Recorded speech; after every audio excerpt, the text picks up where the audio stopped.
This is the time and place set for a rescission original hearing for James Cole, inmate 228601. Is that you, sir? Yes, ma'am.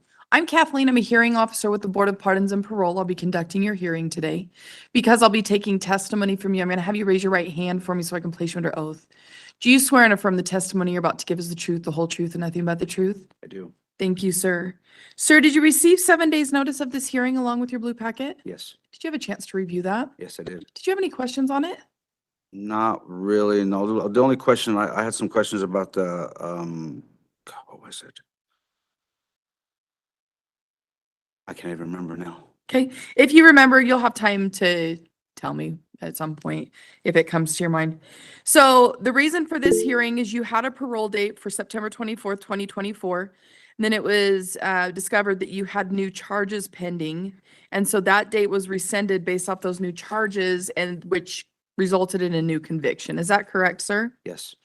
So in case 241700072, you were convicted of a Class A misdemeanor obstruction of justice. This occurred on September 19th, 2023, when officers executed a search warrant on a residence that they believed you and another individual were in, who both had outstanding warrants. And after searching the house, they eventually found the both of you in an attic. Is that correct, sir? Yes. Is there anything you wanted to add to that? No. Okay, so we'll go ahead and affirm the rescission date of that September 24th, 2024. Tell me what was going on that last parole. The last, I was off paper. This would be my first parole on these charges. Okay. So you had been on parole for the theft, burglary, and theft? Is that No, I have- accurate? On these charges, this would be, if I was released, when I get released this time, this will be my first parole on these Yeah. charges. So when you had those, When I left rehab, when you had those outstanding warrants, tell me about that time. What was going on? I had a warrant and I was released from, or I left the rehab early, without talking to my probation officer. That Okay, was it. so you were just on probation then at that time? Yes. Okay. How was probation going? I was doing fine. I messed up. I was 12 days from graduating from the rehab and I left. It was going good, actually. I was clean. I've been clean since I caught these charges in 2022. Okay, It was going great, better than I had any other time. okay.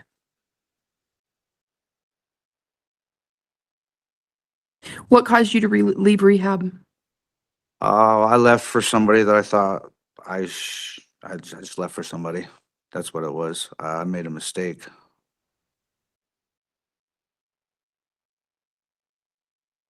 Was there a reason you were leaving for that individual?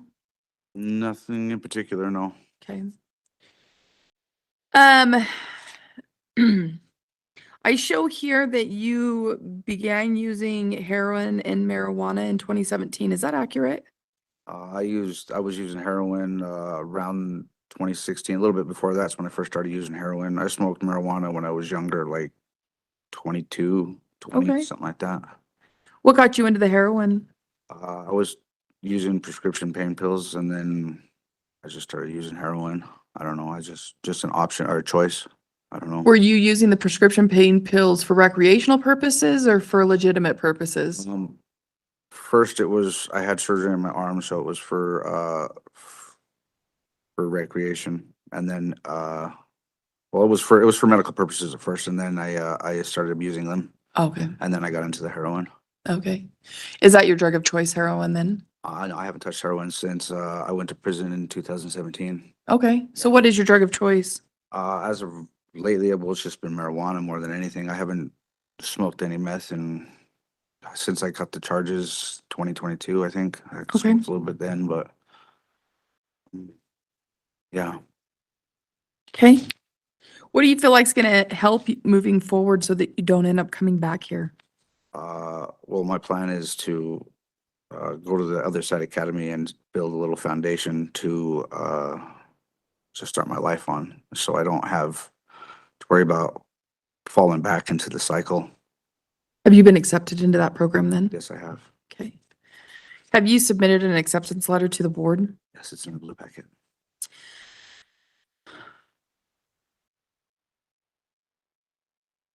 After the Other Side Academy, what are your plans? Continue working, hopefully get a house, just, build a life, something worth living, something I haven't had.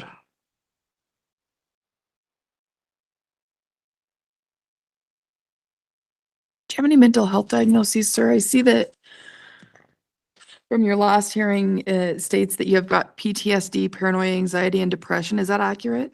Yes. Okay. How, are you on medications? No, I'm not. How do you deal with that without medication? A lot of thinking before I act. I work out, read a lot, just, everyday things. Okay. How's your physical health, sir? That's good. Is there anything that you think would prevent you from being able to complete parole? No. Okay. Tell me what you've been up to since you've been incarcerated. Well, since Arno, they moved me over to the Bear 2. I helped open Bear 2, and then they started the Solid program. Okay. How long have you I've been in that? been there since before they started the program. I'm still in there. I do my level up today actually. Level 3. I've completed my MRT. I've started the CBT on the tablet. I signed up for another CBT class last week, I think it was. I got told yesterday, I think it was, I start my Captain Your Story. I start that following Wednesday, I think it is. Okay. I think there was another class I signed up for. I don't remember what it was. But yeah, just trying to stay in there, stay busy in the program. Do you know how many levels there are in the Solid program? Last I knew, there there's 3, and the graduation was supposed to be for the first group of individuals. It was supposed to be in January, I believe. Okay. Okay. Yeah, I just know it's a newer program, so yeah, it is. It's different. It's different. do you feel like it's helped you?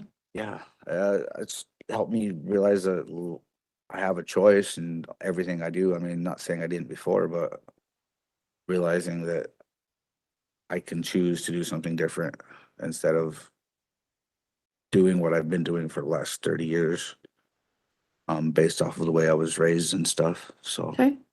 yes, it's made a difference. Okay. I show you don't have any disciplinaries currently. Is that accurate, sir? That's correct. What do you feel like for you has changed overall that's going to help you moving forward so that you don't come back here? Wanting something different than I've been doing the last 35, 30, 30, 39 years. Okay.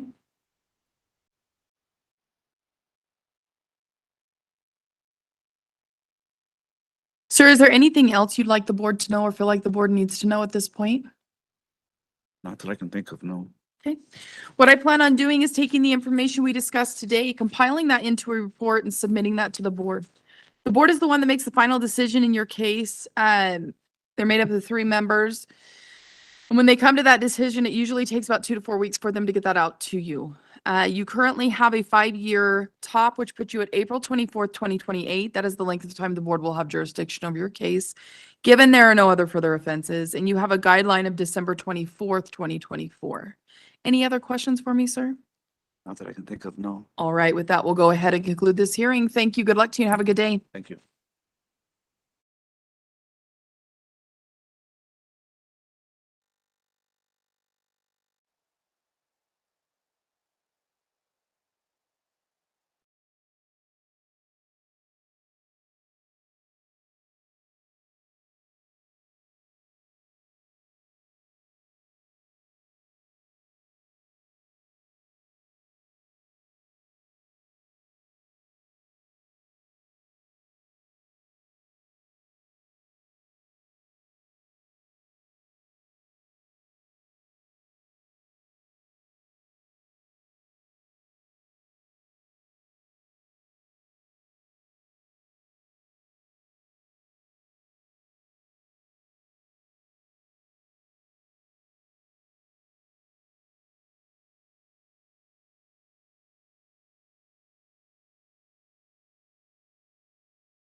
This is the time and place set for a parole violation original hearing for Jeffrey Daniels, inmate 193919. Is that you, sir? Yes, it is. I'm Kathleen. I'm a hearing officer with the Board of Pardons and Parole. I'll be conducting your hearing today. Because I'll be taking testimony from you, I'm going to have you and the agent that's currently filling in for Agent Colton both raise your right hand so I can put you both under oath. Do you swear on affirm the testimony you're about to give is the truth, the whole truth, and nothing but the truth? Yes. Yes. Thank you. Sir, did you receive 7 days notice of this hearing along with your blue packet? Yes. Did you have a chance to review that? Yes. Did you have any questions on it? A couple. Okay. I thought that these my new charges were supposed to run concurrent with my 1 to 15, Okay. and because that's what I was told when I went to court on them. And I don't understand why I have a new expiration date if they were running concurrent with my 1 to 15. Well, your 1 to 15 started in 2010, 2011, 2010. They end in 2026. You just received these charges in 2024. So they are running concurrently, but because they have a 5-year top, they will expire in 2029.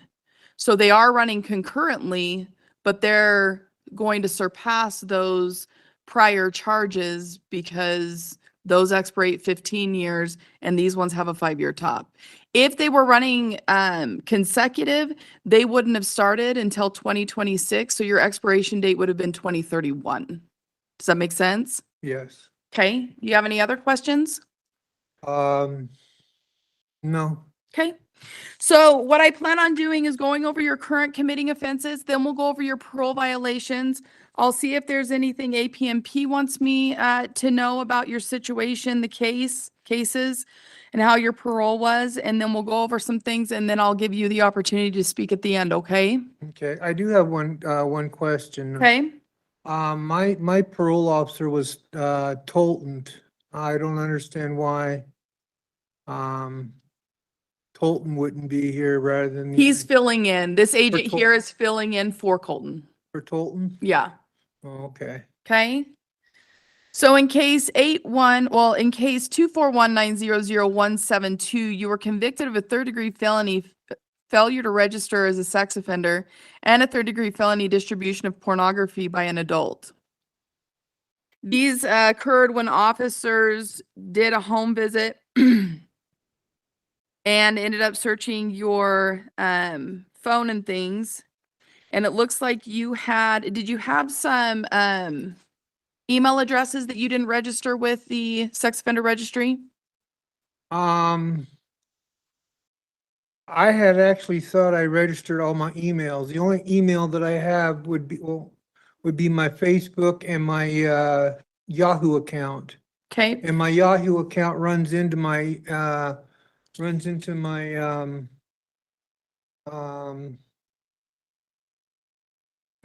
shoot. Says here that you had access to social media and multiple email accounts. You had access to 3 email accounts, a Gmail, Yahoo, and another Gmail account that you did not list on the registry. It also states in here that you had been, they had searched your history, included but not limited to things that you were looking up: rape, porn, teen, Asian, incest, and websites dictated to sexual explicit stories involving incest and sexual acts with children, which he visited multiple times a day. You also had a picture of your genitals in the message folder, which indicated that he electronically shared the image of his genitals with another individual. Is that accurate, sir? Me taking picture of myself, I was sending them to my girlfriend. I wasn't distributing just anybody, just my girlfriend. Okay, and that's still distribution. And because of your charges, that's makes it worse, right? Does that make sense? I didn't think it was. Okay. I didn't. What about the other websites? I have concerns about the rape, porn, teen, Asian, incest, and the websites dictating sexually explicit stories involving incestual acts with children. I was told that I wasn't supposed to look at pornography. I don't know what made me think that it was okay to read them. Okay. Let's go over your parole violations really quick before I forget about those. I'm going to ask if you admit, deny, or no contest as I go through these for the parole violation purposes, okay? So on allegation 1, by having failed to comply with parole agreement or your case plan, do you admit, deny, or no contest? Can you repeat that, please? By having failed to comply with your parole agreement or your case plan, case action plan, do you admit, deny, or no contest? No contest. Can I add something to that? Sure. If that means going to therapy, I was getting stuff lined up because I wasn't in therapy yet. I was only 2 months out of prison or something like that. And, I had to go through the whole process all over again. Therefore, I couldn't get right into therapy Okay. on that. And that could be part of it. There's also the fact of these new charges that also falls into those things as far as looking things up, having those extra emails that you were accessing or able to access that would not have been in compliance with your parole agreement or case action plan as well. On allegation 2, by having failed to participate in sex offender therapy on or about January 13th, 2024, in violation of your condition A of the Group A sex offender agreement, do you admit, deny, or no contest? No contest. And I'm guessing Again, for the that same was- information you just gave me? Yeah. Okay.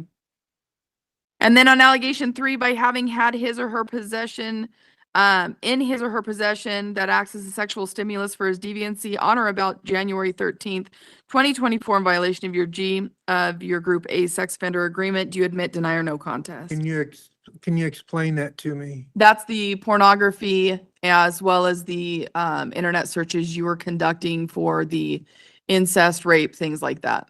Okay, no contest.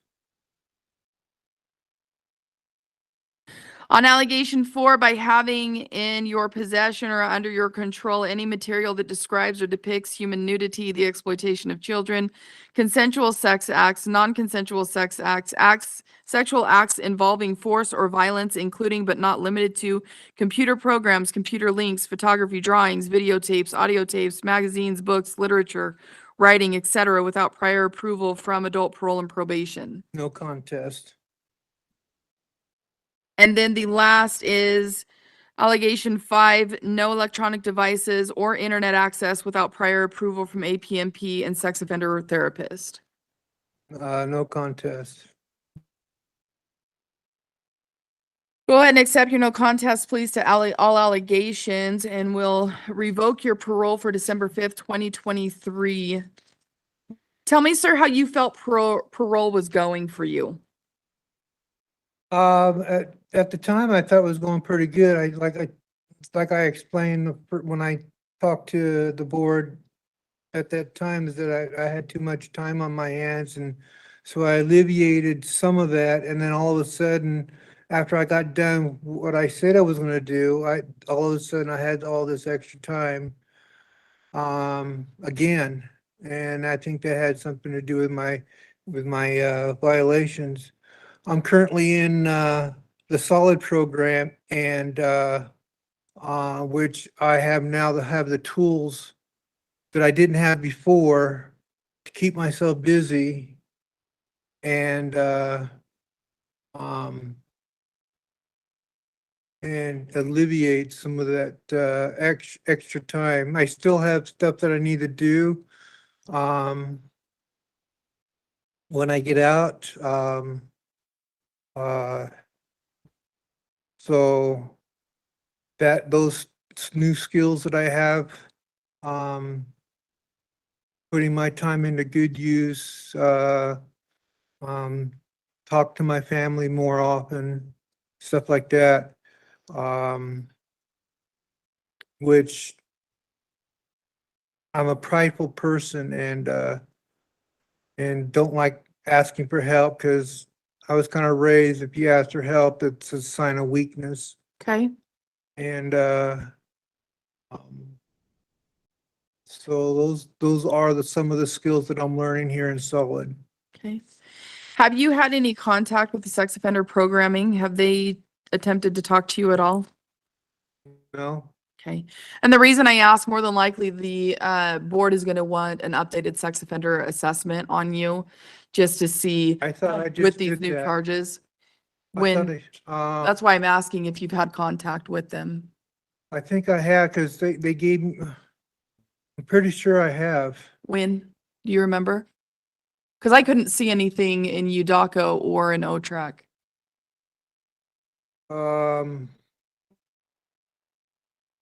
Gosh, I know I have it. I got my, I'm bad, I have a bad memory. You're fine. Was it within this last time that you've been back? Yes. Okay, I'll double check on that. I'll reach out to them and see. If not, the board is going to want to more than likely have an assessment, just so you are aware. Agent Chappell, what would you like me to know about this case, sir? I think the concerning thing is what he's originally on for from the 2007 case was child porn. The things that he was viewing, almost not all of it was involving children, but many of the stories he was reading was that. And this has been similar behavior in this last parole and the parole prior to that. In looking at when he did complete SOTP, some of the concerns or some of the things that they indicated he should continue to work on was the isolation and interventions and his mental health, and the objectification of females. So with him continuing to look for material that's similar to his original crime, that's obviously very concerning. It would be very helpful to have that assessment so that he can address, not only the original crime again, but his continued decisions to follow or look for that type of material. So Okay. before I would suggest that happen before he is released, because his last two paroles were pretty short. And then once he is released, it would be very helpful for him to go to like a halfway house or something like that where he can't isolate.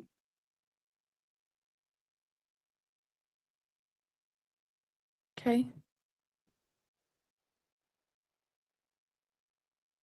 Sir, tell me a little bit more about the solid program you're in. Solid program is a program that holds you responsible or accountability for what you've done during the solid program. For example, if I didn't make my bed and I forget and I do start doing my solid, they would bring that to my attention. I would write up a thinking report saying, what I did, what could I have done to prevent it, and what do I expect in the future? And you got to write that out. What kind of consequences do you expect to happen if it happens again? And that type of thing. So everybody holds everybody responsible for anything. How has it helped you overall? Help me overall to take a look at, hey, you're this is what you did, and then you realize, okay, oh shoot, I did do that and I didn't even realize it. And so it's helped me open my eyes.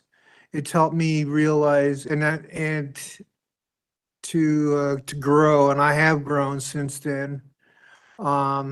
It's getting going to classes for better thinking and thinking errors and stuff like that, and core class, and I'm gonna start. It's called Cap Your Story. captain of your story. Yeah, and I'm starting to do that. I'm gonna do that when it comes up, because What level are you on? I'm just, next month in November, I'll be in level 3. I was supposed to graduate this week, but they told me it was a level 3 is a 90-day graduation, so I'm going, oh, okay. Okay. It's just it helps me be accountable for what I've done, and it's made me think, what the hell I've been doing while I was on parole and Okay. stuff like that. Do you have any substance use issues, sir? No, I don't. Tell me about your mental health. Do you have any diagnoses? Yes, I have anxiety, I have depression, I have PTSD.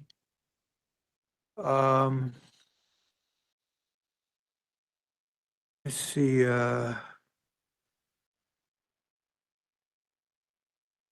seems like I'm falling apart here. I have learning disabilities. Okay. Are you on any medications Yes, I am. for the anxiety, depression, I PTSD? am. How do you feel like those help? It does help me. It's mostly for at night. I take medication for nightmares because my PTSD kicks in Right. while I sleep and dream.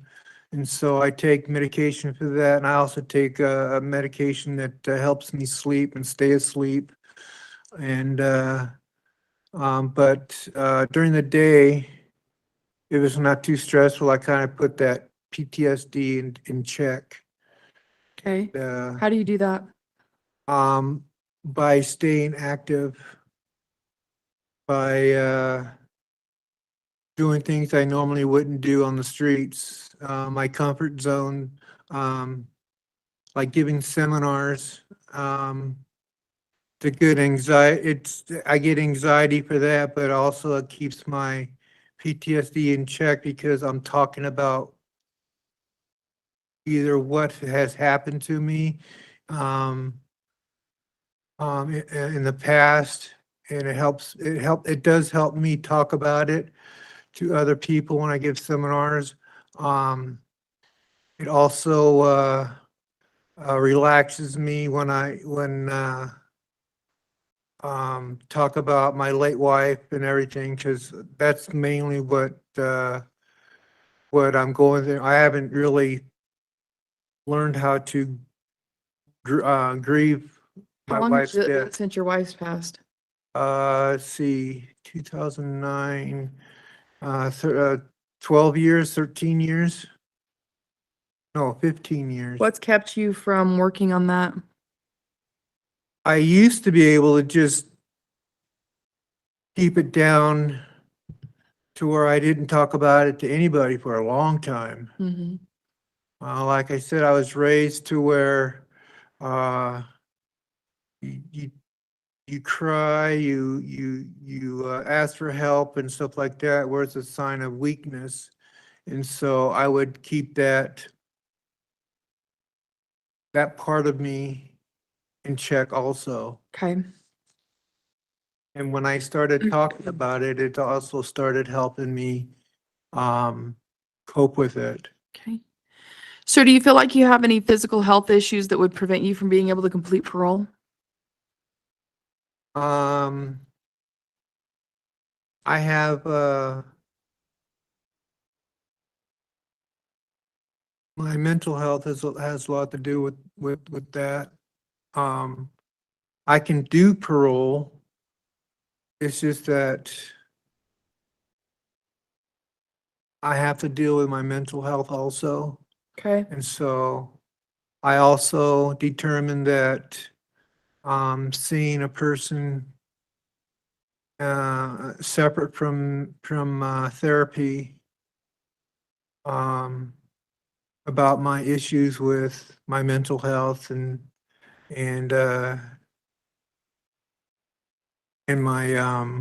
my wife's death and my mom's death. My mom died while I was in prison. And so I want to see my dad before he dies. Okay. And, and that's been also another mental health problem because I haven't seen my dad in so long that he's getting up there in the years where he could go at any time. And so I want to see him before he passes away, before it's too late. Okay. Um, if you are paroled, sir, your agent, it sounds like wants you to go to a halfway house. Do you have any issues with that?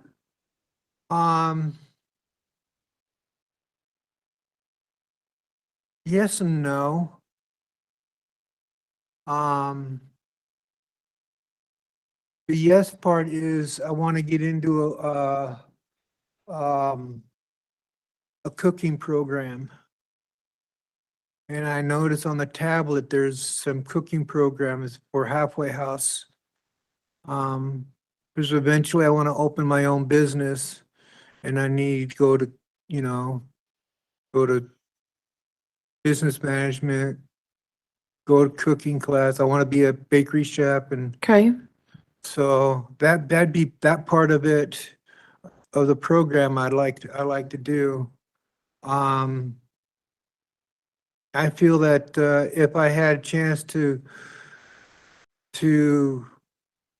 live with my brother, he would make sure that I would not fail.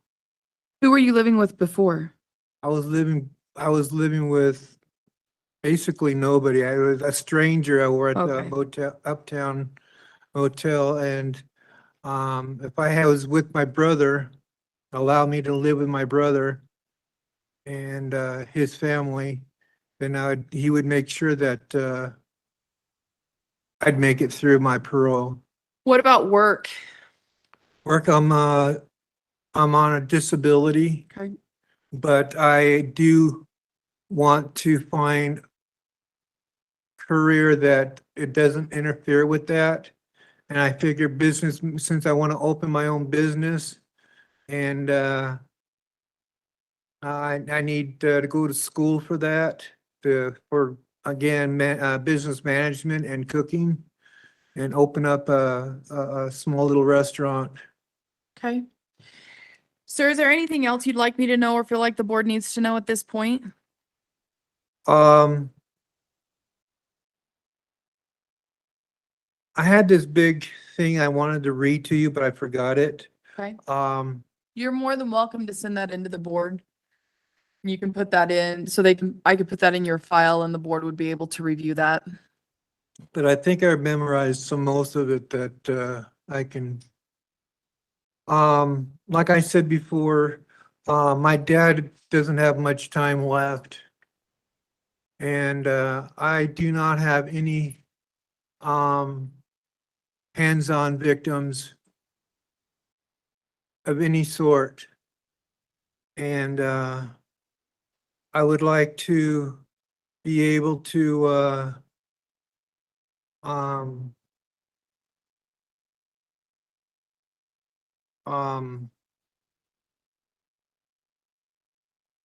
to visit my father before he does pass away, and allow me to say my goodbyes. And he knows everything that's going on. And he'll probably kick me in the ass when I go to see him. But also I don't know how many days or months that would qualify me for a termination. But I would like to try for that. I'll stay in prison longer to get a termination, if possible. Days or months.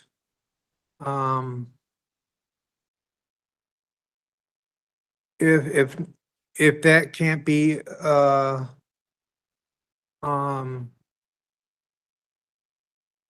Granted. granted, thank you. Then I would like to try parole again.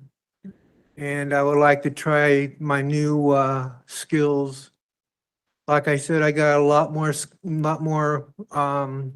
tools that I can use, that I feel myself that I can be successful. Okay.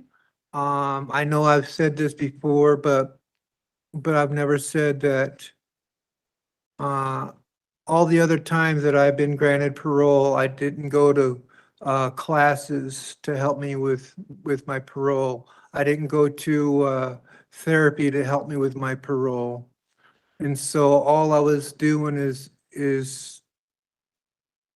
being sincere, but telling the board, hey, I got this, I had too much time on my hands. I got this, I'm gonna go through voc rehab and go to school and everything. And while all that was happening, and trying to get my veteran status through workforce services. After I got all that accomplished, all of a sudden I had this free time waiting for them to contact me when I could have been doing something else. And these new tools will help me do something else, keep me busy. Okay. I really would like to be considered for parole if termination is not granted. Okay. I mean, termination can be 6 months from now, it can be 10 months from now, it can be a year from now. I don't care, I'll stay to get that termination. And I'll still be in solid learning new skills and new ideas on how to keep myself out of trouble. All right. Well, sir, what I plan on doing is taking the information we discussed today, compiling that into a report and submitting that to the board. You're well aware the board is the one who has the final say in your case. Usually takes about 2 to 4 weeks for them to get that decision out to you. You do have a 13-month guideline, which puts you at February 13th, 2025. That guideline is what it is. It's just a guideline, meaning the board can go below that, on that, or past that if they feel like you need something else. Again, they're more than likely going to want a sex offender assessment given your new charges. While you don't have any hands-on offenses, the information that you are viewing, reading, whatever, is highly concerning nonetheless. You do have that 15-year top, which puts you with your new charges now for January 12th, 2029. If you are seeking a termination, you need to understand that if the board were to grant that, that could be anywhere from now until that 2029 date, just so you are aware. Do you have any other questions for me, sir? No, ma'am. All right, with that, we will go ahead and conclude this hearing. Thank you. Good luck to you and have a good day. You too.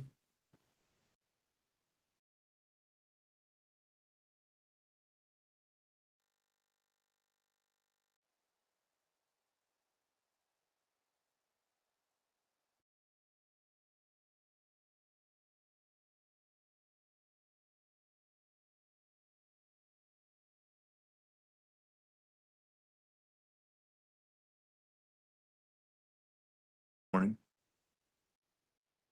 This is the time and place set for a parole violation original hearing for Salvador Valdez, inmate 219350. Is that you, sir?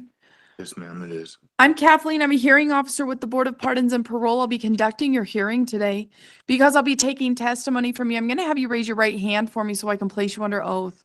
Do you swear and affirm the testimony you're about to give is the truth, the whole truth, and nothing but the truth? Yes, ma'am. Thank you, sir. Thank you. Sir, did you receive 7 days' notice of this hearing along with your blue packet? I did. Did you have a chance to review that? I did. Did you have any questions on it? I do not. So what I plan on doing is going over your current committing offense, and then we'll go over your parole violations, and then we'll see what you've been up to since you've been here, okay? Okay. In case 241-902-300, you were convicted of a Class A misdemeanor, property damage, destruction, loss less than $500. Excuse me. This occurred around May 24th, 2024, when officers were called to a residence where it looks like your sister stated that you had slapped her leg, grabbed her body forcefully, causing pain, threatened to kill her several times, pulled her earphones out of her hand, threw a small item around the living room, and stated you threw a suitcase against the wall, which broke the handle of the suitcase and caused scrapes and damage to those. Officers stated when they located you, they found a glass pipe with residue, smelt burned marijuana. You had a set of headphones on you at the time that matched the ones she had stated that had been taken from her. And you were then transported and booked into Salt Lake County Jail. Now, I read your other board packet, and in there, you adamantly deny that you physically assaulted your sister in any way. Is that accurate? That is accurate. Okay. Tell me what happened. Tell me a little bit about what happened. 3 days before that, on March 20th, or February 20th, I'm sorry, I got hit and ran over by a vehicle on my mountain bike, Okay. which injured my right knee. And in the incident with my sister, she's terminally sick with, she says, leukemia. Yeah. Yeah. And I read that too. Yeah, and we don't know if she really is or not. She won't let the family know for a fact or not. And she's always terminally dying. She's mentally ill as well as I am and the rest of my family. And very delusional and sick. And she has been on our hospice bed for a kidney failure at one time. And I love my sister to death.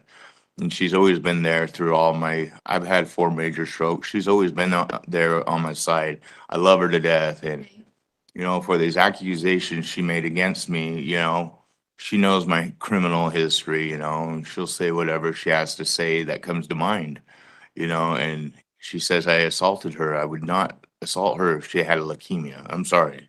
Did you take her headphones and throw suitcase then? I did throw the suitcase because I stood up and I asked her, could you please turn down your phone? Because she was watching YouTube videos, and I had a phone call at the time. I was having a friend coming to pick me up, and she's a very close friend of mine, and she was taking herself and her son shopping, and she wanted me to come with to help her choose clothing for her son. So, I joined them, and for the ride and, to visit with them. And, yes, I got up and answered my phone, and I asked her, Ivy, could you please turn down your phone, please, so I can hear, and I asked her 4 times politely and kindly and nicely, and she refused, and she kept it up and turned it up. And I stood up and I asked her one more time, she was laying on the couch, and I stood over her and I asked her, would you please turn it down, And she grabbed her headphones, and as soon as she grabbed her headphones, I did grab those out of her hand. I'm not gonna lie, and she sat up and she reached for her suitcase and she swung it around and it hit me in my injured leg. I got hit by a car, and she hit that knee, and out of the pain, I reacted by grabbing the suitcase, and I did throw it against my mother's front door. Okay. Yes, but I would not assault her because I would just graduated domestic violence classes, and as soon as I threw it, I apologized and I picked it up and I left the premises because diffuse the situation is what I learned, walk away. Okay. And that's what I did. And when I walked away, she called the police, and I had no idea she was notifying the police. Okay. Let's go over your parole violations really quick. I'm going to ask if you admit, deny, or no contest for the parole violation purposes. Some of these may have coincided with some court cases. I'm still going to ask if you admit, deny, or no contest for the parole violation purposes, okay? Okay. On allegation 1, by having committed or by having been convicted of a new criminal offense or violated a court order, assault by having associated with a person involved in criminal activity on or about February 23rd, 2024, in violation of your parole agreement, do you admit, deny, or no contest? No contest. On allegation 2, by having committed or by having been convicted of a new criminal offense or violated a court order, use or possession of a drug paraphernalia, or by having associated with a person involved in criminal activity on or about February 23rd, 2024, in violation of your parole agreement, do you admit, deny, or no contest? No contest. On allegation 3, by having committed or by having been convicted of a new criminal offense or violated a court order, robbery, or by having associated with a person involved in criminal activity on or about February 23rd, 2024, in violation of your parole agreement, do you admit, deny, or no contest? No contest. And on allegation 4, by having committed or by having been convicted of a new criminal offense or violated a court order, property damage, destruction, less than $500, or by having associated with a person involved in criminal activity on or about February 23rd in violation of your parole agreement, do you admit, deny, or no contest? I admit, guilty. Okay, we'll go ahead and take judicial notice on that one as well, as it is your current committing offense in case 241902300. On allegation 5, by having committed or by having been convicted of a new criminal offense or violated a court order, property damage, destruction, less than $500, or by having associated with a person involved in criminal activity on or about February 23rd, 2024, in violation of your parole agreement, do you admit, deny, or no contest? I admit. On allegation 6, by having, on allegation 6, complete a domestic violence evaluation and recommendation intervention services through a Department of Human License provider, do you admit, deny, or no contest? Are you asking that I think it's Completed. meaning to, it doesn't say not, but I'm assuming it's not, by having not completed, but they missed the by having? but I did complete it. I got hit by a car on the day I completed, Sure. and deny I that. still attended. And I'll put that on there. Yeah, So deny on that one? I don't understand. I'm So sorry. you admit, deny, or no contest for that 6th allegation. What do you want to enter? Admit, deny, or no contest? Deny.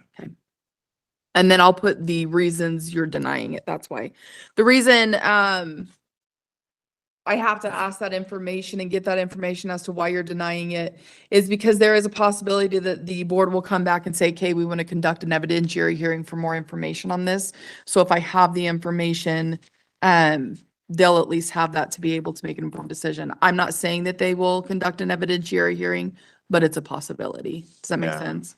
I got a parole violation for my counselor, Stephanie, not sending an email Okay. when he asked, and, she's got over 200 clients she's got to deal with, and she didn't have time to send that when I sent her that message over a text on my phone to notify her, and And I finally, remember reading that in your Yeah. packet as well. I was upset about that because I never really gave that much ambition to get something accomplished and complete, in my life, Mhm. and I'm 51 years old now, I really tried my heart out. I ended up getting hit by a car, I'm very lucky I didn't get really, really injured or killed, Okay. and I still got up and went to that class.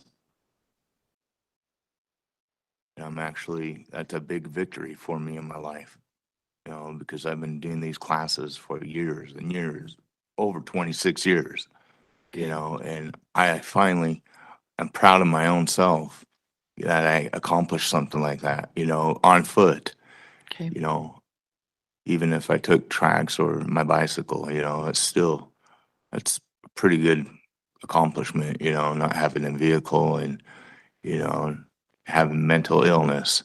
For sure. And not relapsing on crystal meth and, ever trying the blue pill, they call it, and heroin. I've had 4 major strokes, and I was in a wheelchair. It took me months and months to learn how to walk again. It's taken me over 10 years to learn how to walk up a flight of stairs. I'm really trying in my life. I want to change. And that's why I attend all these classes. Even though I don't have to, I still try, when I don't have to. But I believe that I can change and better myself still till this day. Okay. We'll go ahead and accept the no contest police allegations 1 through 3, accept the admissions to allegations 4 and 5, and note the denial to allegation 6. We'll go ahead and revoke parole for May 30th, 2023. Sir, if there's restitution owing in your case, are you willing to pay that?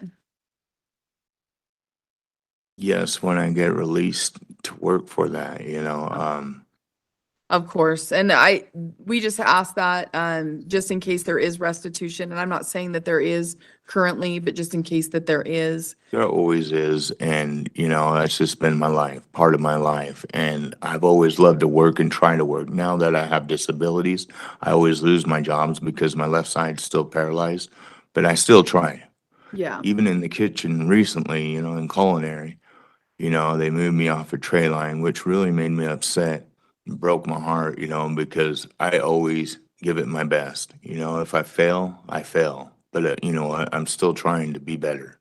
for sure. You know, and I recently got in a conflictive fight in there. You know, I had to defend myself with one arm and one leg that works correctly. You know, and I was found guilty for that when I was headbutted in the face twice and given a bloody lip. I'm going to defend myself, and I plead guilty to that also. But I feel horrible about it because I love to support myself and try my best to take care of myself instead of depending on family and friends. How long has it been, sir, since you've been used substances? How long has it been? Since I've been arrested. Okay. Tell me a little bit about your substance use history. My substance abuse history. I did so much meth that it was meth, you know, inflicted major strokes, you know, but I've been clean up to 4 years now. You know, I have no intention to try it ever again or even look at it. You know, I'm doing my best. I want to get healthy and stronger, and, you know, I'm still recuperating from my last stroke 10 years ago, August 1st of 2015. Tell me a little bit about your mental health diagnoses. In 2020, I was diagnosed with multiple personality disorder and depression. Depression's pretty harsh, you know, but I push through that also every day. You know, each day I find a victory when the day's over, you know, that, you know, there's no conflict, you know, within myself, my own self, and other people that, you know, put me down and call me names and, you know, try to treat me like an old man that I'm turning into, you know. Yeah. There's a lot of mentalities I got to put up with daily, you know, and I just try to, you know, conceal myself in my cell and, Were you you know, diagnosed isolate. here? It was in Gunnison, but they transported me to Draper at the time before it shut down. Okay. Yeah. But yeah, Take medications for that? I do. Okay. How do you feel like they work? I think they're excellent. They're great. I mean, I feel great right now. I just Are you consistent when you're in the community? yes, ma'am. Okay. Yeah, I have been. Like I said, this is my first time in my entire life I've been consistent in acting adult and grown enough as a man to take that responsibility and do that. You know, and that's how I know I didn't, you know, harm my own sister. That's, you know, mentally ill, physically, whatever. You know, I'm not going to hurt nobody no more. I don't feel like it. I don't want to. And I don't like that part of me when it happens. So I make sure I'm consistently on them. And I was even taking the bus to a 4th Street clinic, you know, and getting my medications on my own, you know, without failing. You know, it was great.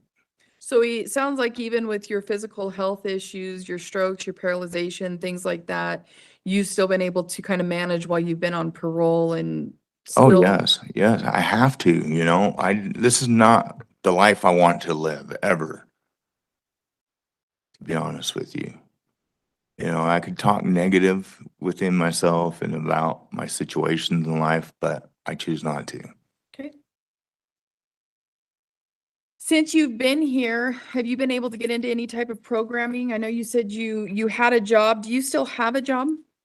No, I got fired for the fight that happened in culinary Okay. in the change out room, and they found me guilty and charged me $75, which is crap. You know, it should be against the law, in which I know it is the law that, you know, under the state's custody, they can't charge us You know, it's in the tablet, you know, and, you know, there's people that want to, you know, make lawsuits and all that. I'm not the type of person that wants to sue people and, you know, I'm a lot more mature than that, but, you know, you would think the system's a lot more mature about it. They make enough money off of us, to be honest. Have you been able to do any programming? I don't want to do any programming while I'm here. Thank you. I choose not to because when I get out, I volunteer to do it. Even if it's in the house, you know, I don't care. If the board is wanting you to complete some type of programming prior to parole, are you willing to do that or are you going to refuse that? I will refuse. Like I said, I will do it when I get out. I don't want to do nothing in this place. I'm not here for all that. I'm not even here to do time. I don't like doing time. I'm getting too old for this crap.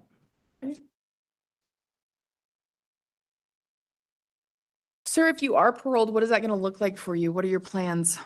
What are my plans? Where do you plan on going? Where do you plan on working, treatment, things like that? Halfway house, and I'm looking into getting into a disability program that helps disability, you know, people that have jobs, you know, that have this minor disabilities, major disabilities. If I have to work in the library, I'll work in the library, you know. If I can wash dishes, I will try to wash dishes. And then as far as programming, what are your plans? I tried for first step program and then I got kicked out of that program for saying a gay joke.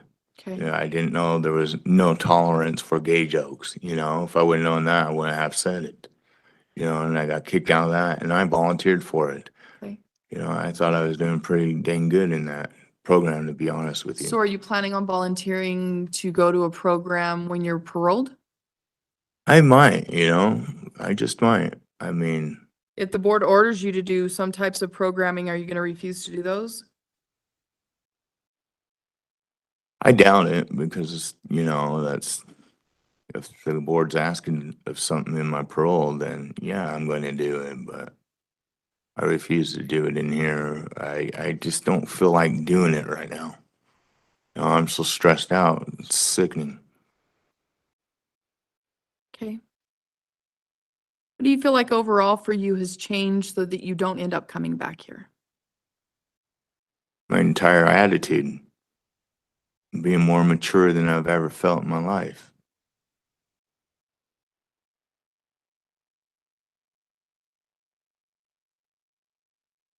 I don't feel as angry as I used to be when I was younger. I'm not as strong, you know, I'm not trying to be anything macho in life, you know. I just want to be with my children and, you know, my grandchildren that are on the way, and I just want to be a dad and a grandfather, you know, whatever I can be that's better than this, I want to be. Were you ever involved in any gangs when you were younger then? Not in my life. Okay. I would never choose to do that. Okay. I've always had to defend myself. I was always bullied, you know, and I'm still bullied in here. You know, at 51 years old with one arm and one leg, I'm going to try to defend myself, you know. You know, like in the kitchen, I got lucky and I punched the guy in the eye, you know, and it split his eye open and I felt horrible. You know, I even apologized and he hit me in the glasses and broke my nose, you know, and I told him, I don't want to lose this job. He's like, F this job. And then he called me a B, you know, and I was really Do you know, sad. do you know what it was over? I do not. Saying I was saying something about him when I wasn't, you know. I'm more mature than that, and I was doing my job all the time the best as I could, you know. Sir, is there anything else you would like the board to know or feel like the board needs to know at this point?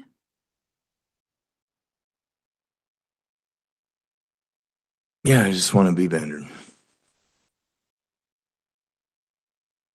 What I plan on doing is taking the information we discussed today, compiling that into a report, submitting that to the board. You're well aware the board is the one who has the final say over what happens with your case. It usually takes about 2 to 4 weeks for them to get that information out to you. You currently have a guideline of 10 months, which puts you at December of this year. That guideline is what it is. It's just a guideline. Yeah. If the board wants you to do something, it could come back and say they want you to do something regardless of you not wanting to do it, just so you are aware. I'm not saying that's what. I wouldn't doubt it, you know, I mean, I'm Yeah. not scared to do it, you But know. just be aware that that is a Oh, possibility. I'm aware. And then you do have a 30-year top, which puts you at September 17th, 2048. You're well aware that is the length of time the board will have jurisdiction over your case, given there are no other further offenses. Any other questions you have for me, sir? Not at all, but I expect that, you know, and that's an honest opinion and answer. All right, sir. With that, we'll go ahead and conclude this hearing. Thank you. Good luck to you and Thank have a good day. Thank you. You too. Have a wonderful day. Thanks. Thank you.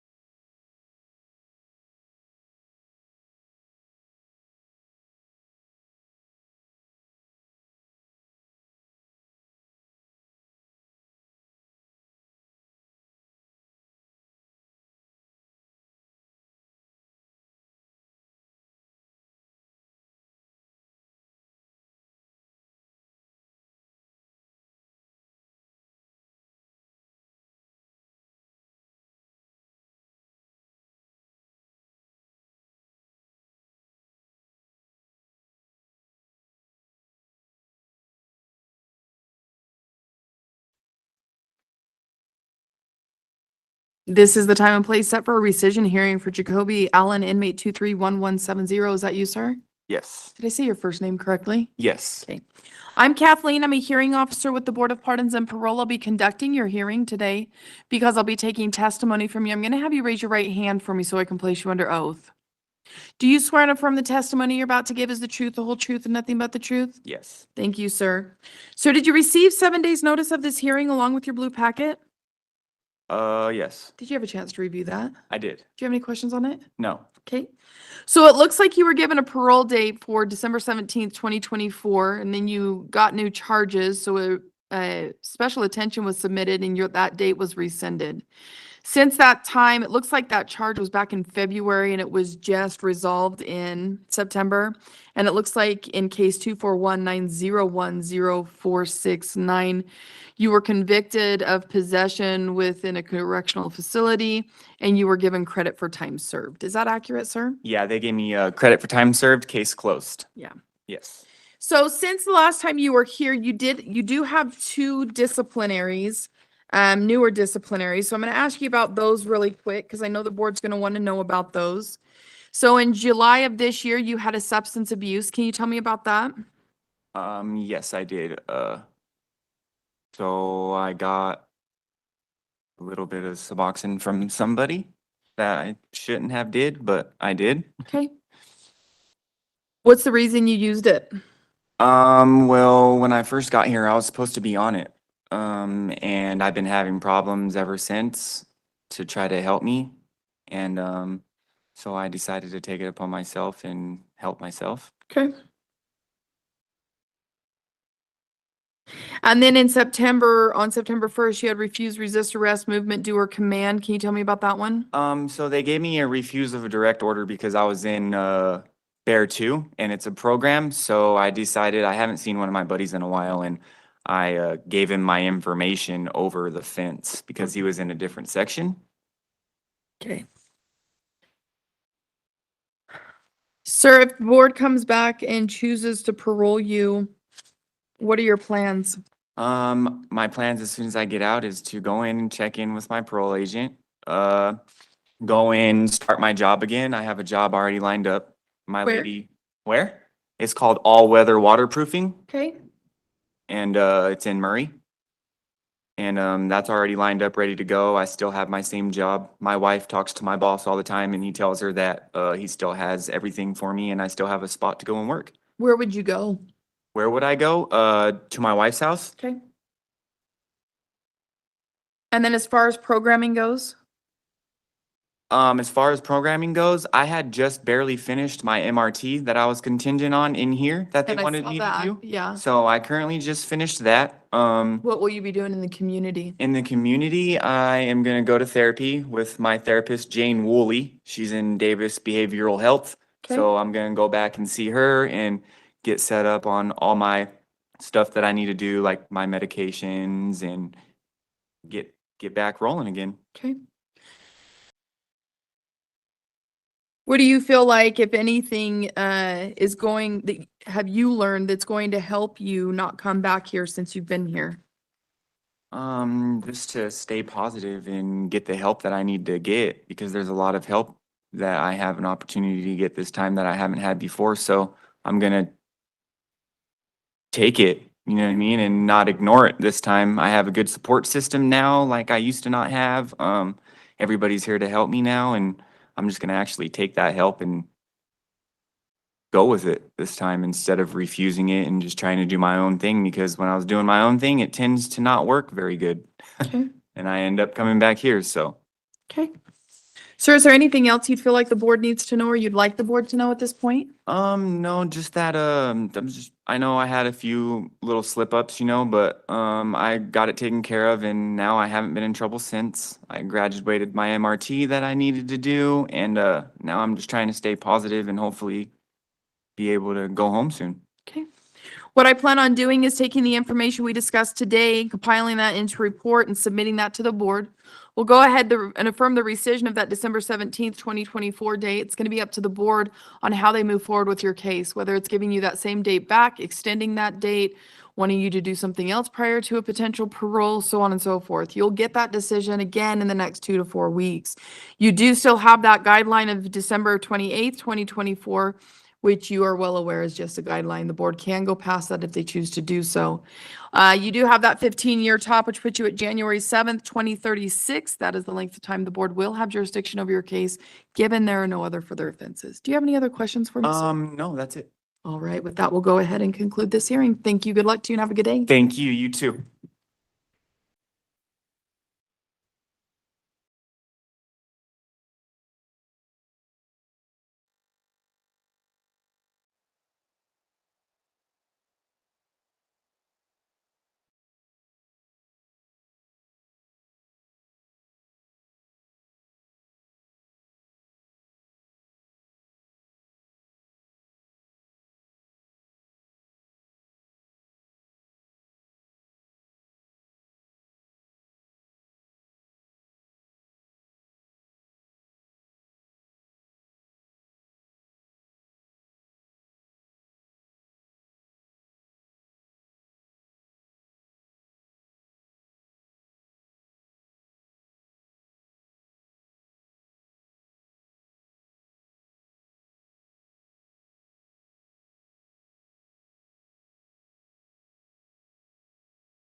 This is the time and place set for a rescission hearing for FIDEL TAFOLLA, inmate 240503. Is that you, sir? Yes, Did I say your last name correctly? no, it's TAFOLLA. So not at all. Okay.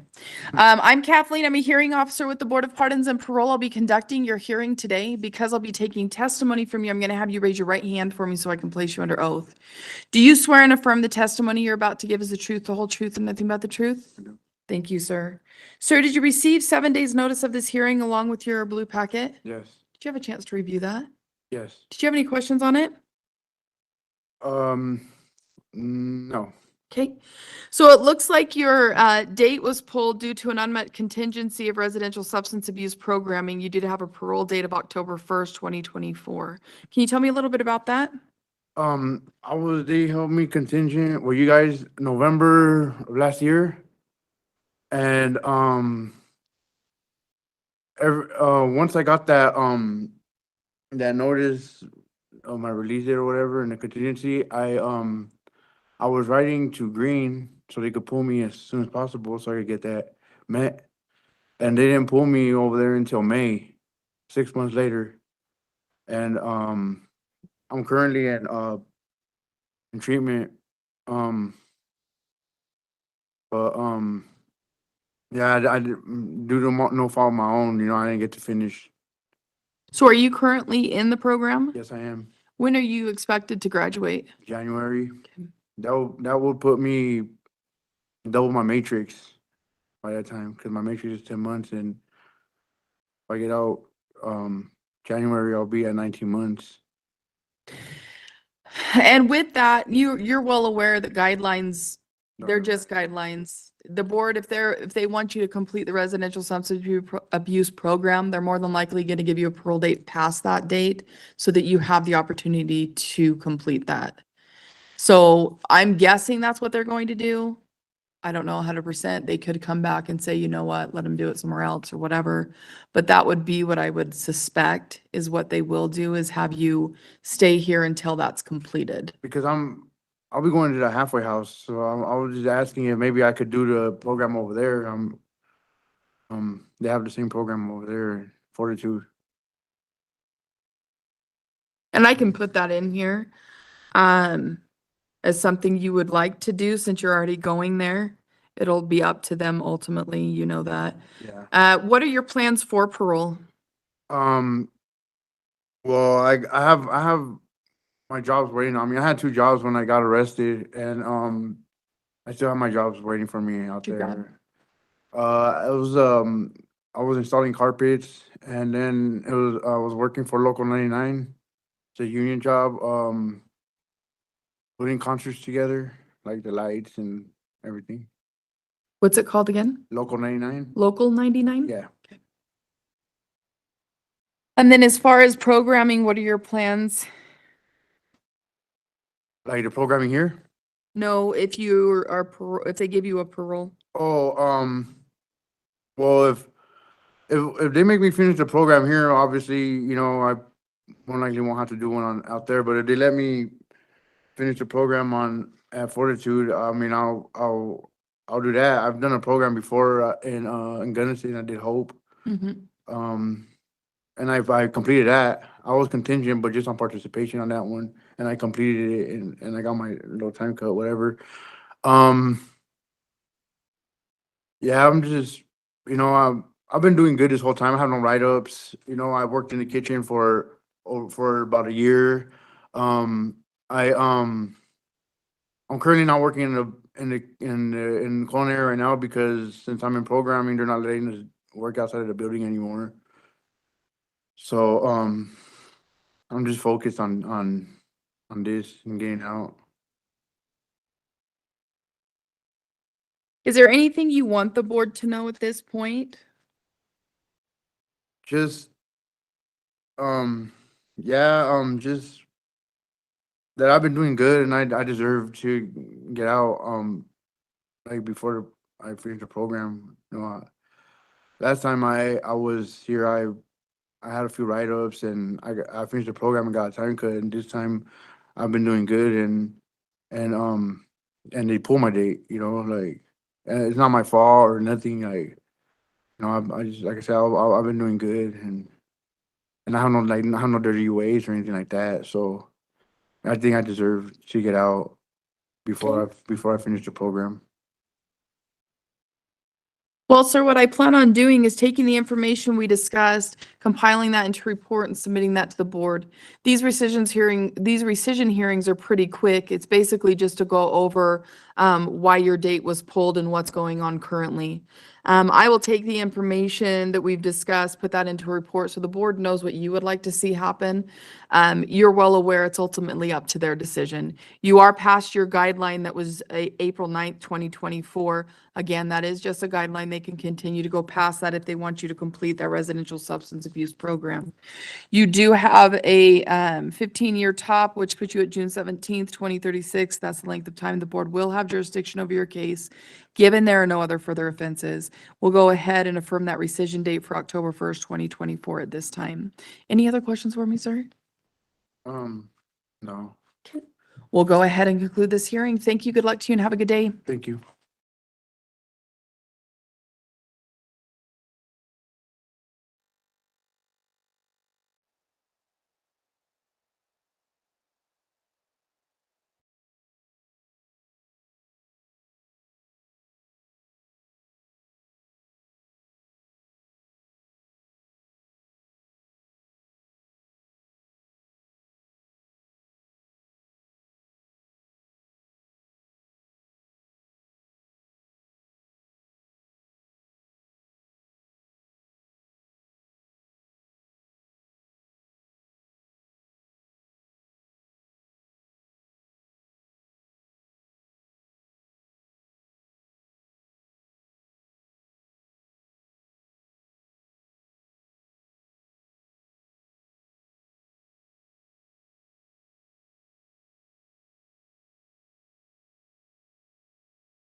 This is the time and place set for a rehearing for Jamie Wright, inmate 213646. Is that you, ma'am? It is. I'm Kathleen. I'm a hearing officer with the Board of Pardons and Parole. I'll be conducting your hearing today. Because I'll be taking testimony from you, I'm going to have you raise your right hand for me so I can place you under oath. Do you swear and affirm the testimony you're about to give is the truth, the whole truth, nothing but the truth? I do. Thank you. Ma'am, did you receive 7 days' notice of this hearing along with your blue packet? Yes, Did you have a chance to review that? yes. Did you have any questions on it? No. Okay. So since your last hearing, the board wanted you to complete a mental health psych evaluation as well as to remain disciplinary free, as well as case action plan compliant. We received a copy of the psychological evaluation. Did you receive a copy of that? I did not receive like a paper copy. It was just done. Do you remember meeting with them? Yes, Okay. Did they go over the recommendations with you? yes. You will get a copy of that assessment if you haven't done it yet, or if you haven't got it yet. I just got it yesterday, Yeah. so.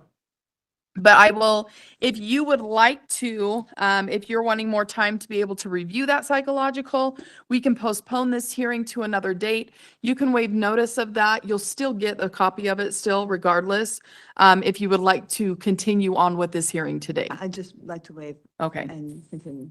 So in the recommendations, it is recommending that you complete residential substance abuse prior to paroling. What are your thoughts on that? I'm sorry, repeat that?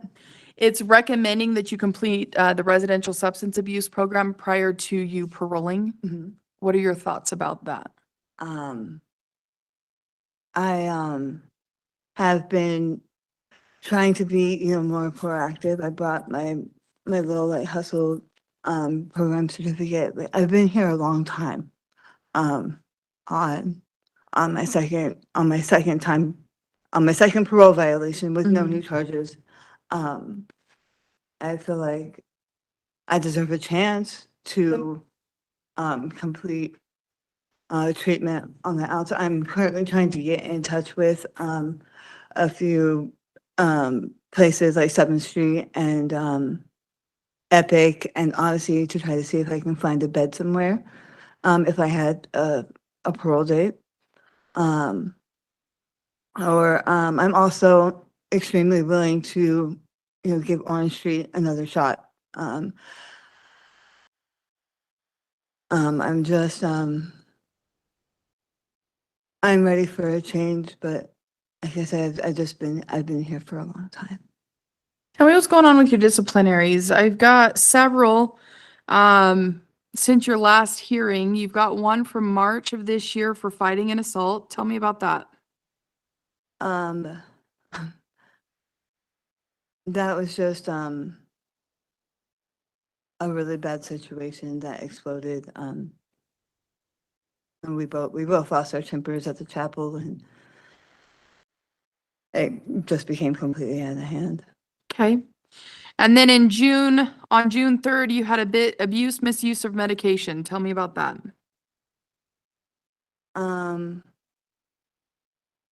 That was like, just like since my surgery, sometimes my medication just makes me sleepy, and pill lines is sometimes at 2 or 3 in the afternoon. Okay. So what did you do?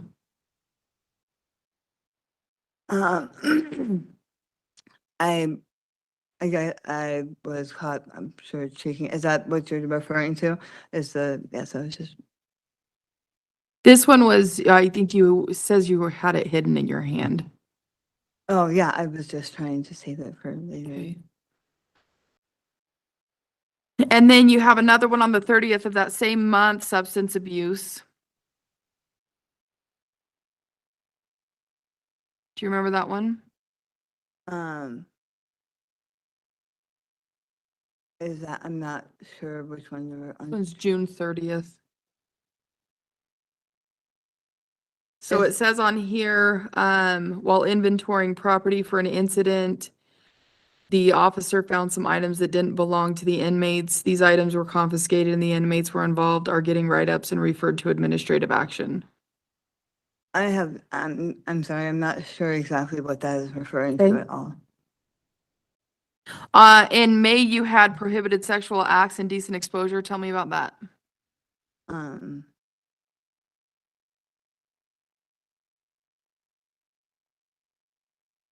Oh, that was just, my girlfriend had come into the section and I believe we were just kissing on the bed and that was just poor decision making. Okay.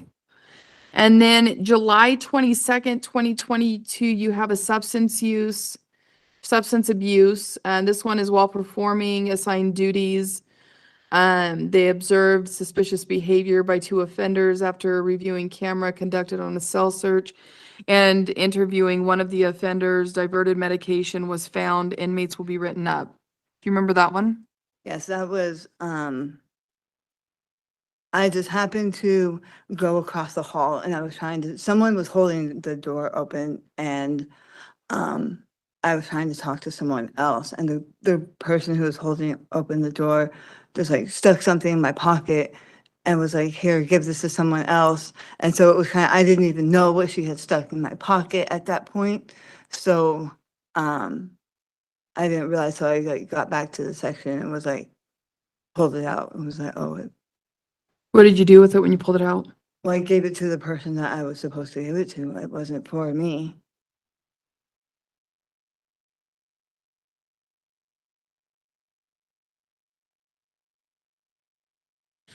Now, you have 3 pending disciplinaries that I'm not going to talk to you about because they are pending. All are abuse, misuse of medications. The board will take those into consideration when reviewing your case, just so that you are aware. So tell me, with all of these disciplinaries, what's going on? Just really poor decision making. Okay. Like, The concern that I have is all of these, with the exception of 2, involve substances. I am guessing, just so that you're aware, that the board will more than likely come back wanting you to do the program prior to paroling, especially with all of these substance use related disciplinaries you have, regardless substance use, misuse medication. And I'm telling you this now, I'm not saying that's for sure what they're going to do, but just so that you can prepare for that in case. They could still come back and say, you know what, let's have her do the Orange Street program, try that again. It'll be ultimately up to them. But I don't want you thinking that you're going out of here getting something else that potentially may not be. Does that make sense? More so plan for the worst, hope for the best type of a situation. Tell me what you've done since you've been here. I've been going to the LDS 12-step meetings every Thursday night. I've been Okay. going to the mind altering substance anonymous on Wednesday nights. I I said I completed the first book of the Hustle program. And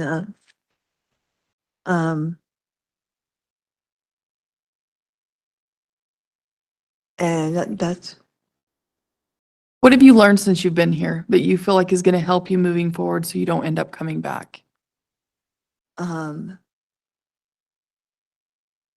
that I really need to think about things before I do them and the consequences of my actions. Could have horrible repercussions and I just need to do and follow the rules,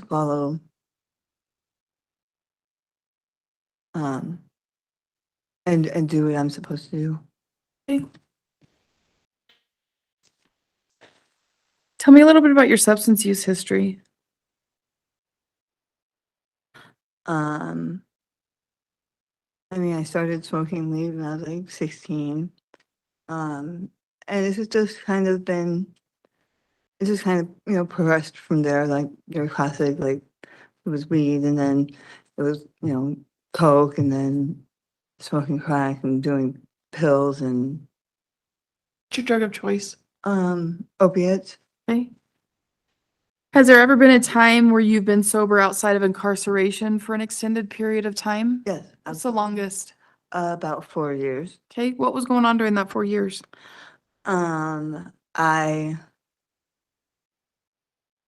was, it was my second time doing the same program, and I was actually working at a drug and alcohol rehab in Nevada, and it was called Narconon.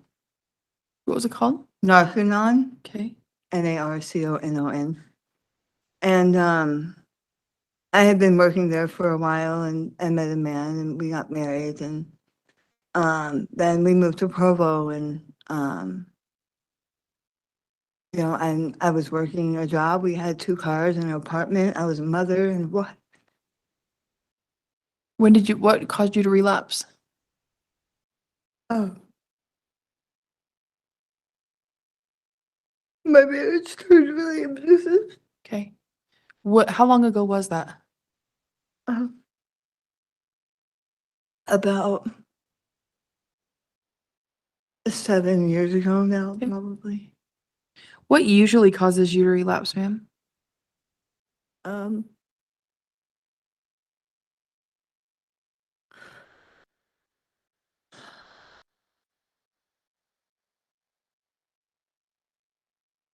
just feeling hopeless. Okay.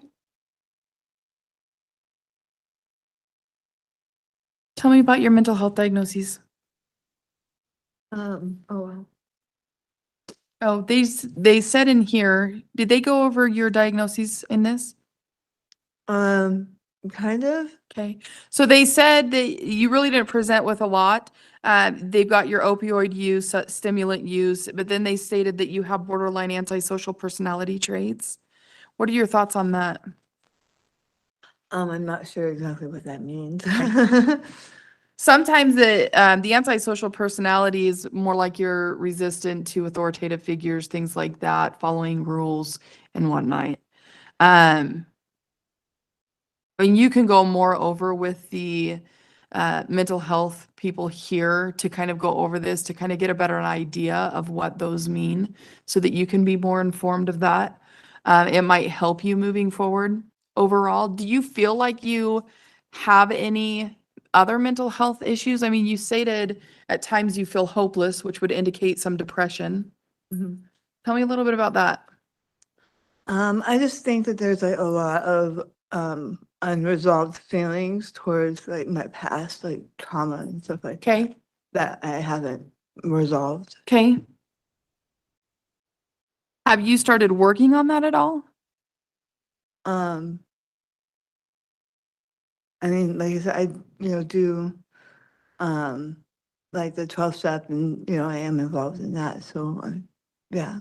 Do you address the trauma in there? Because I know there's specific trauma programming that touches more on that to help. And I have been to, the grief and loss group. Okay. Because my husband, I'm a widow now. Okay. My husband has since passed away. So, so yeah, I try, I try to. Okay.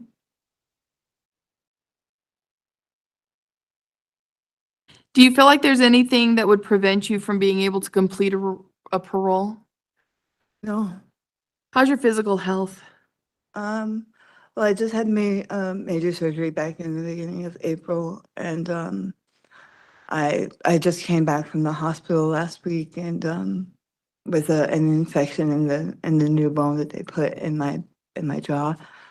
And so it's a little rocky right now. I have to have another surgery in about 6 months, so. Okay.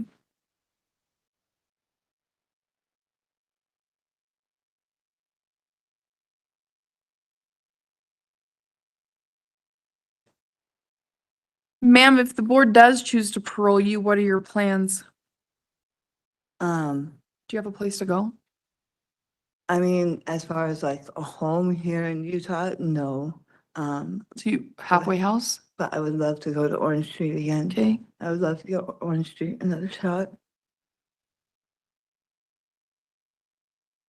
Do you have a job lined up or is that something you'd need to figure out? No, I do. I have been speaking with a friend of mine who is very close with her manager that she worked with at the Salt Palace and doing cleaning and stuff like that. So Okay, And I do know that at Orange Street, they allow people to work there, so that's a pretty solid, plan. plan. What about programming specifically? What would you be looking into? Um, I know Orange Street offers a plethora of, programs and classes and stuff like that. And, I know like, CBT and, thinking errors and stuff like that. Like, What courses do you think are gonna help you the most moving forward? definitely like thinking errors and, identifying those. And I'm not sure, but I'm drawing a blank right now as to what other classes. What do you feel like is the underlying issue for your substance use? Just, like I said, those just unresolved feelings of past trauma and, I would strongly encourage you to get in some type of programming that addresses that. It seems that if you don't eventually address that, it's going to be easy to fall back in the old ways. So I would strongly encourage you to look into that. As you're well aware, there's a lot of people who have addictions that kind of suppress trauma from pasts. I'm sure you've talked to other people who have the same type of issues, correct? So is there anything else, ma'am, that you feel like the board would need to know or you would like the board to know at this point? I wrote something. Okay, go ahead. Okay. I'm gonna cry. You're fine.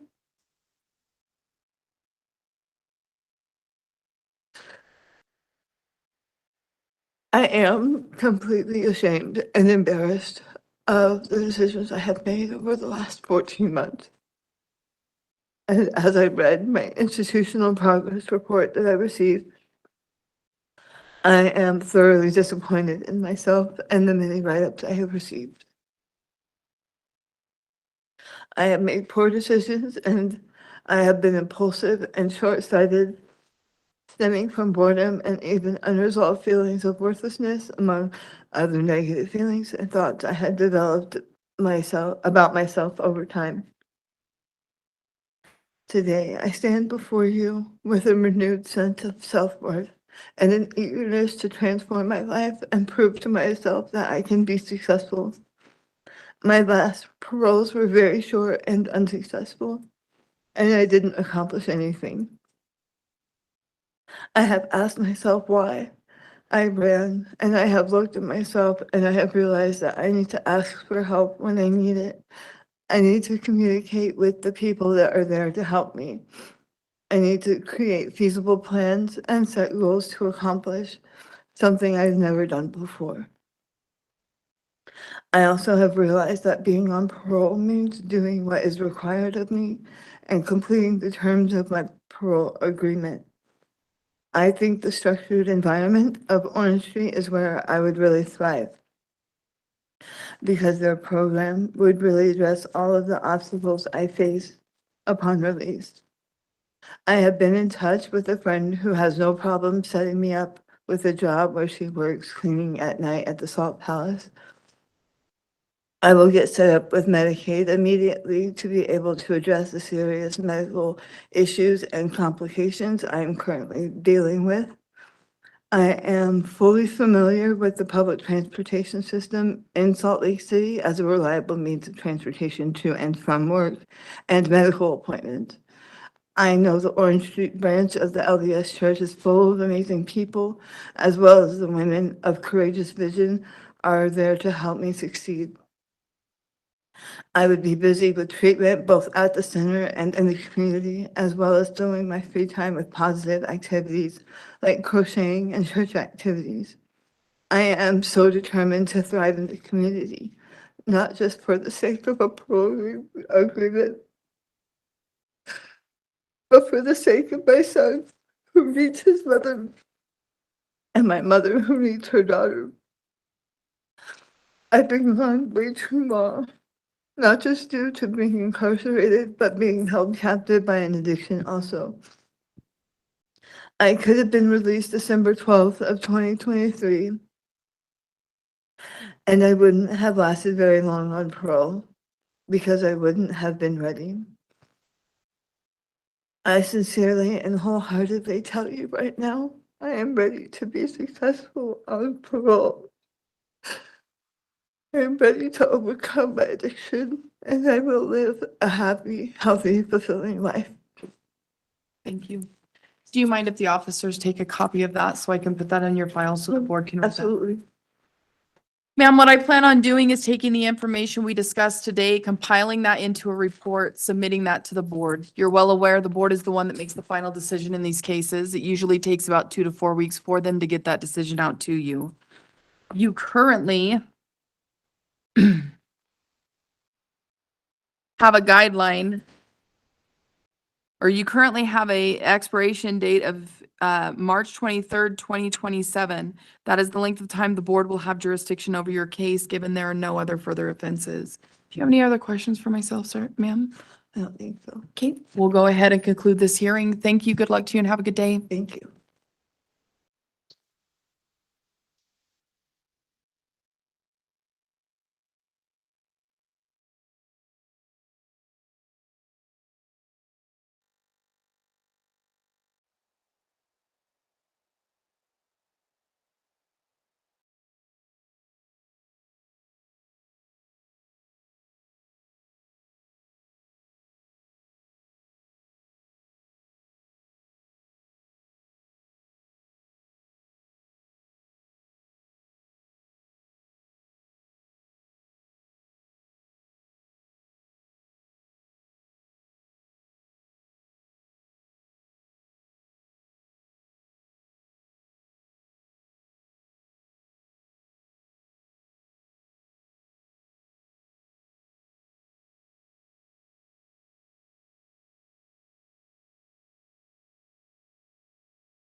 Thanks. This is the time and place set for a parole violation original hearing for Angela Hopkins, inmate 193965. Is that you, ma'am? Yes, ma'am. I'm Kathleen. I'm a hearing officer with the Board of Pardons and Parole. I'll be conducting your hearing today. Because I'll be taking testimony from you, I'm gonna have you raise your right hand for me so I can place you under oath. Do you swear and affirm the testimony you're about to give is the truth, the whole truth, and nothing but the truth? I do. Thank you. Ma'am, did you receive 7 days' notice of this hearing along with your blue packet? Yes. Did you have a chance to review that? Yes. Did you have any questions on it? No. What I plan on doing is going over your current committing offenses and then we'll go over your parole violations, okay? So in case 241-905-499, you were convicted of a second-degree felony possession of a dangerous weapon by a restricted person.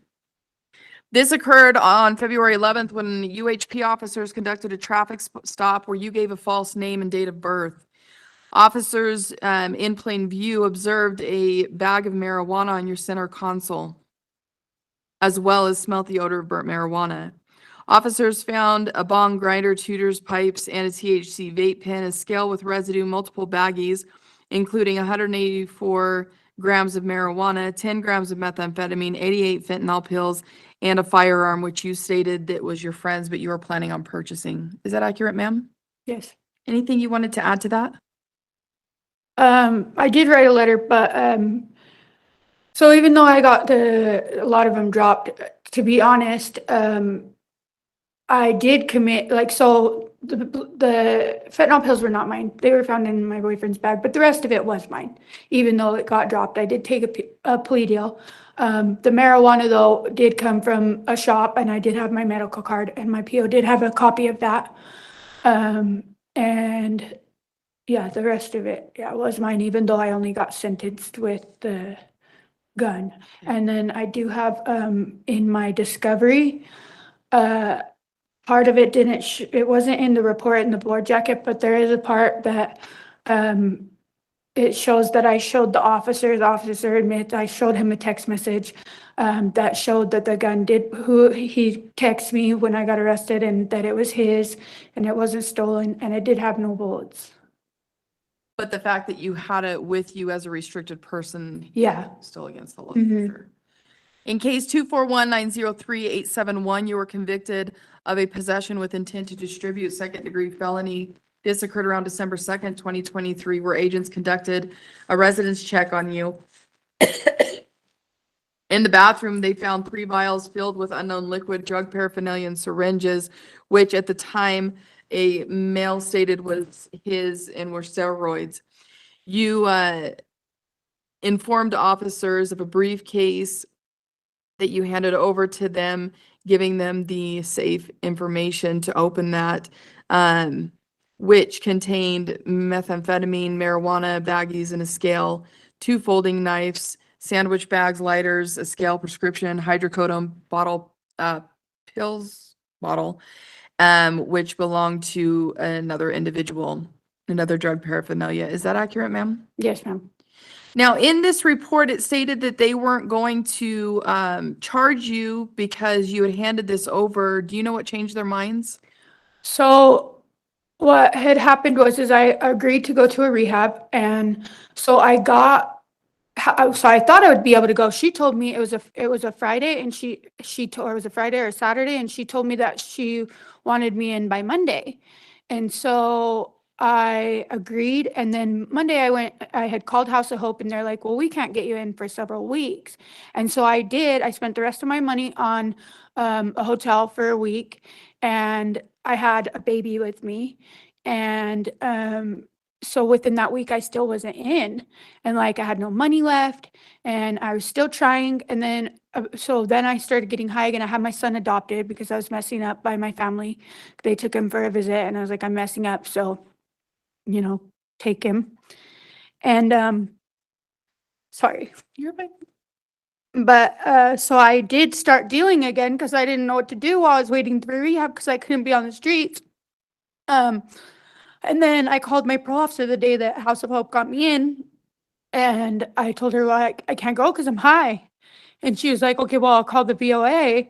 And she told me they had a bed for me, but when I called them, they're like, you have to be sober for 3 days, because they're like, when was the last time you got high? And I didn't know I needed to lie, because you can't go, and I've never been there. And so they're like, well, you have to be sober for 3 days to check in.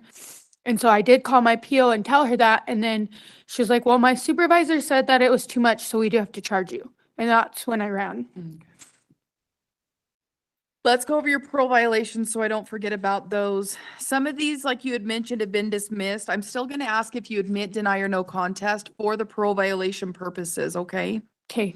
On allegation 1, by having absconded or fled from parole supervision on or about December 18th, 2023, in violation of your standard parole agreement, do you admit, deny, or no contest? Admit. On allegation 2, by having committed or by having been convicted of a new criminal offense or violated a court order, possession with intent to distribute a controlled substance, or by having associated with a person involved in criminal activity on or about December 17th, 2023, in violation of your parole agreement, do you admit, deny, or no Admit. contest?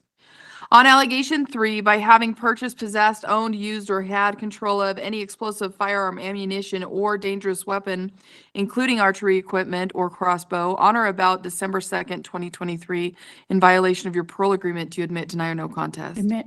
Go ahead and take judicial notice on that one as one of your current committing offenses in case 241903871.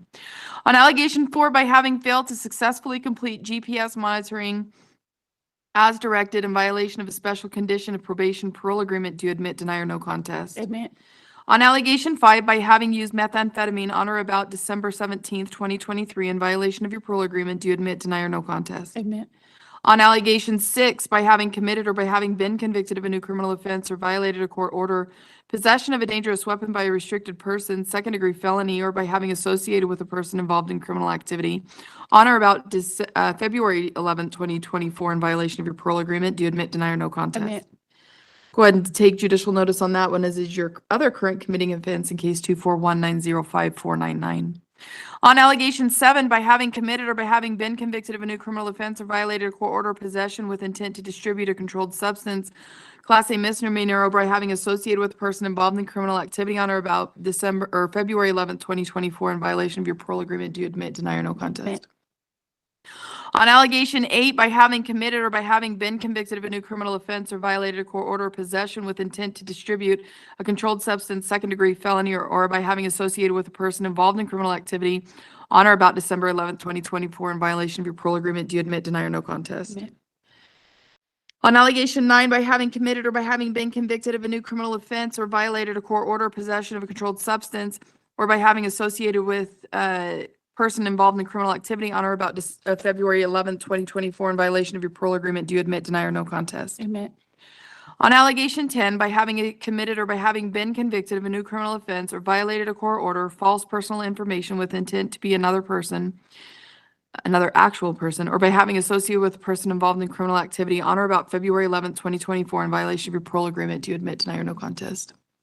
And then on allegation 11, by having committed or by having been convicted of a new criminal offense or violated a court order, use or possession of drug paraphernalia, or by having associated with a person involved in criminal activity on or about February 11th, 2024, in violation of your parole agreement, do you admit, deny, or no contest? Admit.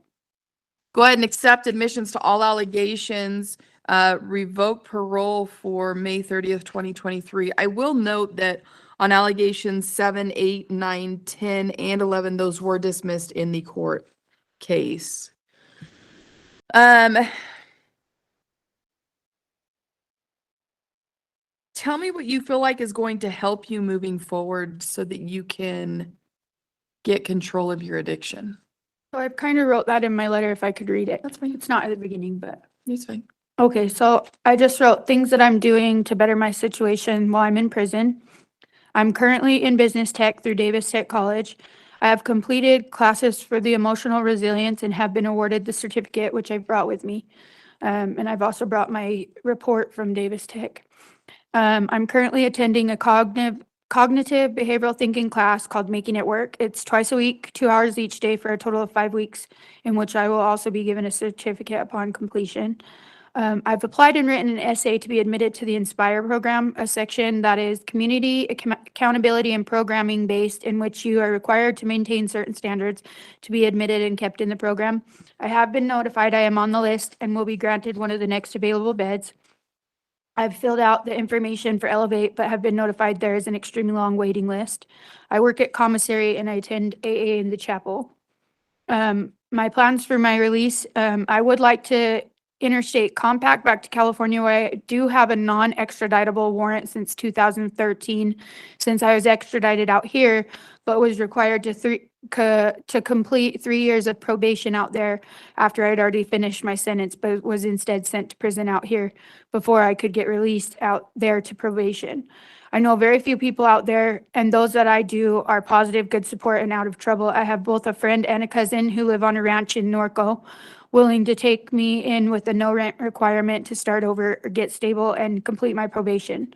A second option would be to go to Orange Street for stability, so that I have the resources, the job, and the time to save money and prepare for the community successfully. I think that would be more beneficial to me than the OCC program or another treatment program, because I've already shown I can complete programs. This last parole, I graduated women's retreat. It's not the knowledge I lack.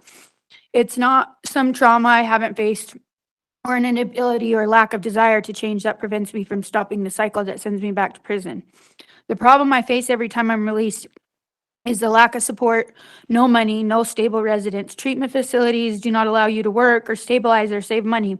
Every time I've done them, I graduate just to be sent back into the streets, no more prepared or stabilized than the day I was released. This would not be a problem at Orange Street on stabilization, where I'm allowed to utilize resources while working and saving up money and setting up a proper address while still completing parole classes required without being overwhelmed by finishing a treatment program and then having to repeat most of the same requirements and classes upon graduation.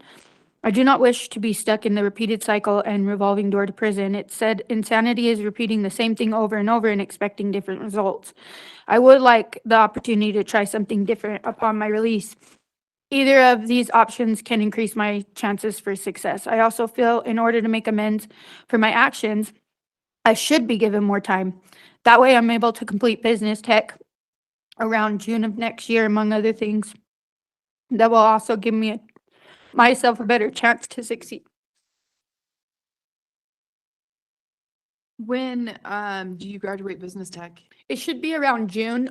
So this progress report, this shows the classes that I have completed and so like this one says that I've attended 188 hours so far. I am finishing classes faster than the normal. So right now I'm on track to graduate in June. But if I continue finishing faster than the hours allotted for each course, it could be like March, April, May, something like that.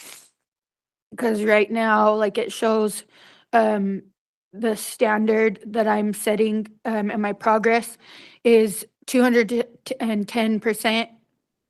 So that means I'm finishing that much faster than 100%, like if I were to finish them all on time. So probably in like May or something like that, I think. Do you mind if the officers make copies Yeah. of your And letter my and certificate and your other things? Yeah. Yeah. That way the board can have a copy of that information because the letter was good information to have for sure. Because it sounds like you've taken into consideration, you've thought about this, you know what keeps messing you up, what keeps pulling you back, and so on and so forth. Do you have any mental health diagnoses, ma'am? I have bipolar. Okay. It used to be something else but recently I was diagnosed because I have been going to therapy by choice. And so the recent one from the prison, she said bipolar 2. Are you taking medications or anything? Yes. Do you feel like they help? Yes. Were you on medications before? So I was at first and then I stopped taking them. But I feel like the ones I was on before aren't nearly as effective as the one I am on now. So are these medications you plan on taking for the foreseeable future then? Yes. Okay. Tell me about your physical health. Do you feel like there's anything that would prevent you from being able to complete a parole? No. Okay.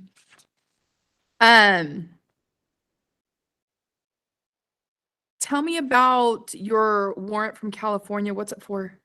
So I had a violent offense back in 2011. And I got sentenced to a year with halftime out there and 3 years probation. I was out for a few days and there was somebody that was in the household that I was at the day I was supposed to check in because it had been a weekend and then a holiday. So it was like Friday and then Tuesday was the day I was supposed to check in. And they came over to investigate her. And then they said they had refused. So I stayed 7 months in California when I was only supposed to serve 6. Because it was a bowl of weed they were trying to extradite me for and I had the probation agreement, the Superior Court said they needed to get a governor's warrant. Within a month after my release, they still hadn't got a governor's warrant, so they released me that night with no warning. And so I had very few options where to go. And then unbeknownst to me, within that 5 days before I went to check in, Utah put out another regular warrant. So this time I just agreed to sign the extradition papers because if they were going to do that every time, it was just going to be a hassle. And so then when I was extradited, I was sentenced to prison out here. Okay. And so. I So haven't been the warrant specifically is for possession then? No, it was for aggravated assault. Okay. Yeah. Tell me about the aggravated assault. What I had used a knife to get somebody out of my room, basically, long story short. Did you end up stabbing them? Yeah, Okay. well, technically cutting her lip off. And so it was an aggravated assault. Okay. Yeah.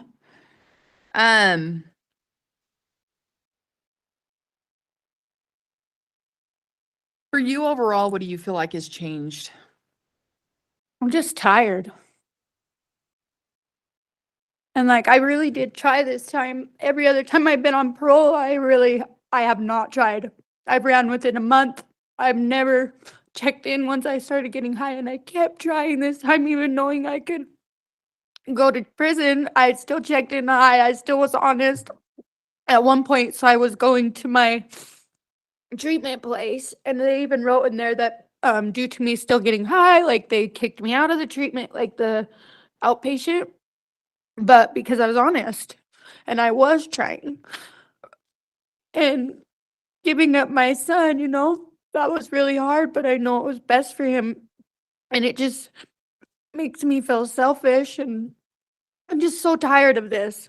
Like every time I get out, I start over and I think I'm gonna do good, and then I just get overwhelmed by like I don't drive, I don't, you know, and it just gets so hard, and I don't have any support out here. Like I have a foster mom, but she doesn't help me with anything, you know. She took my kid while I was in here, and then my sister had a heart attack or stroke, 2 strokes, and she went blind in one eye, and so she started taking care of the other kids, and so she literally just I thought she was gonna still help me, and I literally just got given the baby straight out of treatment, and so she's not available for help anymore, and I feel like this time, like, I just have to stop trying to get out to, like, I just don't wanna go to, like, Orange Street. I've prevented that in the past, you know?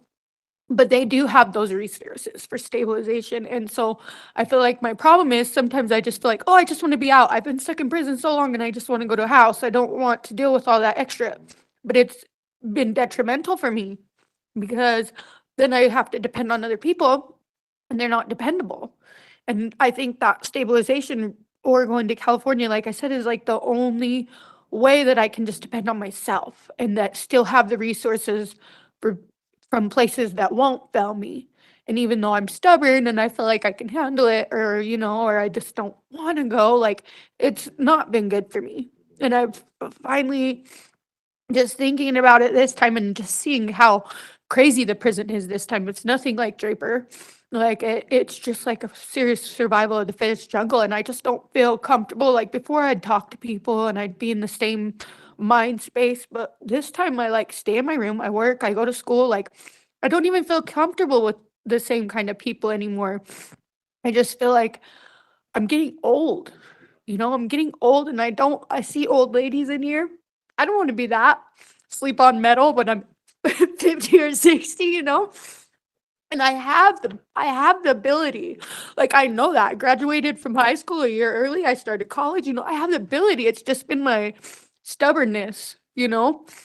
And I'm just realizing that I just have to let that go, because even if I have to struggle to get there, which I hate out there, you know, I'm struggling in here and then I have to struggle so much harder when I get out there, you know, because then I lose everything and I start over. It's just pointless. So a lot of things that I've not accepted before, I'm starting to accept this time, you know? And like some of the things that I didn't think were flaws, I'm realizing they are. Because obviously I'm not getting anywhere, like the insanity thing I said. Like I always think, oh, I'm gonna do it this time, but I don't try anything different. And this time I finally started trying, but I just had so many roadblocks because I refused, you know, to go somewhere that it really would help me. Okay. Where's your son now? So my foster mom, she had him adopted by a friend of the family. Yeah. Well, ma'am, what I plan on doing is taking the information we discussed today, compiling that into reports, submitting that to the board. You're well aware the board is the one who makes the final decision in these cases. They usually takes about 2 to 4 weeks for them to get that decision out to you. You do have a 29-month guideline, which puts you at July 12th of 2026. That guideline is what it is. It's just a guideline, meaning that they can go below that on the past that, depending on if they want to see you complete something. You do have a 20-year top, which puts you at February 16th, 2042. That is the length of time the board will have jurisdiction over your case, given there are no other further offenses. Do you have any other questions for me or comments, ma'am? No, ma'am. All right, with that, we'll go ahead and conclude this hearing. Thank you. Good luck to you and have a good day. Thank you. You too. Just leave that paperwork just right there, and then they'll make a copy of it and give you back the originals, okay? Thank you.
hearing for Vincent Webb, inmate 223585. Is that you, sir?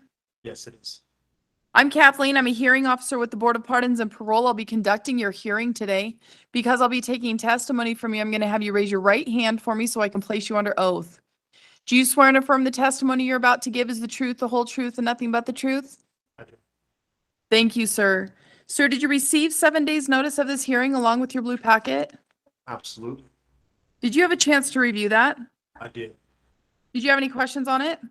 I don't. Kate, what I plan on doing is going over your current committing offense and then your parole violations, all right? Okay. So in case 231403172, you were convicted of 2 Class A misdemeanors, 1 theft qualifying felony prior 10 years, and then a tampering with witness. This occurred around August 9th, 2023, where you and another individual entered into a Cricket phone retail store and stole a employee's cellular device. She attempted to locate the phone by calling it, hearing it buzz and ring. At one point, you had control of the phone, put it back, and then picked it back up and gave it to the other individual you were with. Is that accurate, sir? Yes, ma'am. Sorry? Is Yes. there anything you wanted to add to that? So I picked it up out of ignorance. I wasn't trying to steal the phone. I was there paying my phone bill, but I handed it to the gentleman who put it in his pocket. Ultimately, that makes me part of the crime, and I understand that, and I take full responsibility for my portion and involvement in it.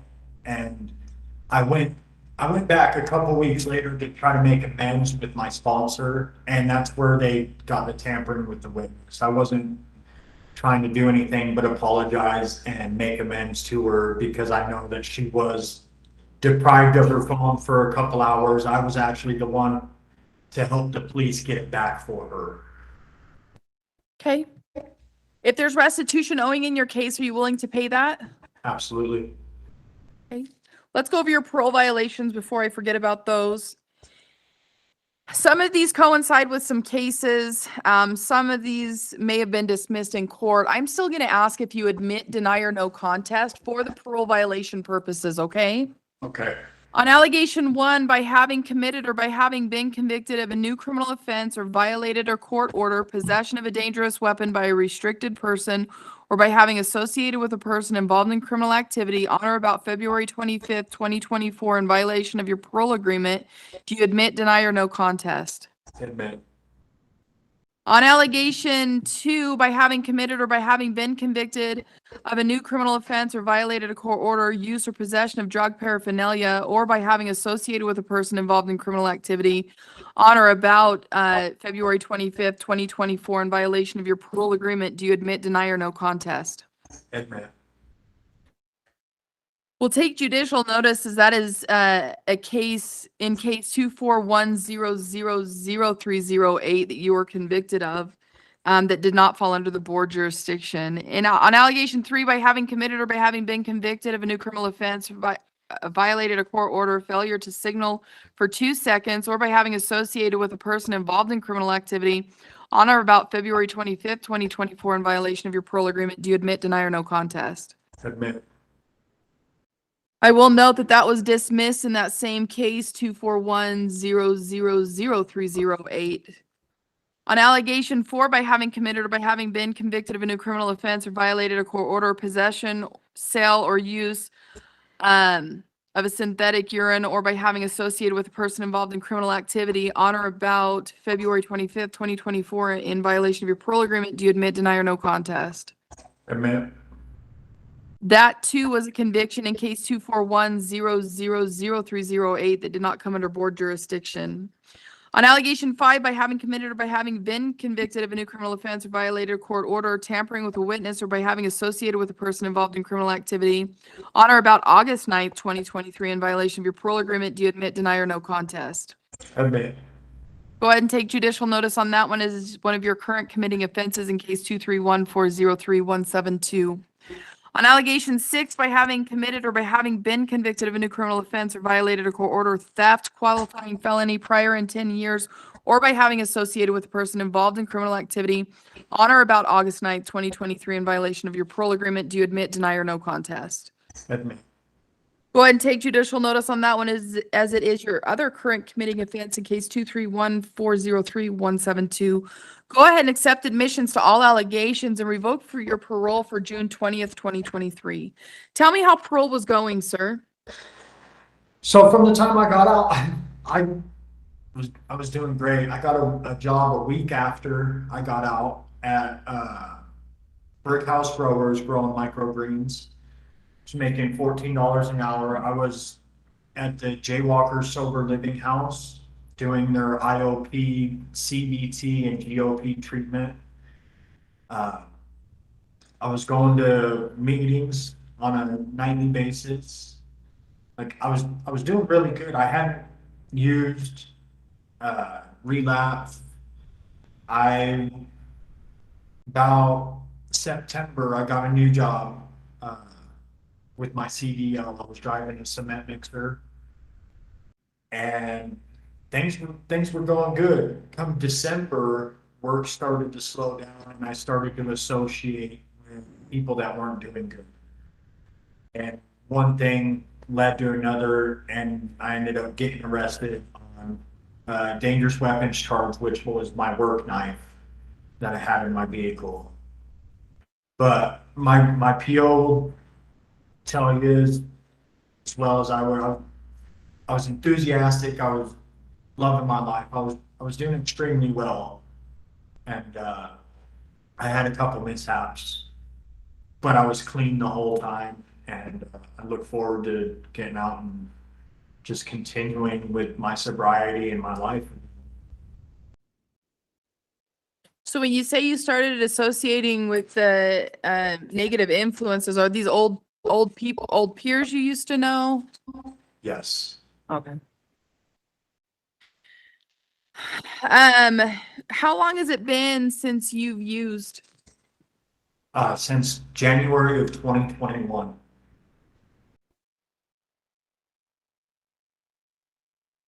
What's been keeping you sober? Just, I lost my kids when I came to prison.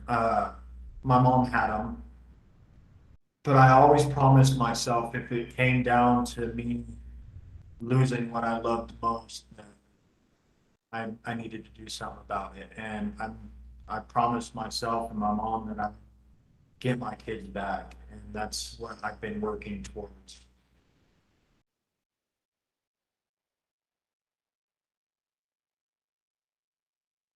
Do you have any mental health diagnoses, sir? Just depression and anxiety. Do you take any medications for that? I take mirtazapine. Do you feel like it helps? Absolutely. Are you consistent with taking that in the community? Yes. Okay. Is there anything you feel would prevent you from being able to complete a parole? No. How's your physical health? It's the best it's ever been right now. Okay. Tell me what you've been up to since you've been back, sir. Well, my mom passed away in April, so for a couple months I hadn't been doing anything. I'm just trying to mourn the passing of my mom. And I came to a jail that doesn't have any programming. I signed up for MRT, but the teacher is no longer here, so we're waiting for a new teacher. And yeah, I'm trying to just focus on what I'm going to be doing when I get out. So I've been reading a lot of self-help books. I've turned my life over to God when my mom passed away, and I'm trying to just better myself with my mind, body, and spirit. Where are your kids now? My sister has them.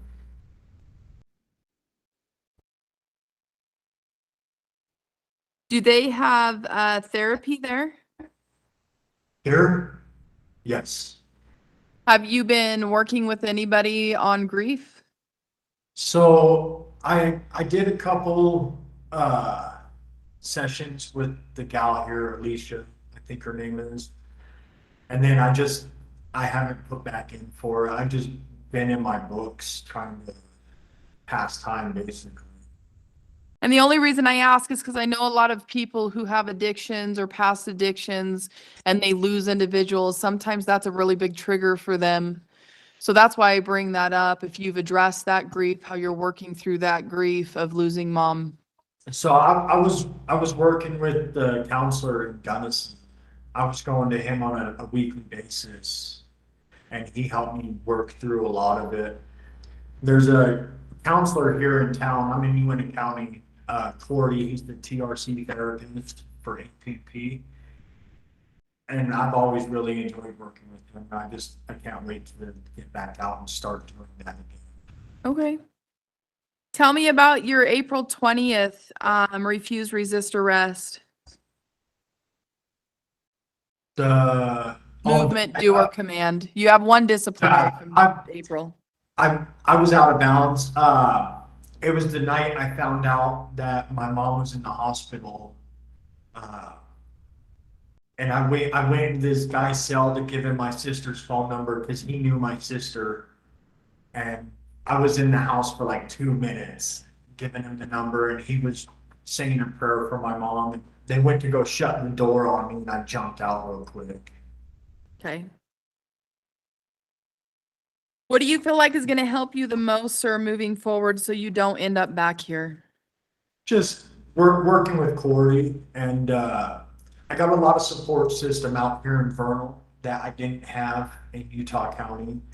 So I'm really looking forward to that because I have a huge family. We come from a big Italian family, and I was the black sheep who spent most of my life addicted to substances, and being out here and being around them, I believe will be good for me versus where I was. Okay. What are your plans for parole? Do you have a place to go to? What do you plan on doing for treatment? And do you have a job? So I have my CDL. I know the trash company out here will hire me back as soon as I'm able to. I was planning on moving in with my father-in-law. He's always been a huge support for me, me and my kids. And yeah, I want to move in with him. He's 80 years old. He needs to. I lost my mom. I don't want to lose him while incarcerated. I want to be there for him. Where's the mom of your kids? She is out in Salt Lake at the some rehab. Okay. So she has substance use issues too, then it sounds like. She does, and we're not together.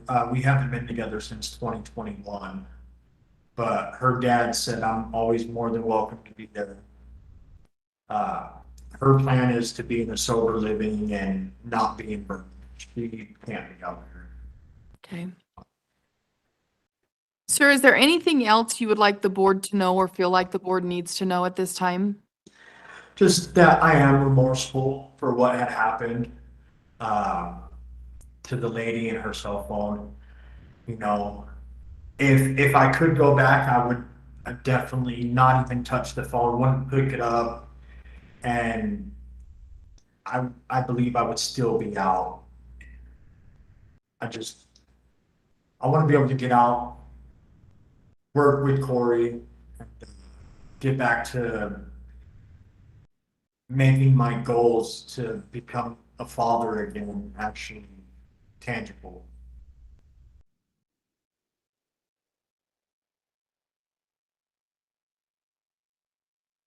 Well, sir, what I plan on doing is taking the information we discussed today, compiling that into a report and submitting that to the board. You're well aware the board is the one that makes the final decision in these cases. It usually takes about 2 to 4 weeks for them to get that decision out to you. Okay. You currently have a guideline of 12 months, which puts you at February of next year. That guideline, as you are well aware, is just a guideline, meaning they can go below that, on that, or past that, depending on if they want you to depending on if they want you to complete something prior to parole. You do have a 15-year top, which puts you at July of 2035. That is the length of time the board will have jurisdiction over your case, given there are no other further offenses. Do you have any other questions for me, sir? So I do, I heard that the board was doing, 20-day time cuts for nonviolent offenders and people that like sex crimes and stuff like that. Is that true? So there are a lot of different factors that go into that. You'd have to have a parole date for them to even consider that. If you do get a parole date without contingencies, you can write or have your case manager look into that more for you. There's people that specifically look at those things, if that is still happening. Okay. Okay. Any other questions for me, sir? No, that's it. All right. With that, we will go ahead and conclude. Thank you. Good luck to you and have a good day, sir. Hey, thank you. Thanks.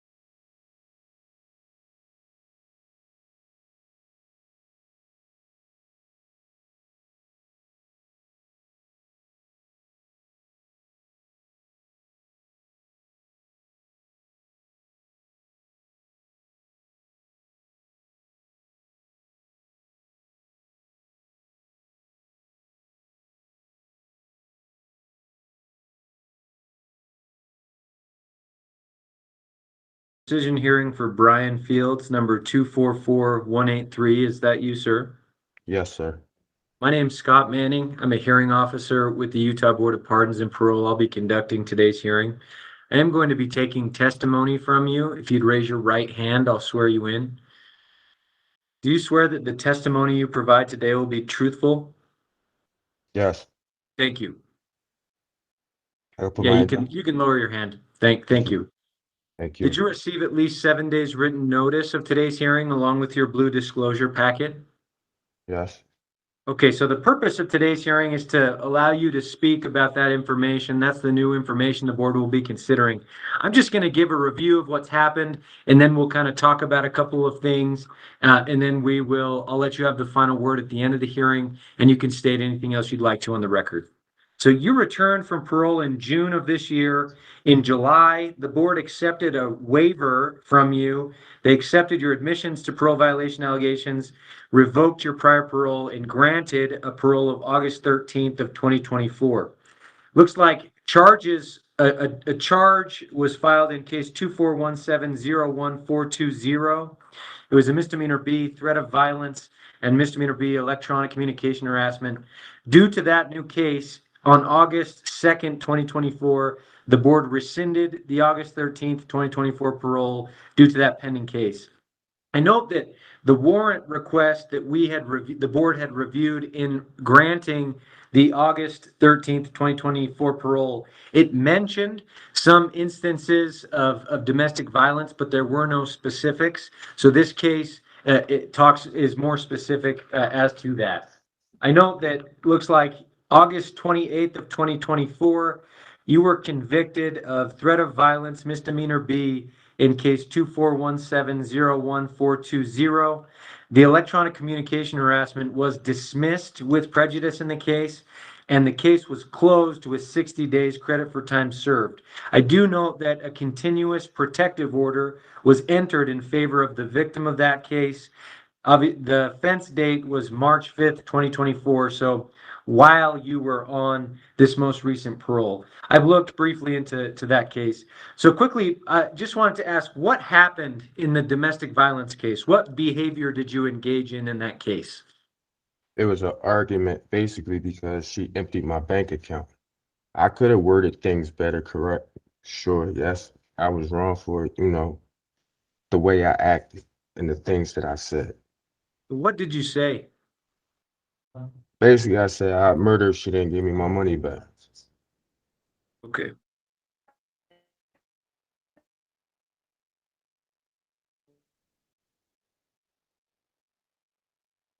And what led to, it seems like there was a pattern of domestic violence, a cycle here with this situation. What led to you engaging in that behavior, do you think? Me allowing that person to try to change who I was, me forgetting the morals and family values that my mother taught me. Basically, I let this person come into my life and just destroy everything that I had going positive for me. And for that, I take full responsibility of it. And if the board, if the board does grant another parole, would you be willing to abide by a condition of no contact with this victim? Oh, I already have that. That's already in progress as we speak. Because like, if I go back to this person, it's nothing positive gonna come out of it. Okay. Yeah, because the court entered a continuous protective order. So there's a court order that requires no contact between you and the victim. I think if the board grants another parole, there may also be domestic violence conditions, which would require you to seek out an evaluation and do any classes that are recommended, and also a parole condition of no contact with the victim. Do you have any thoughts or questions about that? No, I agree. I will agree and abide by that wholeheartedly. Because like I said, this person has turned my life upside down. So me going there is going to be taking a step backwards instead of a step forward in progress.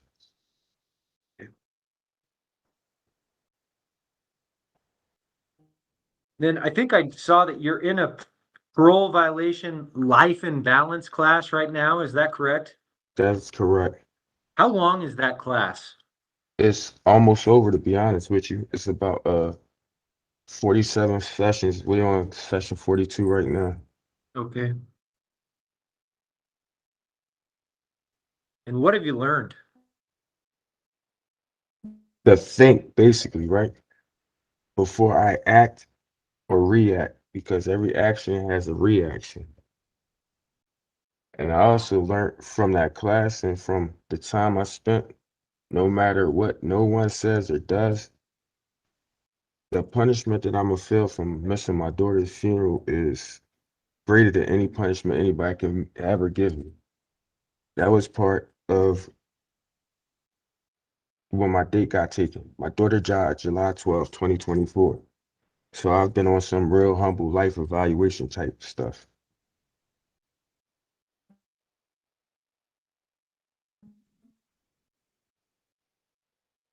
What I'll do from here, I'm going to take your case under advisement. I'll recommend that the board affirm the prior revocation of the parole based on the new conviction that did not result in Board of Pardons jurisdiction. After today's hearing, the board again will decide about a potential parole. They'll consider all relevant factors in that decision, including, looks like your maximum sentence of 5 years. That will expire as of now in January of 2026. You are back on a 60-day parole violation cap. So that'll be the cap that the board starts their analysis with. From there, there are certain exceptions that they could invoke in order to deviate from that cap. I will get a report submitted to the board by tomorrow so that they can make that decision. Usually it takes between 2 to 4 weeks. Usually takes a few weeks for a decision to be made, but it can be quicker than that, a couple days. It can also take a bit longer than that. Once the decision is made, we'll send it to you in writing through the mail, and it will also be posted to the Board of Pardons website. So that's kind of where I'm at. I do want to give you a chance, if you have any questions, concerns, anything from your disclosure packet that you'd like to state, or anything else you'd like the board, please, we have a few minutes left if anything else you'd like to say. Anything I like to say is I apologize for violating and giving another chance. I'm not gonna let him down. And I want to thank my parole officer, Roger Santina, because he really truly tried to help me. He really tried to help me.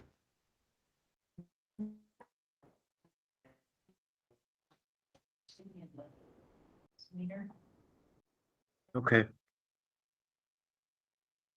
Well, I've taken notes of your comments. I'll put those in my report so that the board will consider those as they're making a decision. With that, Mr. Fields, thank you for being here, discussing these things with me, and we'll go ahead and conclude. Okay, thank you.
963. Is that you, sir?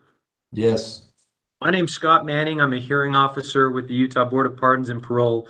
I'll be conducting today. I am going to be taking testimony from you. If you'd raise your right hand, I'll swear you in. Do you swear to tell the truth today at today's hearing? Yes. Thank you. Did you receive at least 7 days written notice of today's hearing along with your blue disclosure packet? Yes. That blue disclosure packet obviously is the new information that the board will be considering as they make a decision after today's hearing. If you don't mind, I'm just going to give a quick review of what's happened, including the information in the blue packet. Then I have some questions for you about the pending case and what's going on with that. And then at the end of the hearing, I'll let you state on the record anything else you'd like to, okay? Okay. Looks like you had a parole violation, an original hearing in January of 2024. After that hearing, the board granted parole of November 26th, 2024. It was contingent on completing CBT or a minimum MRT. I note that you have successfully completed that MRT contingency as of now. I just want to state that on the record. Moving forward, the board will consider that when they do get to a dispositional decision in the case. On August 5th of 2024, the board was notified of pending charges in case 2419-01429. On August 6, 2024, the board rescinded the parole date due to that pending case. As of today, I just barely checked in case 2419-01429. Pending are charges of theft, felony 2, and burglary, felony 3. The alleged offense date is December 7th, 2022. So while you were on this most recent parole, I think a 4-day trial is set to start on Monday. I believe a pre-trial conference is set either for today or tomorrow. I know that there was an evidentiary issue that was just disposed of. I've kind of just kept on track of what's happening with that. The board is not going to make an ultimate decision until after that case is resolved. It obviously carries the potential for board jurisdiction. So depending on, I'll kind of give you my thoughts here in a minute on what that looks like, but did want to ask you, I don't want you to talk about the substance, obviously, of alleged behavior, these criminal charges that are pending. I won't be asking about that, but do you have any procedural update as to what's happening in the case? Well, I was supposed to go to court today at 9 a.m. and they didn't call me to court. Last I heard on the 9th, we were set up to go today for court and then trial to begin Monday on the 21st and go till Thursday the 24th. Okay. But so as of now, your understanding is it's still set for trial. So the trial will continue? yeah, but we skipped final pretrial today. I don't know why. Okay. Well, that's fine. We don't need to get into details of that.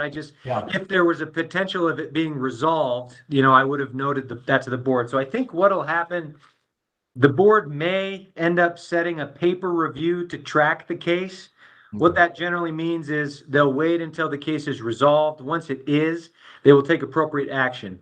Here, if that were to result in board jurisdiction, you would need to have an original hearing to discuss the case and to get a new guideline calculation, etc.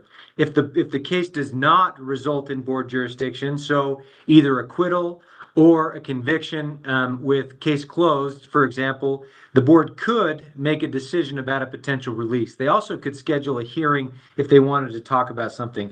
I think what I might do is wait until the end of next week to see on the result of that case, to see what happens at trial. And then once that happens, if I can get that information, I'll get it to the board.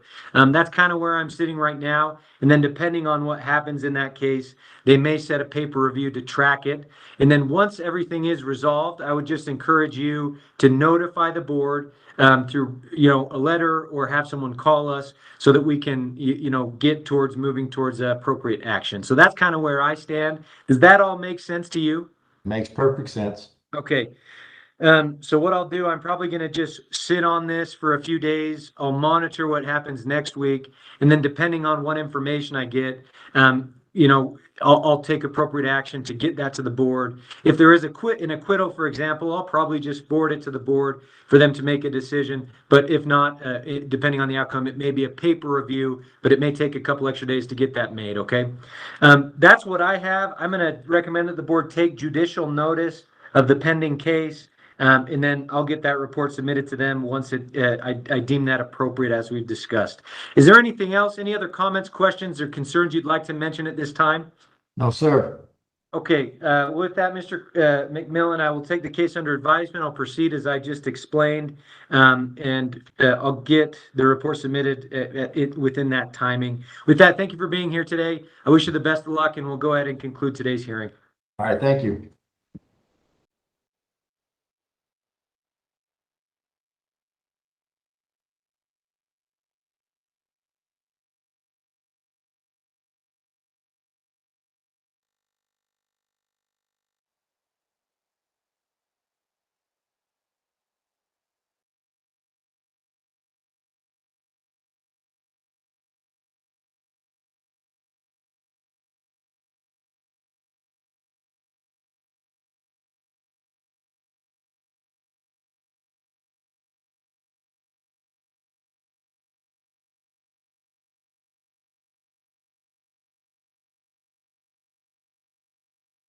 Number 200845, is that you, sir? Yes, sir. My name's Scott Manning. I'm a hearing officer with the Utah Board of Pardons and Parole. I'll be conducting today. I'm going to be taking testimony from you. If you'd raise your right hand, I'll swear you in. Do you swear that the testimony you provide today will be the truth? Yes, sir. Thank you. Did you receive at least 7 days written notice of today's hearing along with your blue disclosure packet? Yes, sir. So that disclosure packet obviously contains the new information that the board will be considering as they make a decision in your case. Part of the purpose of today's hearing is for you to be able to point out errors, inaccuracies, anything else you'd like to discuss in that information.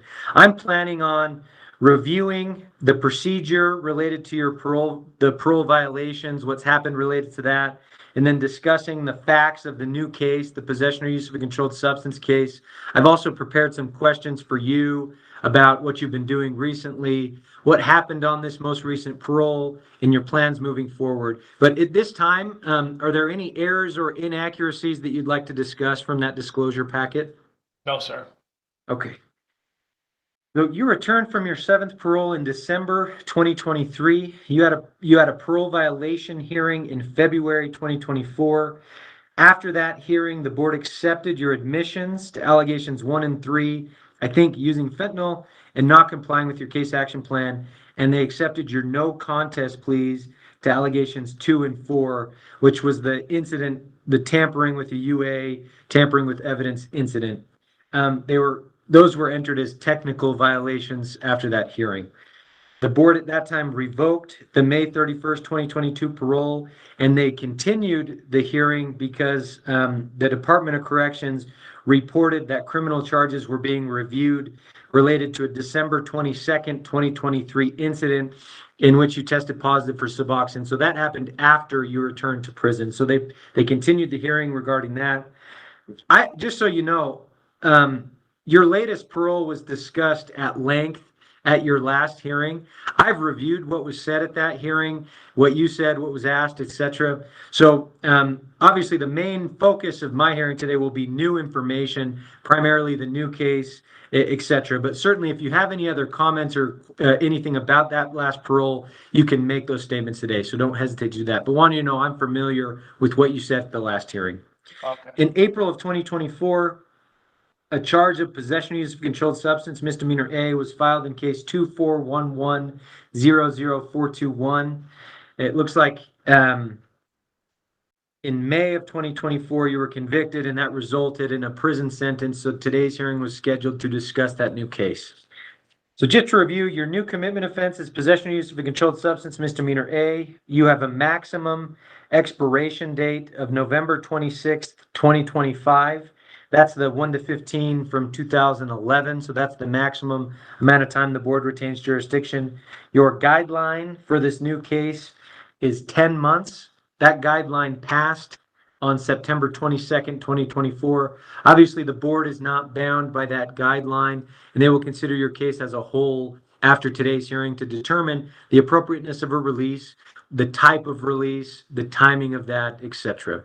I do also failed to mention, I'm going to recommend that the board affirm the prior acceptance of your pleas to the parole violation allegations and affirm the prior revocation of the parole, and that will allow us to move forward. So the new case looks like December 22nd, 2023. You were in the Cache County Jail. The report says deputies noticed that you had Suboxone. The report says you flushed it down the toilet at that time. No, sir. Sorry, I don't mean to cut you off. That was the person who got caught with it. That wasn't me. I just tested positive for Suboxone. The Justin Jardine, whose name's in the report, that's who they're talking about, who had the Suboxone and flushed it. I just tested positive. That's what my charge is for. Okay, let me take a look at the official report. I'll note your comments. I just want to make sure that I'm understanding here correctly. Okay. All right, December 22nd, 23. Justin Jardine. Okay, so someone else was noticed in the bathroom. That other individual, okay, flushed it. You and it looks like 7 other individuals tested positive for Suboxone. Okay, I apologize for that. I No, created you're all right. a shorter summary of it. Okay, and that I have in my report that I'll submit to the board. I've put the entire official version, but just for the hearing today, I shortened it. So the board will have that entire official version as they're considering the case. And I'll also note what you said today. So what led to you using Suboxone? I mean, it was just, I was in the section, somebody came in, happened to have it, and like I've done a million times in my life, I made the stupid decision and felt susceptible to it, and it was offered to me, and instead of doing what I should have done in the situation that I'm in and with everything that I had going on the outside, I should have been smarter and said no, but I was made the decision to do it, and there's really wasn't a whole lot of thought behind it, which is where I've made mistakes many times in the past with addiction and using, and this was another one of those scenarios to where instead of considering what I was doing or the consequences of it, I did it, and obviously it led to a new charge and more time. And now looking back at it, it was ridiculous and stupid, and I could have been out. I could have been there for my daughter before she passed. If it wasn't for this decision at the time that I didn't think that was that big of a deal or that I wouldn't get caught for, and now it's turned into this. So it was a one-time thing. The guy who got caught with it had just barely got moved into that section 2 hours prior, and it was kind of just being thrown around in the section. And like the report says, I was one of many guys who ended up testing positive for it. Okay. Well, thanks for your comments on that. I do note, on past paroles and really in the community, it seems like kind of reverting to substance abuse as a coping mechanism has really been one of the main barriers to success in the community. And certainly when you are released here coming up, that's going to continue to be something that will be a risk factor and something to hopefully deal with in a healthy way. I do note on the most recent 2 paroles, you seem to do quite a bit better. You lasted over a year, established some stability, showed an ability to apply some of the things you've learned in treatment to cope better. So there's been, recently improvement in that area. But what further insight do you have as far as coping with those difficult situations, coping with stress in a healthy way? What other insight do you have on how to change that moving forward? I think just the biggest thing for me is, I'm now 14 years in on a 1 to 15. As you can see, I've been back numerous times on violations and my original charge, and every single one of my violations has been exactly that, has to do with my drug and alcohol addiction. I came into prison at 18 when I was an immature kid still, and I got out the first time at 24 and had life thrown at me. I was supposed to be an adult. I was supposed to handle parole, and unfortunately, with my addiction and everything, it was just every single parole, I guess, has been a learning experience for me. I have gained things out of each one and I've learned things out of each one, but I've also messed up on each one, and that's the reason why I've kept returning. But I feel like it's just like I did drug treatment on the inside, completed it successfully. I did SOTP successfully. I completed MRT this time in. I've gotten my high school diploma. I completed aftercare successfully and drug treatment successfully on the outs this time. So I think I have the tools. I know what I need to do to succeed. The biggest thing for me, I think, this time around and is actually applying them. There's a difference between knowing the tools and actually applying them, and I think that's just the biggest thing for me. In the past 3 years, I lost my wife to suicide because of her addiction. I lost my best friend last year, right before I came to prison, from an overdose. And this year, back on April 2nd, I lost my daughter, who was 9 months old, waiting on a heart transplant. And I think that's kind of when my perspective for life has started to change. It's not something that I was expecting. It's not. She was 9 months, and she fought every single day of her life to have that 9 months before her life was taken from her, and she didn't have that choice. And I only, because of my addiction, because of my selfishness, instead of being out there for her, I got to be there for 4 months of her 9 months that she had, and I wasn't even there to even bury my own daughter. And for me, I feel like I let her down because of that. And here I am with my addiction and everything. I'm playing Russian roulette with my life. I could have overdosed and died many times, and I've just been so careless. And after my daughter's passing, it's just kind of, but I made myself a promise and to her that I gotta be done. It would be selfish for me and a slap in the face to my daughter if I was to get out and continue using and be careless with my life when she lost hers. And I just feel like now I've hit that rock bottom. I've lost all my people, my loved ones that have been around me, who have cared for me and looked out for me, and because of my decisions. And I've hit that rock bottom to where now I feel like I have the motivation and reason to get out and do what I'm supposed to. I've been doing this for way too long. I'm tired of it. It's not the life that I want, and I know my track record doesn't show.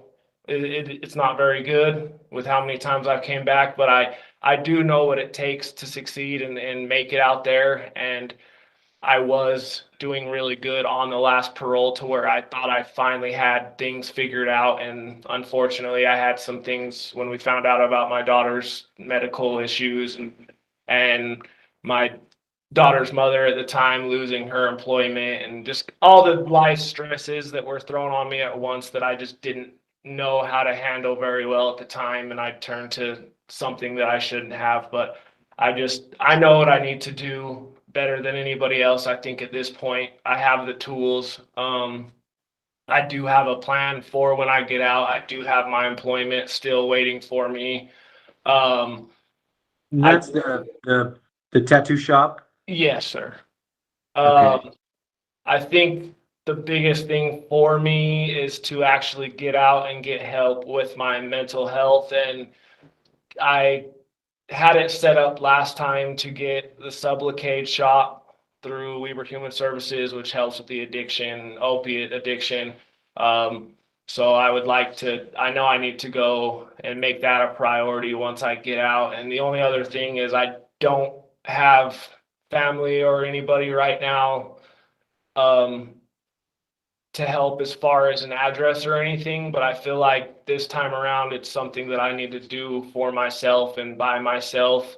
And I would like the opportunity to at least go to the halfway house for stabilization so that I can save up my own money and get things going by myself. And not only that, just to prove to myself and everybody else who at this point just says, oh, he's just going to continue down the same path, so that I can show them as well that I'm ready to change. So Okay.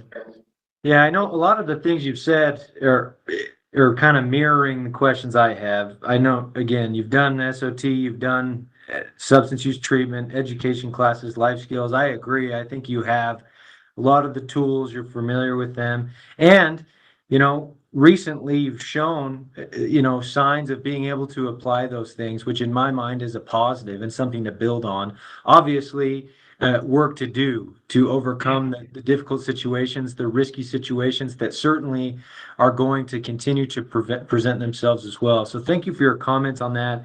I tend to agree that moving forward, the key is going to be turning that corner from, okay, doing good for about a year, and then turning that corner to sustaining it, right? To sustaining that sobriety, that success long term. And I tend to agree. I'm encouraged that you know, because we're getting up on the expiration of sentence. It sounds like you think the resources of parole and the accountability for the time that's available will help you with yes, getting on the right path. And that, to me, you know, seems appropriate as well, to get into, you know, getting some evaluations done, you know, having some help to get on your feet with work, find some stability as you're going forward. So I'll note those things for the board. I do also want to just state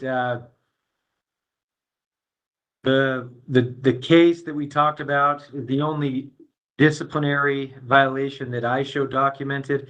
The institutional progress report says you were, quote, also written up on May 30th of 2024. It says that a report is attached about that incident, but I haven't been able to locate that. Did you have a disciplinary in May? Do you know what they're talking about with that? yeah, it was over a razor. We get razor pass here at the jail twice a week, and depending on what officer is working at that time, there's one mirror and one sink for 30 guys, and certain officers will give out a certain amount of time. And I happened to, it was a bad day. I was working nights. I had been up for all night down at work and came back and waited till everybody else was done shaving. And I was already in a bad mood and dealing with some things. And I didn't get fully done shaving. And I had some words with an officer. Yeah. It wasn't nothing too crazy. I had words. I didn't feel like I got enough time, and it resulted in me getting a write up because of the way that I was talking to the officer. So For mention that, I just, you know, I don't have any documentation of it, so I'll note for the board that that's what they're referring to, and I'll note your comments about it today. I do note, looks like you've been working, or there was a job, kitchen and the jail, with good ratings, housing staff, notes, you know, the personal life struggles that you've dealt with, that you've shown, some progress in regarding those things. I got a letter from a deputy WRIGHT, the programs coordinator, that talks about your work, that you've done good work in your jobs. You've been contributing to Project Reality, been an MRT. So there's some positive reports from the housing staff as well that I will note for the board. I think so. When you were talking, you've really touched on most of the questions that I had prepared for you. Let me just make sure that we've touched on all of it. Okay. All right, so halfway house, potentially, get on your feet as far as planned, go back to your job at the tattoo shop, treatment, hopefully getting some medically assisted treatment, it sounds like, and also mental health related treatment. Okay. Yeah, those are the questions I have for you. We have a couple minutes left. Anything else you'd like the board to know? I think that's it, sir. I mean, I'm just ready to get back out and do what I need to. It's been long overdue, so.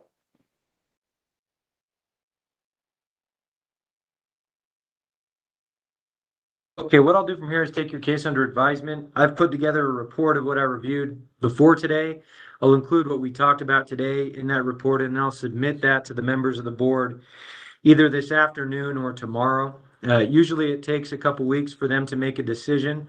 Once the decision is made, we'll send it to you in writing through the mail, and then it will also be posted to the Board of Pardons website if there's anyone in the community that would like to access it there. So with that, Mr. Judkins, thank you for being here and discussing these things with me. I wish you the best of luck moving forward, and we'll go ahead and conclude. Thank you.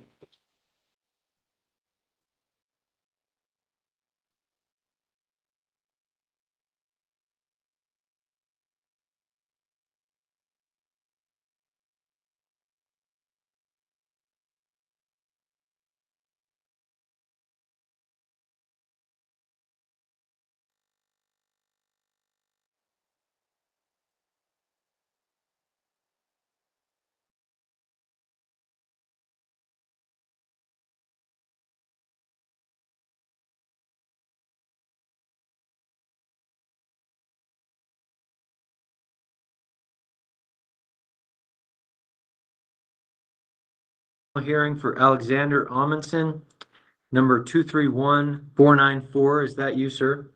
Yes, it is. My name's Scott Manning. I'm a hearing officer with the Utah Board of Pardons and Parole, and I'll be conducting today's hearing.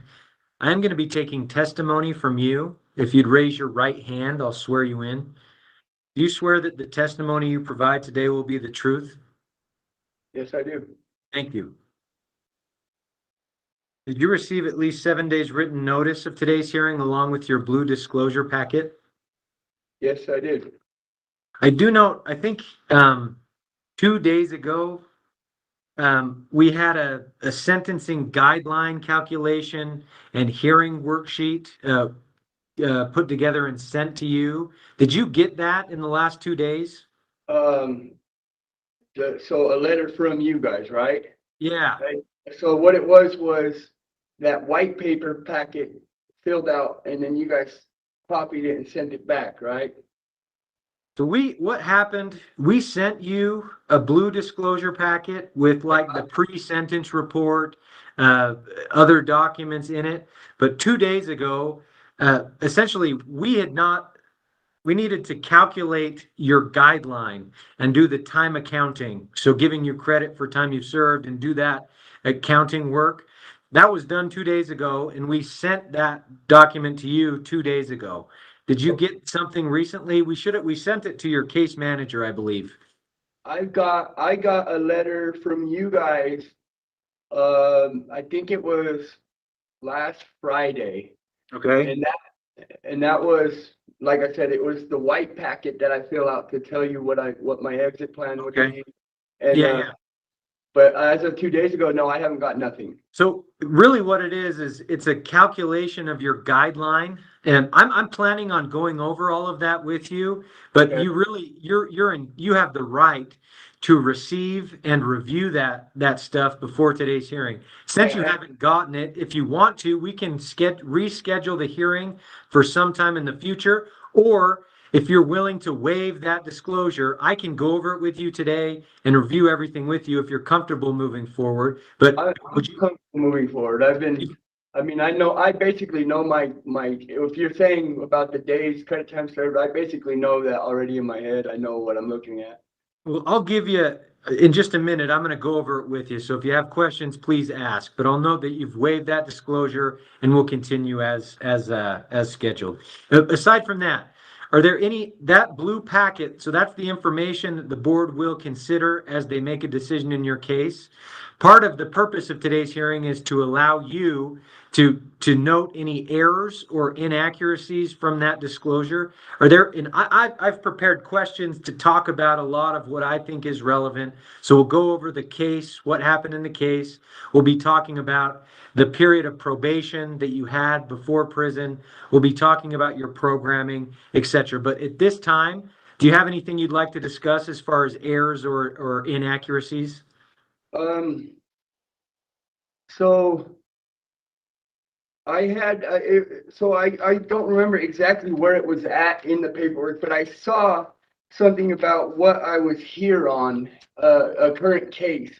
And I only have the one current case, but it was showing that might have been two. I should have folded the paper to show exactly where it's at. Yeah, so I think I know what you're talking about. You're only here on one case. I Yeah. think in the last few months, the board rescheduled today's hearing or postponed it due to pending cases. Yeah, Those no, have all this been was resolved. something else entirely, Yeah. though. I've Yeah. been dealing with those. Yeah, I know. I understand that. At this time, it's all resolved, and we just have the one case. I'll talk. Okay. We'll go over that case. So we're on the same page with that. Okay. Anything else you'd like to mention at this time?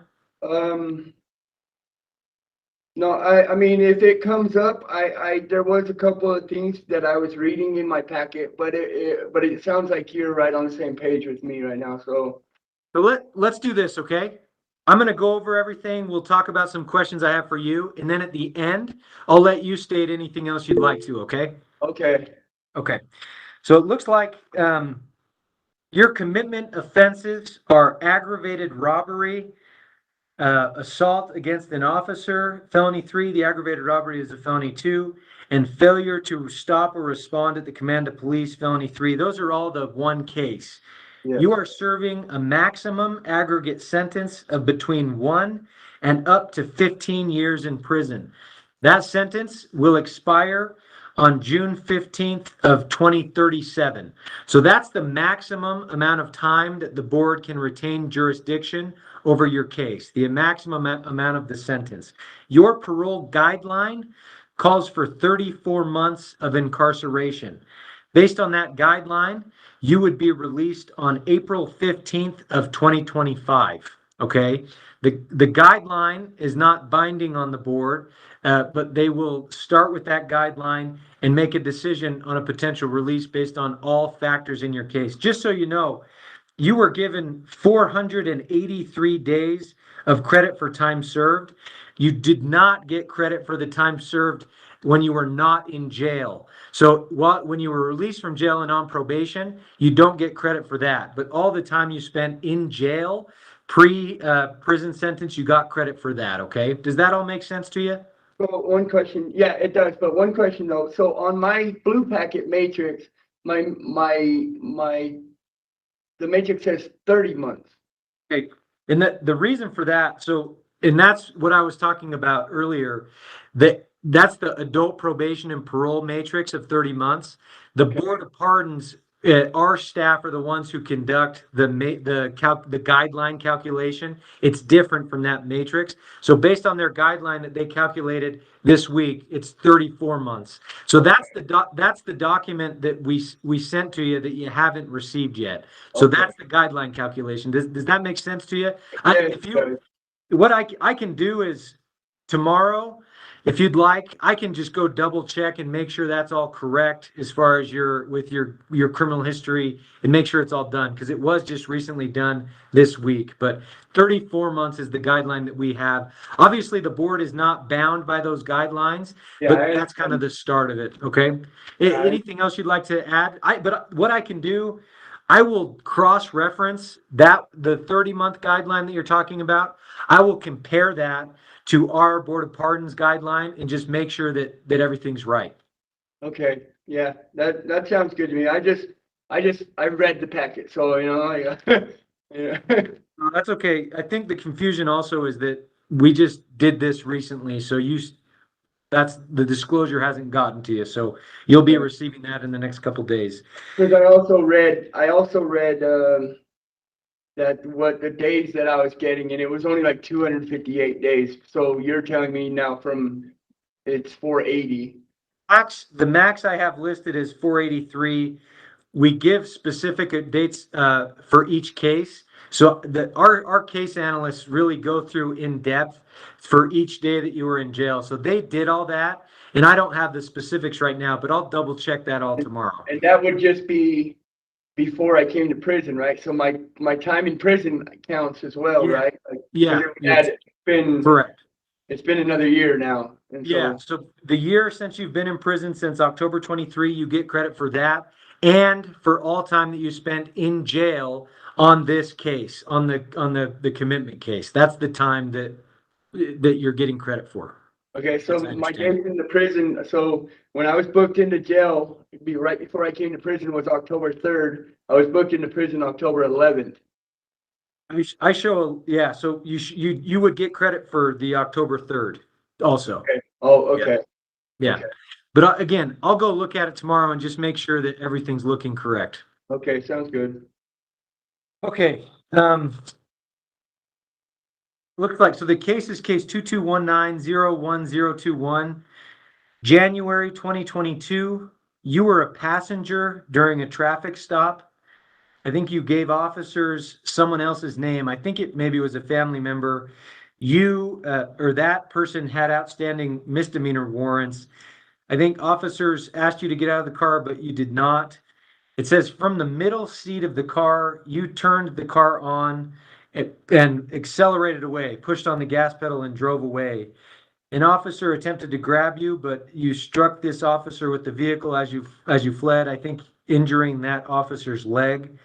Officers pursued you, and you pulled over, and an officer positioned himself in front of the car you were driving. It says you again sped forward and rammed into that officer's vehicle. At that point, you went into a parking lot where you rammed another police officer's vehicle, and then you entered back on the road, and there was a pursuit for a period of time. I think at one point you lost control and again crashed into an officer's vehicle. It looks like at that point you again reversed into an officer's vehicle, and at that point officers were finally able to pin your vehicle successfully. It says you had on your person 4.4 grams of methamphetamine. The original driver of the vehicle told officers she did not give you permission to flee, and she was in the car, but she did not want you to flee while that was happening. At that point, officers identified you correctly, and you were arrested at that point. Is that summary accurate as to what happened in the case? I mean, yes, with a few little discrepancies, but yes. What Like, are the discrepancies? so like the drug amount, it wasn't nearly like that much. I mean, that's not the most anyways, but it was more, it wasn't even close to that. And their turn of events on like the ramming and stuff like that.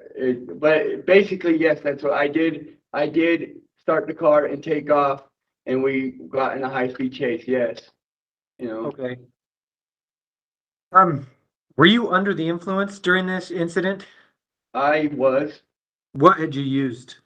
marijuana and methamphetamine. Okay. And obviously, this is very dangerous behavior, And putting the lives of officers, the public, and yourself, obviously, and others at risk, and making contact, ramming into vehicles, hitting a person. Walk me through what led to you engaging in that type of behavior in this case? Well, I just, nobody wants to go to jail, obviously, and that's basically, I knew that I was going to be going to jail because I was on probation and I wasn't ready to, and so I did the stupid thing and I tried to not, and they, I know what I've done and what I did was wrong. Obviously, I'm not crazy, and so, but obviously the drugs impaired me, and I just didn't want to go to jail. Okay. I don't, as far as I've looked. I don't think any restitution has been ordered. I don't see any specific request for restitution. Nothing in the court docket discusses restitution, but certainly the facts of the case suggest there's restitution issues. If restitution is ordered, are you willing to pay that restitution? Of course. And I think the process for that, after today's hearing, the board will likely refer the issue of restitution to the court so that if there is restitution, it will be dealt with at the court. So you may be seeing that. And if it were to be ordered, it would likely be sent to the Office of State Debt Collection. So any payments would need to go through them. But at this time, I'm not sure on the situation of it, but I will note your willingness to pay restitution if it is ordered. Looking at your history, it looks like you were on probation from about 2017 up until when this case occurred in January 2022. I've read the reports from that. I think at times absconding, not doing evaluations, etc. I think you had a chance at drug court in April 2021. But did not report and then absconded at that time. I think after this commitment case, you were given another opportunity at probation. And from what I reviewed, it said you were to do the CATS aftercare program. I think you were released to Odyssey House, but then either did not arrive at Odyssey House or left quickly. So I guess other than the commitment case, your criminal history is almost entirely drug use and possession or in theft. It seems like the cycle of that continued over an extended period of time. Why do you think you weren't able to change your behavior during those multiple opportunities at probation? So I just didn't take it seriously at the time, you know. I even when I was released to the Odyssey House, you know, the 1 to 15 that was sitting above me, it didn't seem real, and you know, until now that I'm sitting on it and I'm seeing, you know, my cap date of not until I would be 50 years old. You know, I mean, it definitely has leveled me out, you know, and understanding that all the way, you know, like that this is a serious issue that I need to deal with, you know. But that's basically what it was. I just thought that maybe I'd be able to skate under the radar and, you know, do these things, but that has changed now, and my mind has completely flipped the other direction. Now I understand that it's not going to just go away like that. And yeah, because as I'm reading this, that opportunity at probation after this case really was a big opportunity for you. And I'm really surprised that your reaction was that. So from there, I guess if you're granted parole, it's, you know, there's similar things to probation. You have to report as directed, maintain a residence and employment, be involved in positive activities, programming, etc. Obviously not commit crimes and use illegal drugs. If you're given an opportunity at parole, what do you plan to do differently to achieve a better result? So right now I have established a relationship with my father who lives in Montana. And, you know, I've known my father, but he's always lived in Montana. And I think my best route in life would be to go have him watch over me. And, you know, and I'll be working up there. He already has it lined up that I have work up there and I'll have a place with him to live. It's a good, sober environment. He doesn't do any, you know, social activities like that. And so, and, you know, he's been really excited that we've been talking again for me to head up there. And he tells me every day, you know, you come up here, you're going to be under my thumb, you know. And so I find that to be my best option right now, as far as getting out and what my plan would be. Are you familiar with the interstate compact process? I've heard other people talking about it here and there. So yeah, I mean, transferring your probation, right? Your parole. Yeah. So if you are granted parole and you wanted to go to Montana, that would need to go through the interstate compact process. So basically you would have to submit an application with Utah Adult Probation and Parole, they would communicate with the other state to get those approved. So there's a process for that. So I'd recommend, if you are granted parole, talk to your case manager or your agent in order to see the details on that, get applications submitted, because that needs to be approved if it were to be granted. Does that make sense to you? It does, okay. I do want to check in, we've had a couple disciplinaries. So January 23rd, 2024, A13 substance abuse. I think it says homemade alcohol was found in your cell. Were you using alcohol at this time? Well, so I would just, not to give you any excuses, yes, I was in the process of making it. But I definitely learned my lesson on that, after I was, they got me and I never was able to make it, but I did learn a lesson on that one, not to do it. Okay. But you got another one in September 13th, 24 for homemade alcohol. No, Then I think it says a tablet and tattoo paraphernalia. Was this homemade alcohol this time? so that did happen obviously, but it was a common area thing and they told me to roll up, I rolled up, I went to the hole, saw the hearing officer, the IDHO officer, and the case was dismissed. It was? I have that right here, the paperwork right here showing it was dismissed on final hearing date 9/17. Okay. So I need to, it's still showing as pending, so I'll note that. I understand that, so that, I got that paperwork too, saying my caseworker put that in as pending. Okay. But, and she put that in as pending on October 2nd, but I was already found not guilty, case dismissed on September 17th. So I'll look at the IDHO and I'll include that for the board so that they're aware of it. I'll check on that before I submit it to them. Okay.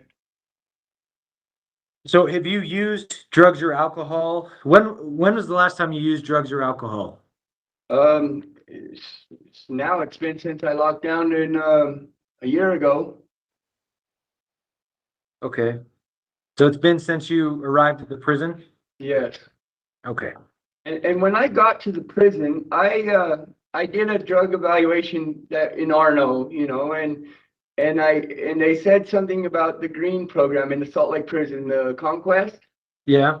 And I put in for that 2 times, and then they sent me here, and then I started having, I started having to deal with those cases that kept popping up on me, what was postponing my hearings, and so now I've just been sitting here dealing with those, and I don't know why the green program never accepted me, because I put in for it twice. And when I did the assessment, she said that she was going to be putting me in there.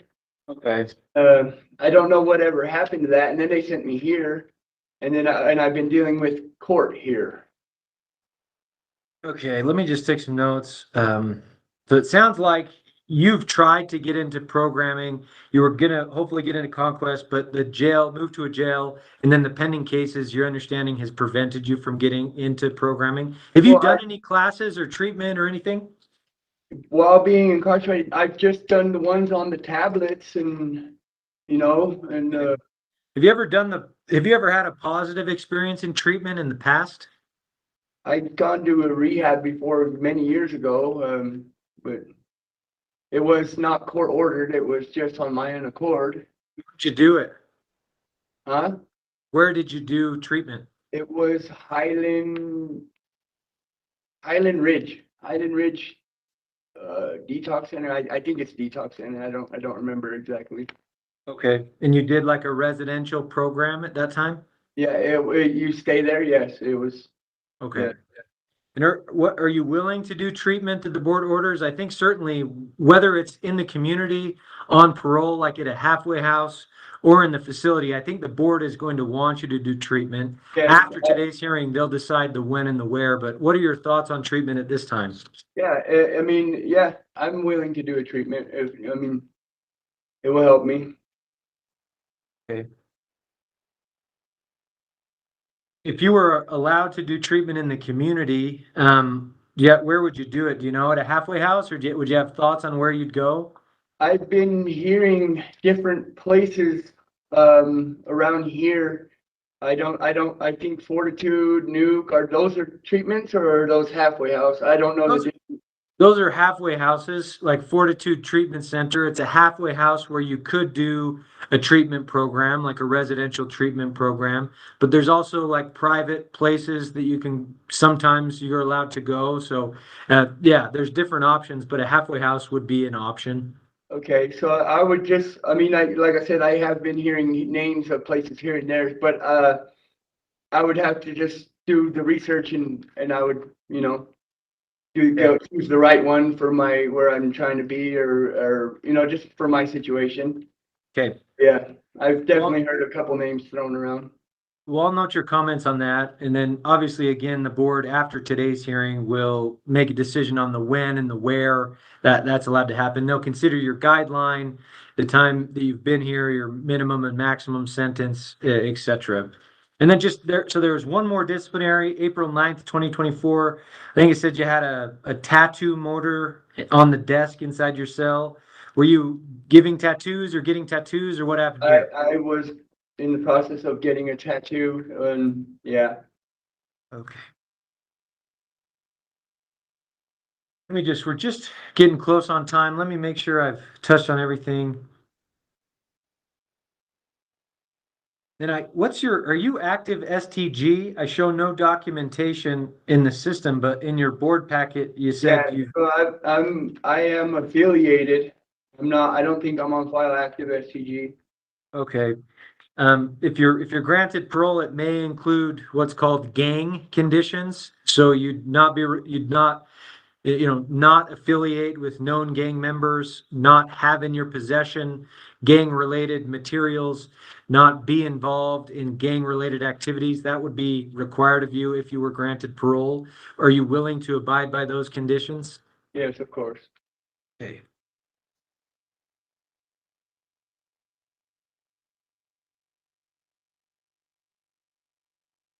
Well, those are the questions that I have for you. Is there anything else you'd like the Board of Pardons to know?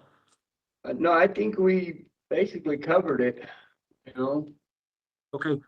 Well, you'll be getting that Board of Pardons guideline calculation, hopefully in the next couple of days. So that will give you some additional information on that. And then, like I said, tomorrow, I'm just going to double check everything, make sure it's all accurate. So as the board makes its decision from Yeah, here, I'm going to take what's that?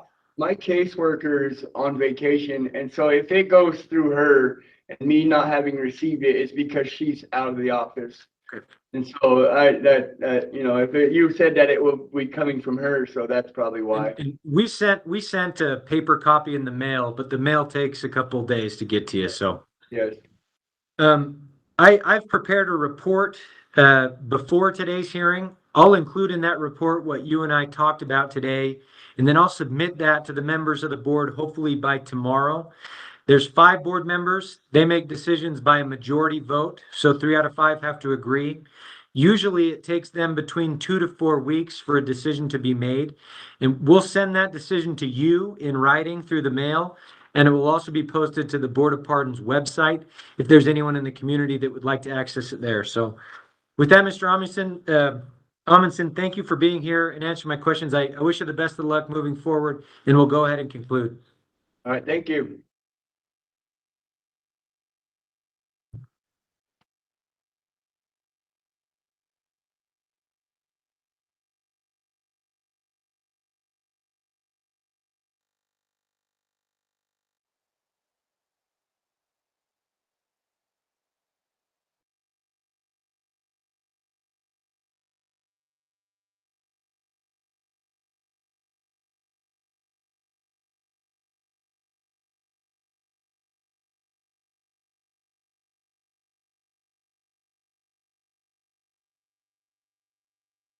All right. This is an original hearing for John Ketchum, number 226383. Is that you, sir? Yes, sir. My name's Scott Manning. I'm a hearing officer with the Utah Board of Pardons and Parole. I'll be conducting today's hearing. Excuse me. I'm going to be taking testimony from you. If you'd raise your right hand, I'll swear you in. Do you swear that the testimony you provide today will be the truth? Yes. Thank you. Did you receive at least 7 days written notice of today's hearing along with your blue disclosure packet? Yes, I did. So that blue disclosure packet contains the information that the board will be considering as they make a decision about a release in your case. Really, one of the main purposes of today's hearing is to allow you to speak about any errors or inaccuracies in that information before the board makes its decision. I've prepared some questions. I'm going to go over a lot of that during today's hearing. But at this point, do you have any questions or concerns or errors you'd like to mention before we proceed? No, I didn't see any. Okay. So I'm going to give, to start, a quick overview of your case. And we'll talk about the guideline, your convictions, your sentence. From there, we'll briefly review what happened. I think there's 12 cases in which you were committed to prison. I don't think we have enough time to go through each of everything that happened in those cases, but we'll go over a summary of those and briefly talk about them.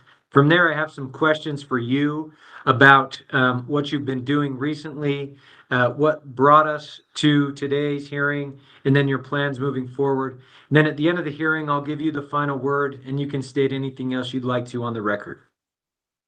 It looks like your commitment offenses are 2 counts of issuing a bad check, felony 3, retail theft, felony 3, 2 counts of forgery, felony 3, 2 counts of receive or transfer stolen vehicle, felony 3, receive or transfer stolen vehicle, felony 2, theft of an operable vehicle, felony 2, theft, felony 3, 2 counts of theft, felony 2, possession of a firearm by a restricted person, felony 3, and possession or use of a controlled substance, misdemeanor A. You're serving a maximum aggregate sentence of between 1 and up to 15 years in prison. That sentence will expire as of now on February 20th of 2038. So that's the maximum amount of time that the board will retain jurisdiction over these cases. Your guideline calls for 30 months incarceration. That guideline would lead to you being released on February 27th of 2025. The board is not bound by that guideline. After today's hearing, they'll consider your case as a whole with all relevant mitigating or aggravating factors to determine the appropriateness of a release, and if so, the timing and conditions of any such release. As far as the 12 cases, did you review the official summaries of those cases that are in the pre-sentence reports? Yes. Are those summaries accurate as to what happened in the cases? Yes. Okay. Just to review, so looks like you terminated a prison sentence in June of 2019. I think the first of these new cases happened about 4 months later in November 2019. Then cases occurred in March 2020, October 2020, December 2020, February 2021, September 2021, and January 2022.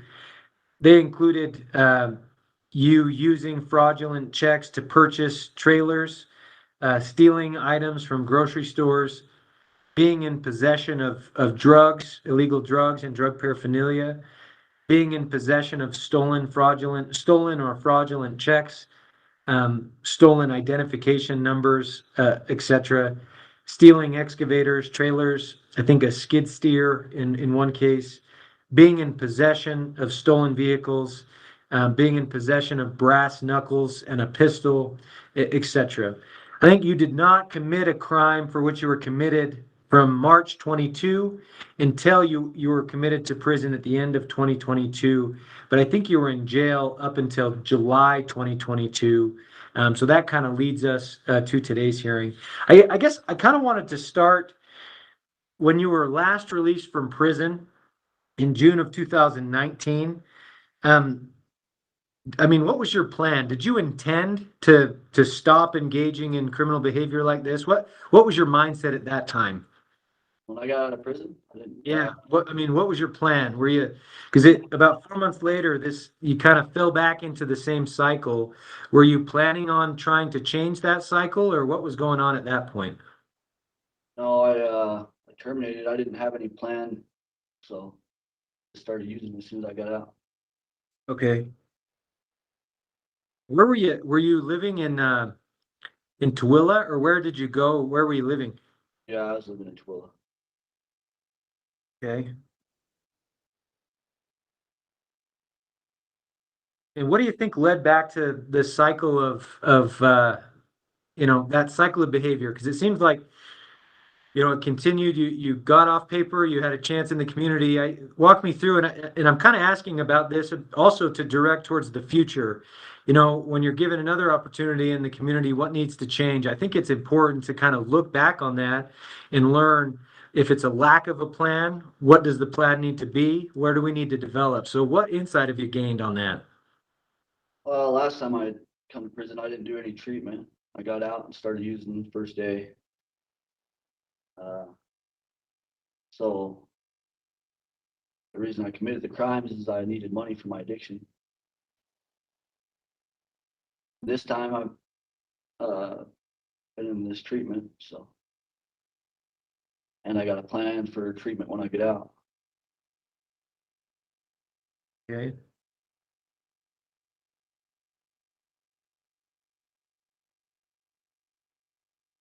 I do know, before we move on to that, restitution was ordered in a few of the cases. I think some of the cases were referred back to the court to determine restitution. Have you paid any restitution in the cases? I think my mom paid the restitution in the Beaver case.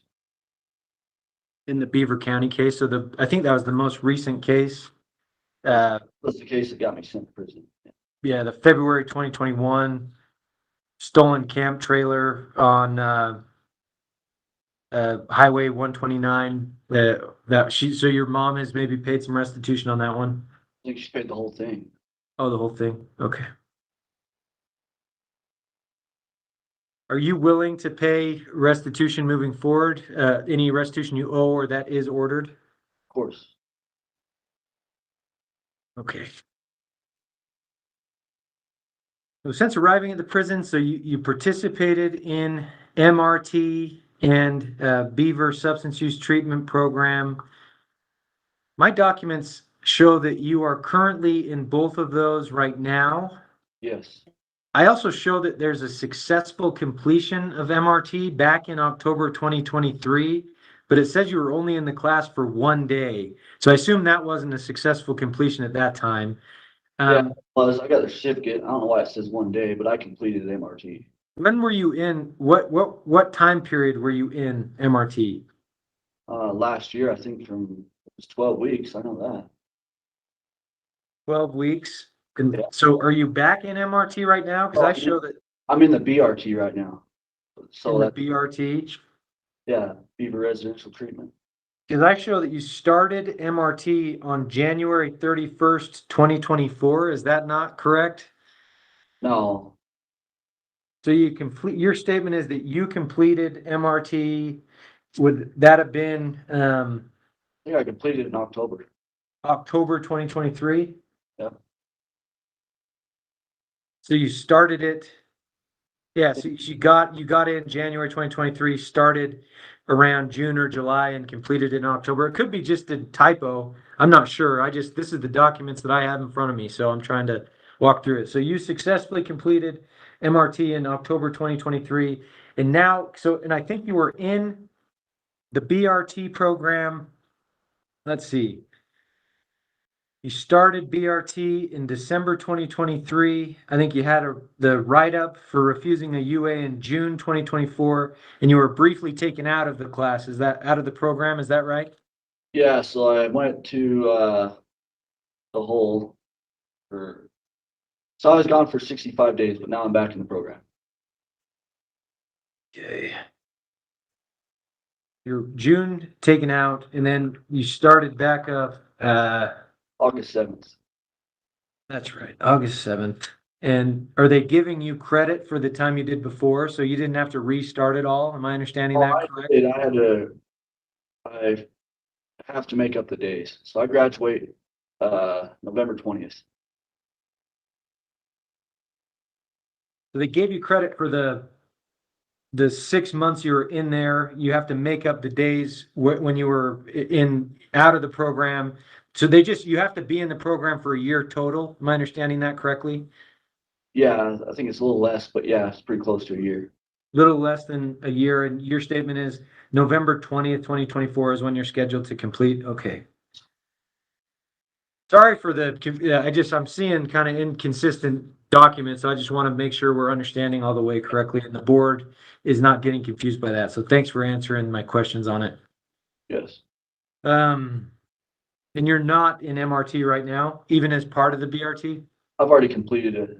So I'm in CBI and done RDAPT, and I got another clinical group I do too.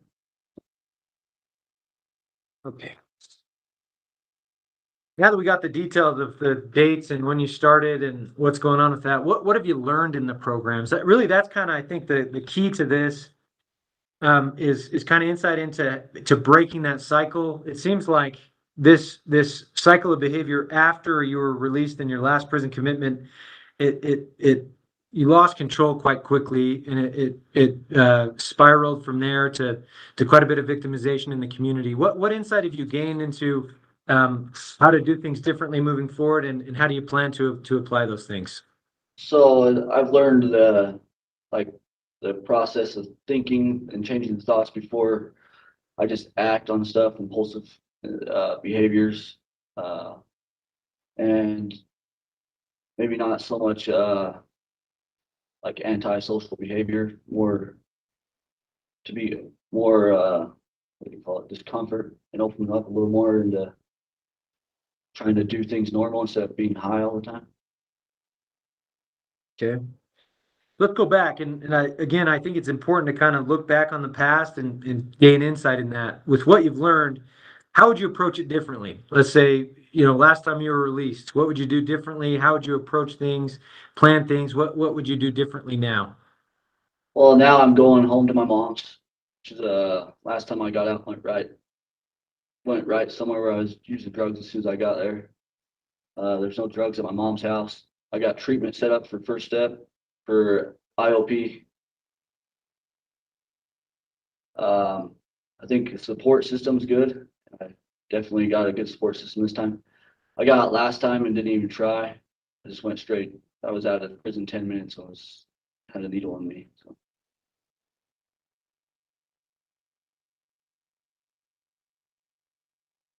And this time you'll be in Salt Lake. Is that where?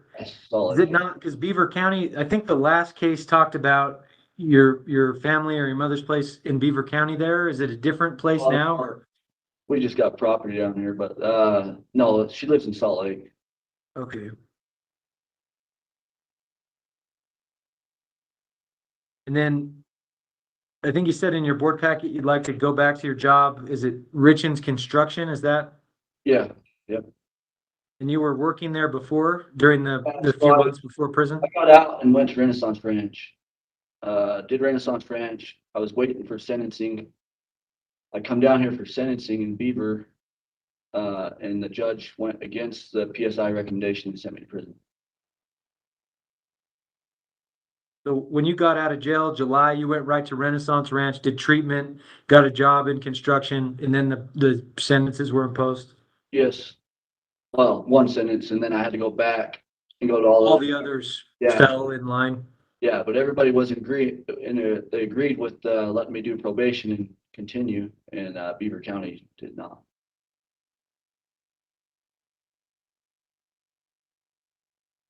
Okay, so your plan, finish the BRT program, do IOP through first step, live in Salt Lake with family, get back to your job in construction.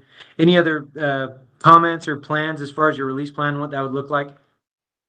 Yeah, I'm a heroin addict, so I'm gonna try to get on that shot before I even leave the prison. So the medically assisted treatment, whatever that looks like, and you're wanting to arrange that before and then just transition to Yes. do that. Who would you go through? Do you know? One of the sergeants here said he was gonna help me get it done, so. Okay. Then in the community, I guess just working with First Step to arrange that somewhere. Yes. Okay.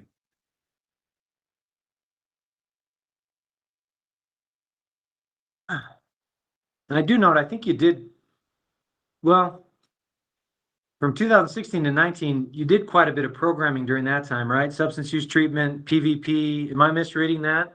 So that was never no programming. I went to the halfway house and did MRT. I never did a program inside prison. Yes, I showed 2018 substance use residential treatment, MRT in 2018, Northern Utah, PVP, alcohol and drug related, in 2018. Most of these are incomplete though, so I guess never really made it through the treatment. So never successfully completed or had a positive experience in programming during that period of time. Okay. If you know, you've had a couple disciplinaries. So February 2nd, 2023, I think it says somebody who was not on the approved visiting list was having a visit. What happened here? I don't know. I didn't really have any control over that. Somebody visited me with it, I guess didn't have this right account, so. Okay. And November 11th, 2023, BO2 fighting assault. It says you were involved in some kind of altercation. What happened in this incident? Yeah, I got in a fight, so. Had a fight. What caused the fight? Just miscommunication. Misunderstanding. In June 3rd, 2024, A13, B09, B16. I think this is the one that led to the being removed temporarily from the program. You refused a UA and then you were found in possession of tattoo paraphernalia. Did you use drugs or alcohol at this time?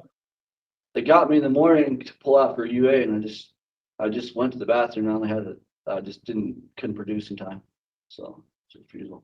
It says you, quote, refused to do the UA, I guess. So your statement is they took you to the place, you had the 2 hours, you had just gone to the bathroom and you couldn't produce? Yes. And so when's the last time you've used alcohol or illegal drugs? Or drugs, I guess or illegal drugs or medication that wasn't prescribed. When's the last time you abused substances?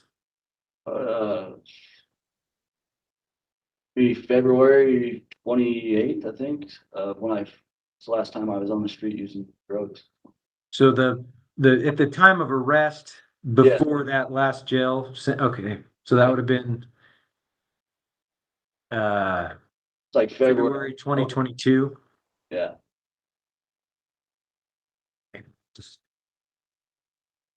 I paid a $300 fine and 25 days in the hole and have to make up 65 days for that whole incident there too. So.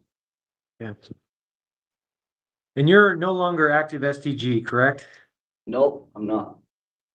And if you're granted parole, it will likely include gang conditions, which would, require you to not affiliate with known gang members, be involved in gang-related activity, possess gang-related material. Would you be willing to comply with those conditions? Of course. I dropped my stuff almost, I think it's been over a year now, so. Yeah, I show August 2023 is the date, so. Yeah. And I don't see in the file any previous mental health diagnoses or medications treatment. Have you ever had any mental health diagnoses? No. And how would you say your mental health is at this time? I say it's good. And no physical health issues? No. Okay. Those are the questions I have for you. What else would you like the board to know? This time I got a plan. I'm not just getting out and going right to drugs. Every time in the past, I didn't really ever have a plan. The plan was to just get out and get high. So. And I got 3 little girls at home that their mom just is going through some medical stuff. She's diabetic and she had her leg amputated. So I need to try to get out so I can help them.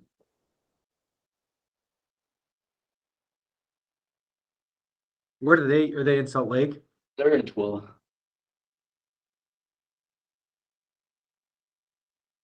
Okay. What I'll do from here is take your case under advisement. I've put together a report of what I reviewed before today's hearing. I'll include what you and I talked about at today's hearing in that report, and then I'll submit it to the members of the board either today in the afternoon or tomorrow sometime. Usually it takes the board between 2 to 4 weeks to make a decision. Once that decision's made, we'll send it to you in writing through the mail, and it will also be posted to the board's website if there's anyone in the community that would like to access it there. So with that, Mr. Ketchum, thanks for being here and answering my questions. I wish you the best of luck moving forward, and we'll go ahead and conclude. All right, thank you.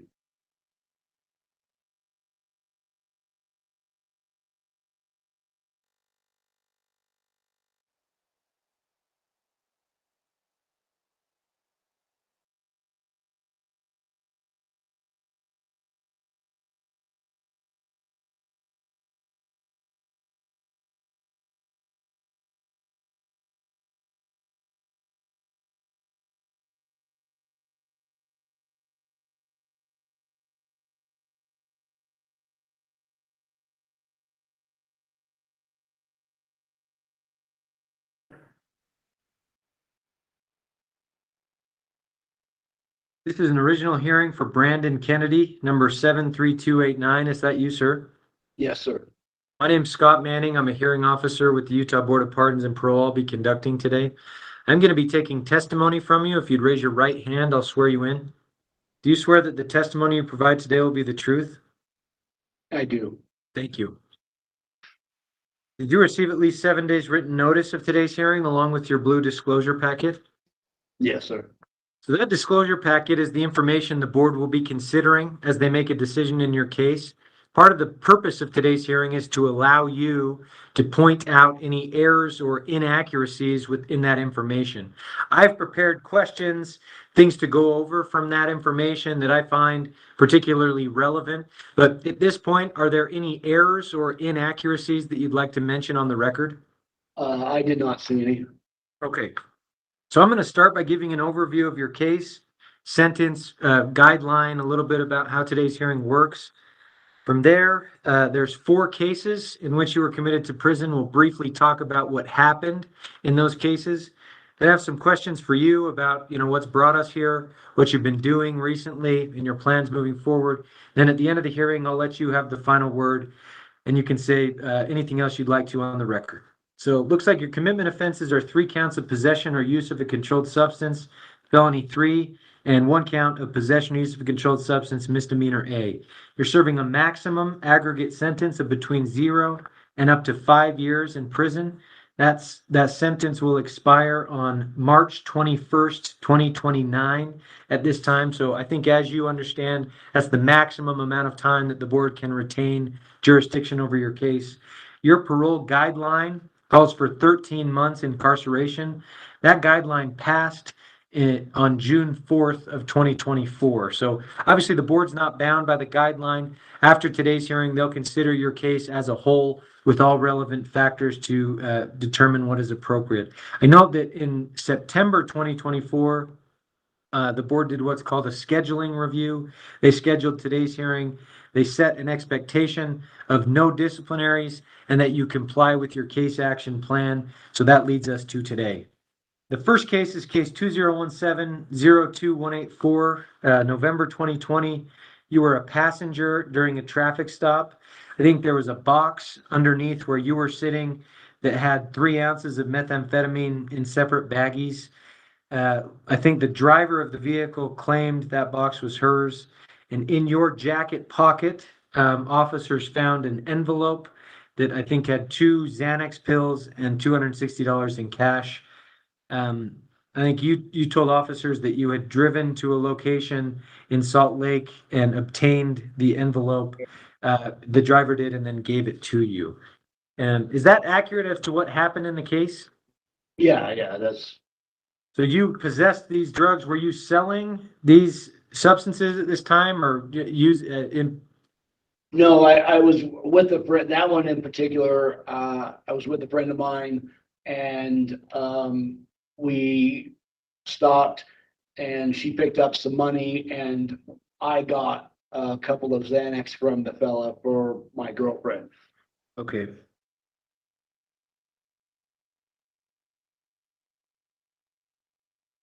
The next case, 211700220, January 2021. I think an officer approached you. During the conversation, the officer asked the last time you had used methamphetamine. I think eventually you had told the officer that you recently used and that you had a pipe in your jacket pocket. And methamphetamine in a jacket pocket inside a cigarette pack. I think at the time you had an active warrant for a drug paraphernalia case. Then you were arrested at that time, searched, and they found the officer found additional drug paraphernalia. Is that accurate as to what happened? Yeah, that's accurate. Case 221700019, March 2022. I think you had bags with you and an officer approached you. Yeah. The officer offered you a ride to the park and you accepted that ride. I think you told the officer you had warrants at that time you were arrested. You had a pipe with methamphetamine and 2 small baggies of methamphetamine on your person at that time. Is that accurate? Yes, sir. Next case, 231902042, July 2023. I think officers responded to a residence. The initial call was for child endangerment. You had been staying at that residence, and I think in the house, in the area where you were, officers found methamphetamine, a pipe, and other drug paraphernalia. Is that accurate? Yes, that's accurate. Okay, so I'm looking at your history. I think this is going back a ways, but just to get a general idea here, you expired your first prison commitment in 2000. Since then, you've had multiple periods of, 2000 to 2004, 2005 to 2009, 2009 to 2013, 16 to 18, 18 to 20. During those periods of time, no convictions or no criminal convictions.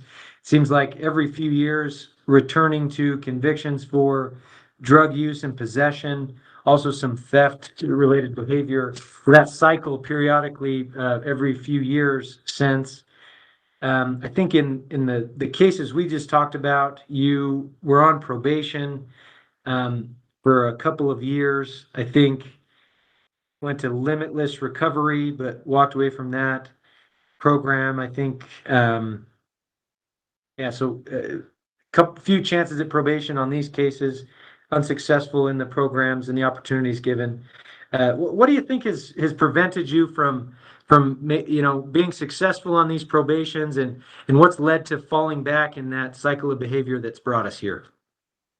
Well, to be honest, it wasn't, though I did walk away, it wasn't until I was at the program at Limitless that I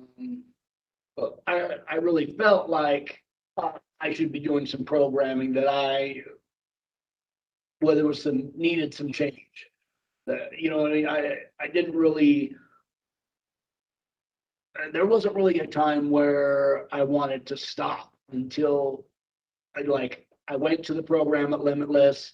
I did walk away. There was some extenuating circumstances there. And I did. What were the extenuating circumstances?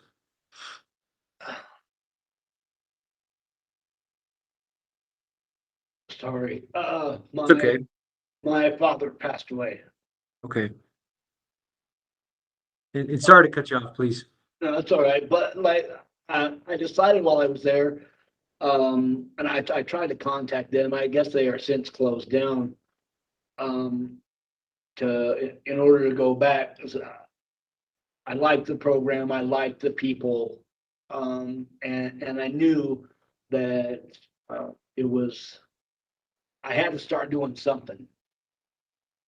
You know, and that's why, like, I've never, that was the first program other than Dora, you know what I mean, which probation made me go to, that I ever even attempted to go. And I sent myself there. I put myself there.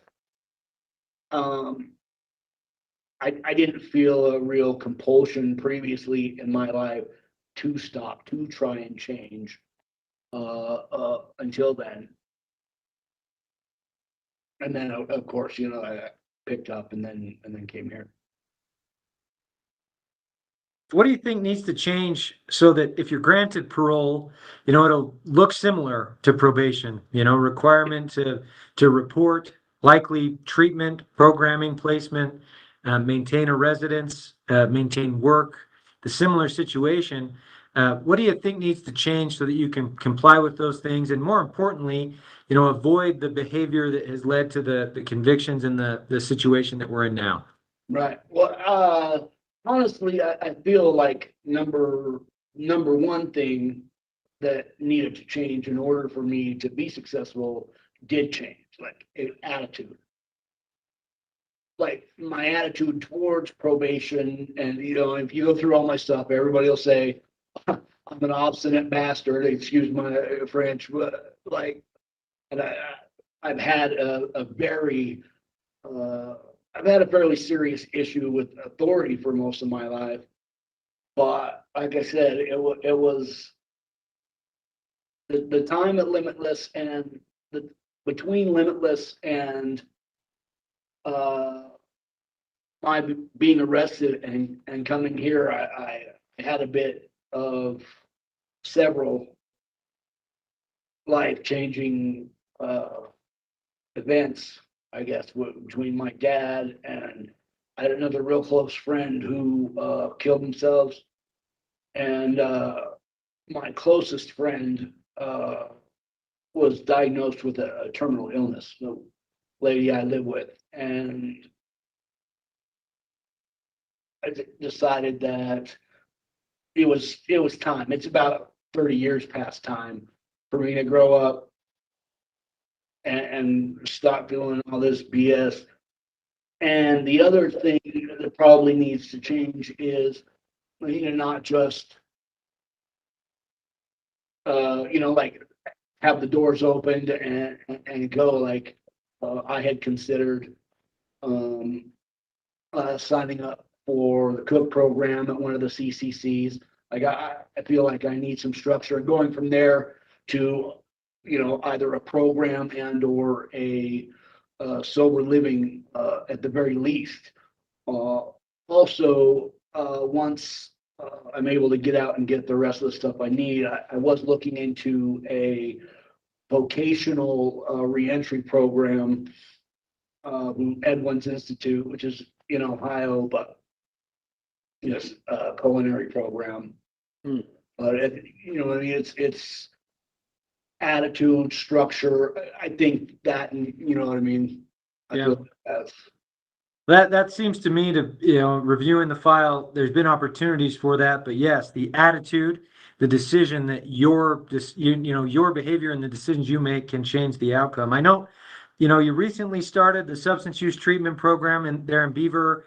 I think you also, you know, have done some work in high school, taking victim impact, ideas for better communication. I think you said you were also in the SOLID program there in Salt Lake prior to coming over. So you've been doing some positive things. What have you learned? How have those things helped you? Well, you know, like with the SOLID program, I like, because I think it was unique in the fact that it's kind of like a pool of information. You know what I mean? We're trying to learn from each other, and it gave me some outside or some different points of view. You know what I mean? And most of the things, like one of the biggest things, I'll say, that I've taken away from a lot of this stuff is that everyone around me is a victim to my behavior and has been for a long time. And the one thing I've been trying to be the last few years is useful. Like, I mean, my mom's handicapped. Like I said, my closest friend is terminally ill. And I kind of go between them helping, but I've taken that away. You know, so the other biggest thing that some of these things has taught me is that but I'm a selfish bastard, and that has to change too. Like, all I want to do is make sure that my mom and my best friend are comfortable with the time they have left. You know what I mean? I've taken so much time away from my friends and my family, you know, where I could have been of help. Like I said, my mom's a quadriplegic. She lives alone. You know what I mean? So all this stuff has showed me that, like, the hell with my problem with authority. That doesn't matter. You know what I mean? How I feel like I need to act doesn't matter. What matters is the relationship I have with, say, my mom and my closest friend. I don't want my mom to die and have the situation be like with my dad. Like, we were estranged, and the last, you know, whatever decade it was, since I spoke to him, the words we said were not kind. You know, and even though I tried to contact him while he was in the hospital, before he passed, you know, I was unable. I can't let that happen with my mom and my closest friend. So, like I said, it's 3 years past time for me to just, excuse my French, but grow the fuck up and do what I need to do so I can be in those people's lives. Okay. I do note you don't have any disciplinary violations. Couple jobs that are listed in the prison report with good ratings. Housing staff gives a positive report of your behavior and attitude. I've taken some notes from what you submitted in writing about your release plan, but if you are granted parole, what will that look like as far as where you live, work, treatment, anything else about your release plan? Well, like I said, I would like to sign up for the cook program in one of the CCCs.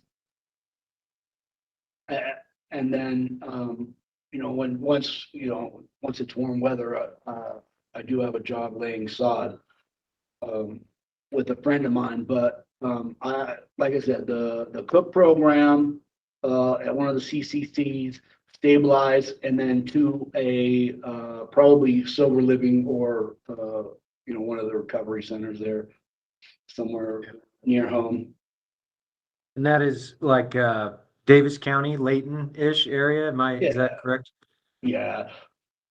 I have a family friend who runs a sober living house apparently in Ogden. So, you know, I think Nuke is up that way. As far as the cook program, so if the board does grant parole, the cook program would need to be, so adult probation and parole would make that request to the Board of Pardons, and then they would look at that request and either grant or deny it. So that's the process for that. I think if you are granted parole, then you can kind of talk to the supervisors about getting that arranged. That's how that works. Does that make sense? Yes, sir. Okay. Well, those are the questions that I have for you. Is there anything else you'd like the Board of Pardons to know?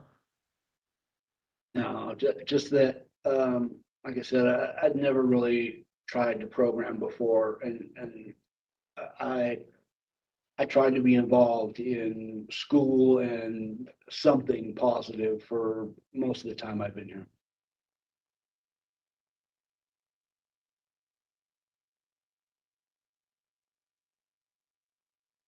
Okay.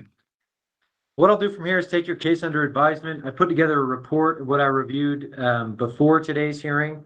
I'll include what you and I have talked about today in that report, and then I'll submit that to the members of the board either this afternoon or tomorrow. It usually takes the board between 2 to 4 weeks to make a decision. It takes 3 out of 5 board members to agree on what to do.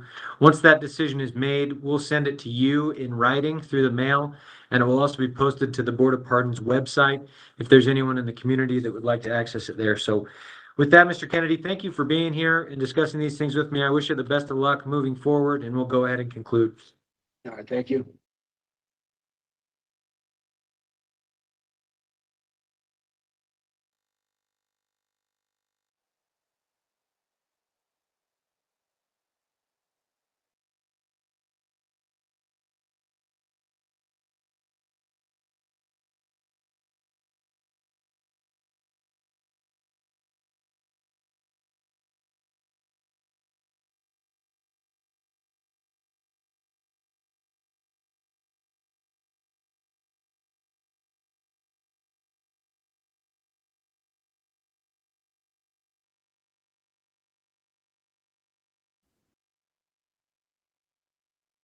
This is a parole violation and original hearing for Joshua Sorenson, number 172977. Is that you, sir?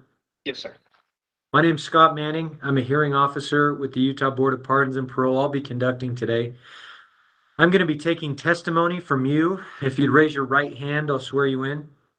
Do you swear that the testimony you provide today will be the truth? Yes, sir. Thank you. Did you receive at least 7 days written notice of today's hearing along with your blue disclosure packet? Yes, I did.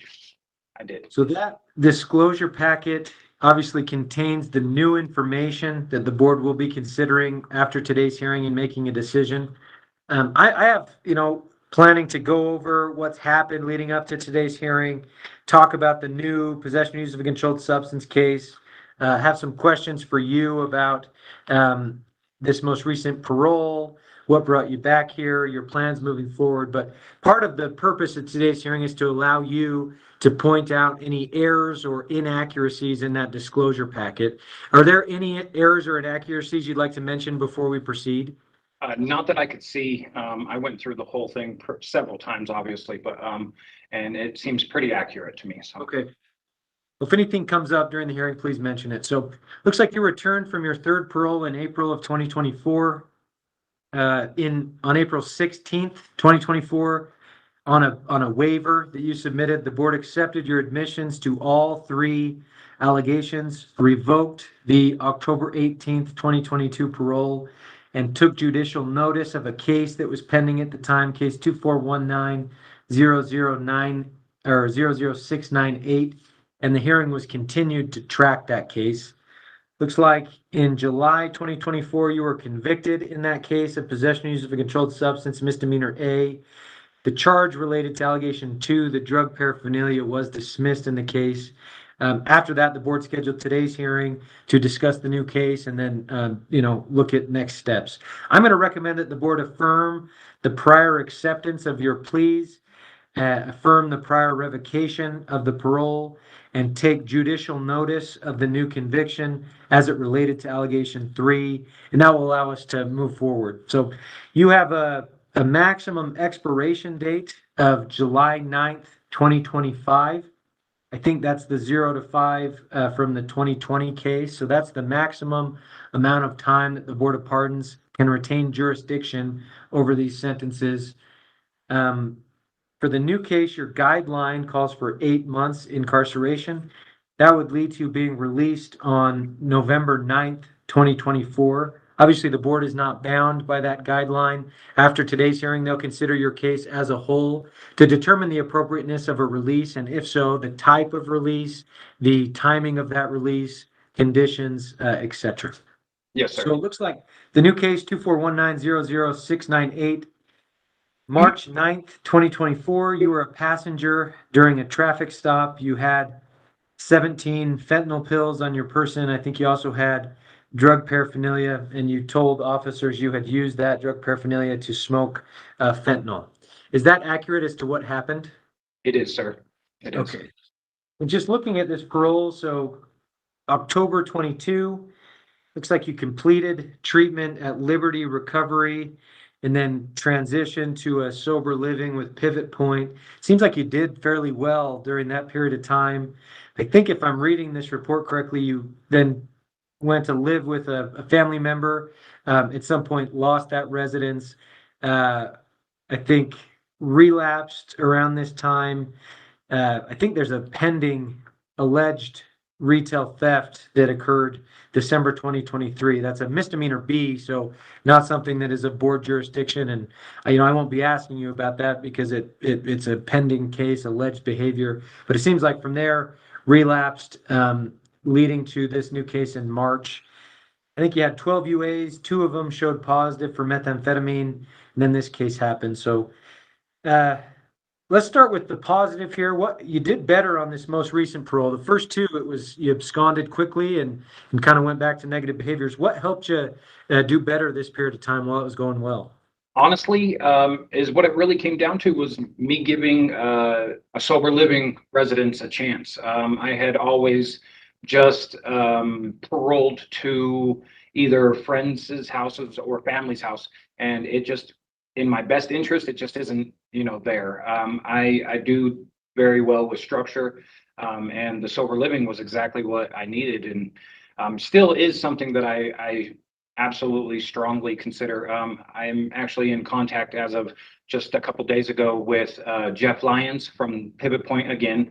I did 13 months of clean sobriety there, and I just left on my own accord. I didn't get kicked out or anything like that. I just felt like maybe it was just time, maybe I'd try something different, and it definitely just was not, what I thought it was going to be. I did good for the first, I would say, month and a half that I did leave the sober living, and then I started making poor choices with the people I was hanging out with, and the associations I kept, and that definitely was not in my best interest at that time, and so it led me to being honest with my parole officer, who I had a great relationship with.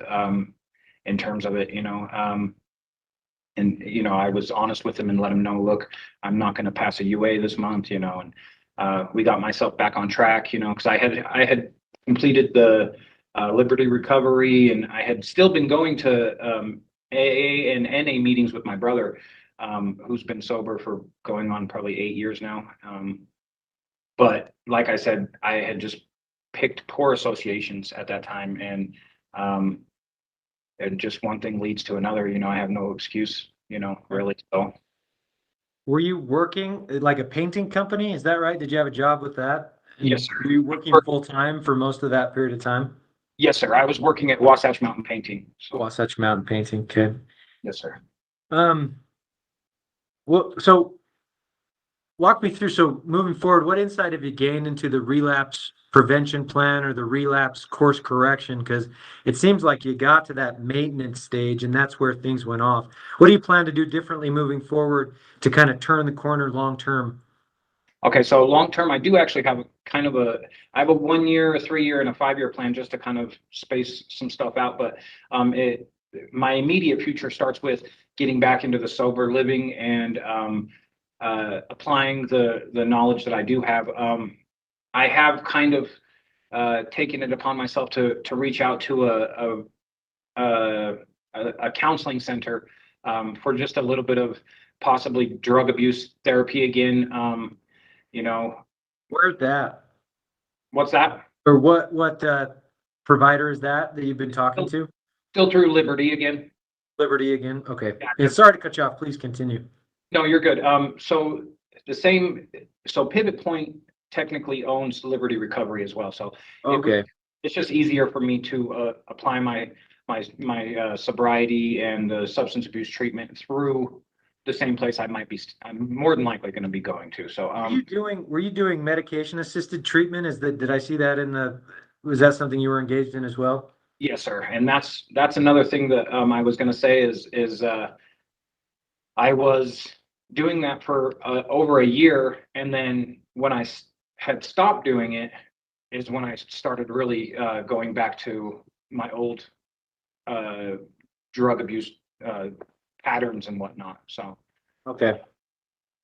yeah, and so that was another factor leading up to, kind of the demise of all that. So, And I know, I don't think you've done any programming or treatment since being back that's been documented. Prior to your first parole, you completed MRT, you completed Beaver substance use treatment, you completed substance use treatment on this most recent parole. I think the tools, a lot of them are familiar to you. You've, at this point, I think, shown applying those things for a period of time. What have you been doing day to day since you've been back recently? so I more or less, unless you're really in the actual substance abuse treatment here, you're not going to get a huge amount of programming, shall we say. But I am on a list for MRT to start. But this is months ago that I've been on a list. It's just, so packed full of people. But and then I do read a lot of self-help books and whatnot. I obviously in treatment wise, there's nothing here that, I've done other than on like the courses that we have on our tablets and stuff like that. So. Okay. You don't have any disciplinaries. Housing staff gives a positive report of your behavior and attitude. And if, as I'm understanding you, it's not that you don't want to do treatment. There's limited spots. You haven't gotten into one at this point, but you'd be willing to do anything that the board were to order. Are you willing to parole? I know you've got your expiration July 2025. Is your position that having a period of supervision with parole resources would be beneficial to you, or what's your thoughts on that?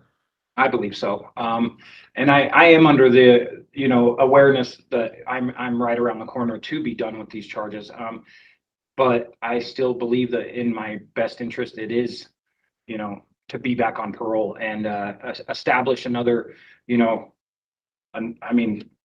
goal is forever. The goal isn't to stay clean and sober for a year or 2 years. The goal is to not ever have to touch it again, but we as addicts live day to day. And so I believe that if I were to parole and get some immediate knowledge and at least the supervision, because I do obviously know the tools. I'm very, smart and adept in that manner, but I know what I need to be doing, but, maybe just a little supervision is what I really need in the long run of it. And so, and I know this, and I accept the fact that, I would like to parole. And so.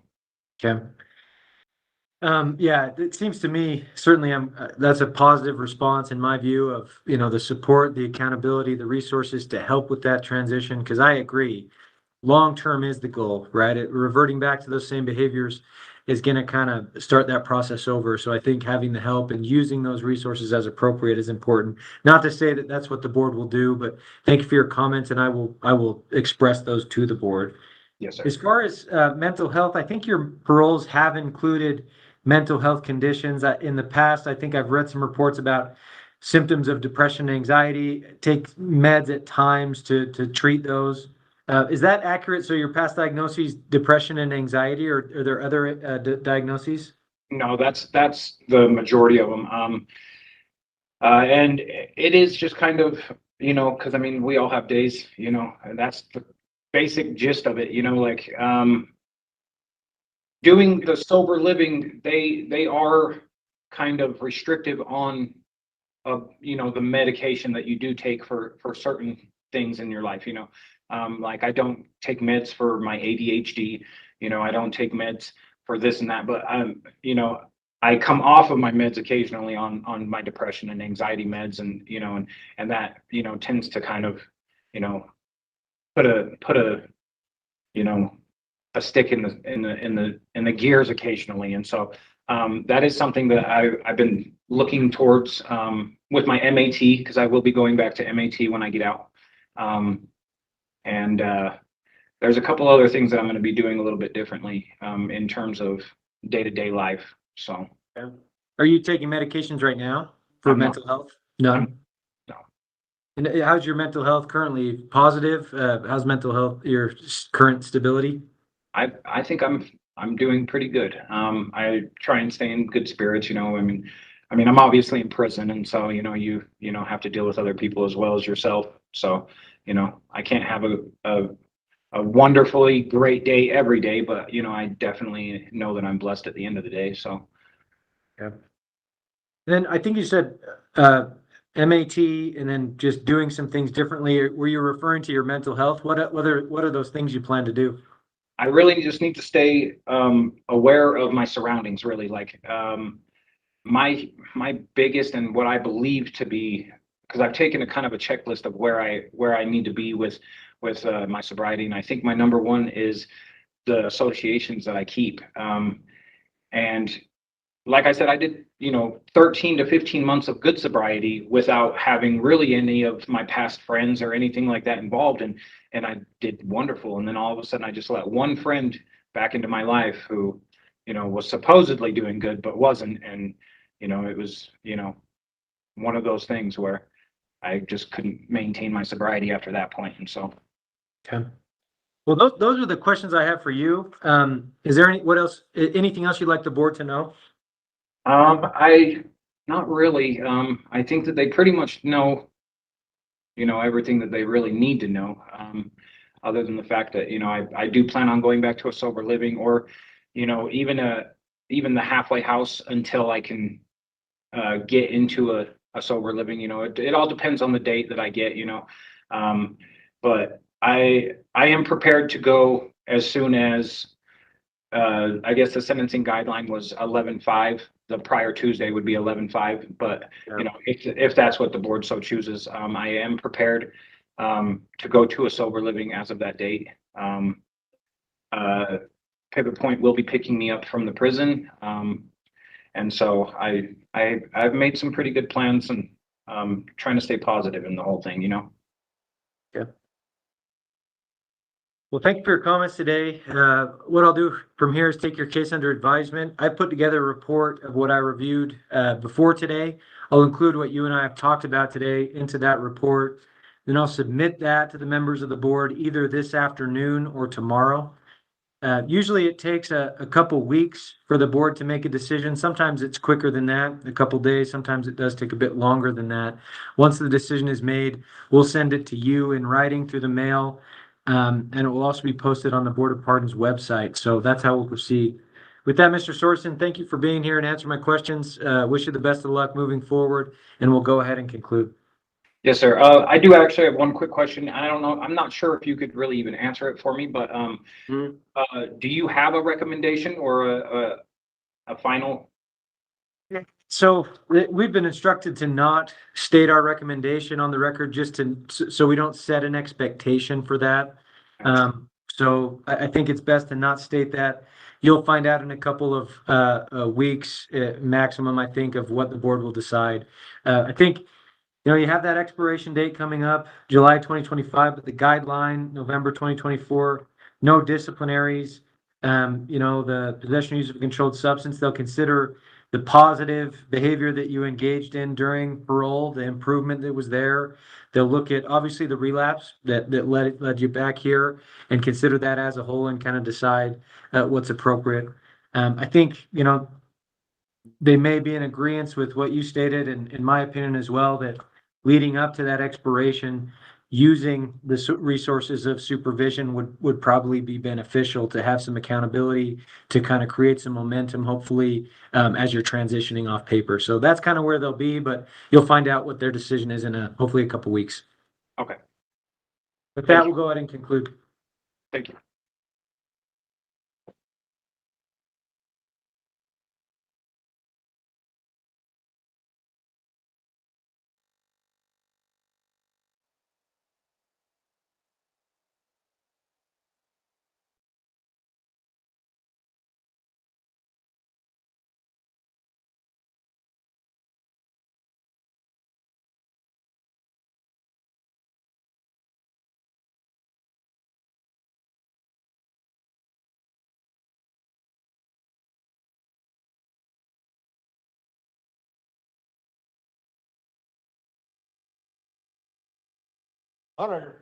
This is an original hearing for Timothy Begay, number 258113. Is that you, sir?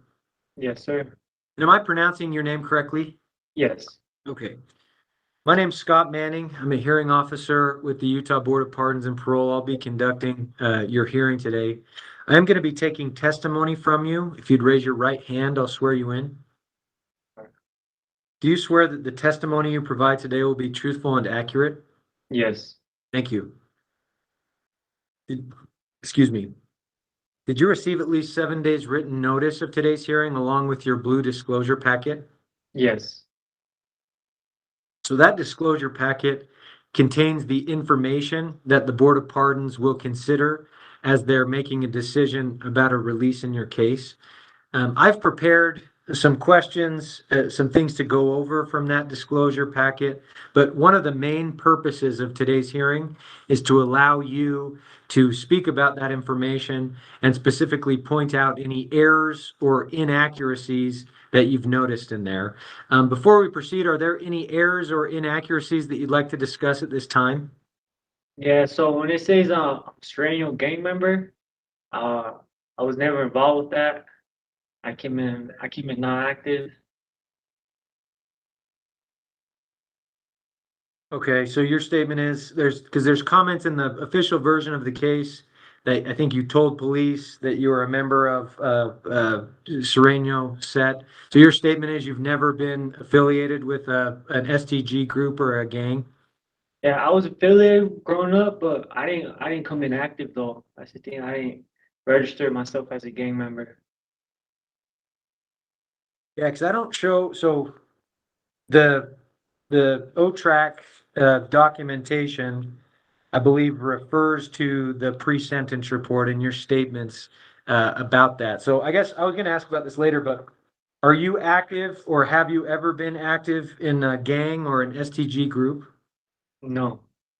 No, but you affiliated at times with gang members and STG individuals? Yes. Okay. I do note, if you are granted parole, it's possible that the board would include as part of that parole what are called gang conditions. That would require you to not associate with any known gang members, be involved in gang-related activity, frequent areas where STG individuals or gang members frequent, have in your possession gang-related materials, that type of thing. Would you be willing to comply with those conditions? Yes. Okay. Now, I may have a couple other follow-up questions on that here during the hearing, but are there any other errors you'd like to point out from the disclosure packet? No. Okay. So what I'd like to do, I'm going to give a quick overview of your case, sentence, conviction, guideline date, a little bit about how today's hearing works. From there, there's one case in which you were committed to prison. We'll talk about briefly what happened in that case. I have some questions after that for you about what's brought us here, what you've been doing recently, and your plans moving forward. And then at the end of the hearing, I'll give you the final word and you can state anything else you'd like to on the record. All right. Your commitment offense is felony discharge of a firearm, felony 2. You're serving a maximum sentence of between 3 and up to 15 years in prison. That sentence as of now will expire on November 18th of 2037. So that's the longest period of time that the board can retain jurisdiction over your case is what that means. Your parole guideline calls for 30 months incarceration. That guideline would lead to you being released on May 18th of 2025. The board is not bound by that guideline. They can release you before that date or after that date. In making that decision, they'll consider all relevant factors, including your minimum and maximum sentence, your guideline, the nature of your offenses, your criminal history, your programming, release plan, really all relevant factors to determine what's appropriate. The case we need to talk about is case 2219-04842. Looks like April 14th, 2022. You and the victim exchanged gunfire during a confrontation. I believe the official summary says 2 people agreed to fight without weapons. That fight escalated, and you and the victim discharged firearms at each other. I believe you shot the victim 4 times, and you were shot twice, is what the official version states. Is that accurate as to what happened in the case? Yes. And how did you obtain this firearm?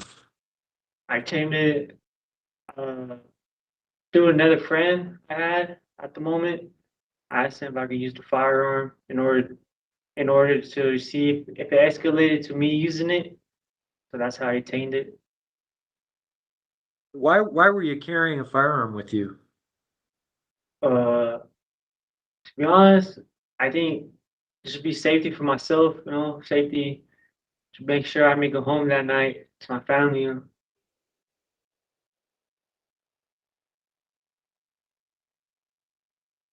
You went to this location, knew there was a fight that was going to happen, and you took the firearm with you? Am I understanding that correctly? Yes. As far as, saying to defend yourself or get home safely at the end of the night, have you gained any insight in the appropriate way to do that? Any change or idea of what would be the appropriate action for that? I think appropriate would just been talk it out, don't use violence at all. So make some certain agreement that we wouldn't have to use violence in this matter. Okay. And then, so did you go to that meeting intending to use the firearm, or it escalated to using it? What led to you discharging the firearm? So I seen my victim trying to pull out a firearm, and I reacted in self-defense, and I discharged the firearm towards him because he tried to pull out a firearm on me first. So I discharged it first.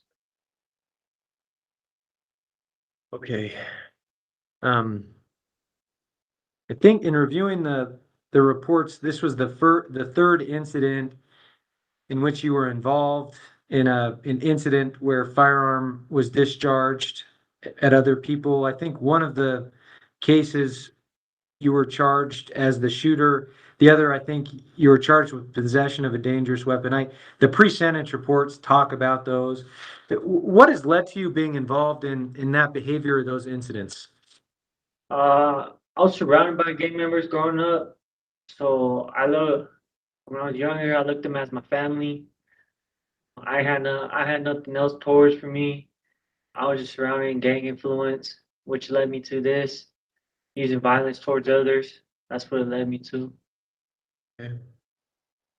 What insight have you gained or thoughts you have about how this behavior impacts victims or potential victims, or how this type of behavior impacts the community? What thoughts have you gained on that?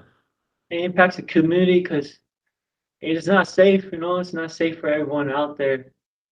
It could go wrong certain ways. So I want to change my beliefs towards my attitude, my behaviors. I want to change that when I come home.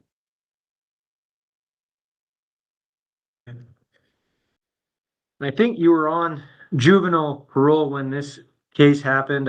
It said the report said you had absconded juvenile parole about a year before, and yet you were on probation for a couple of years before that. What do you think?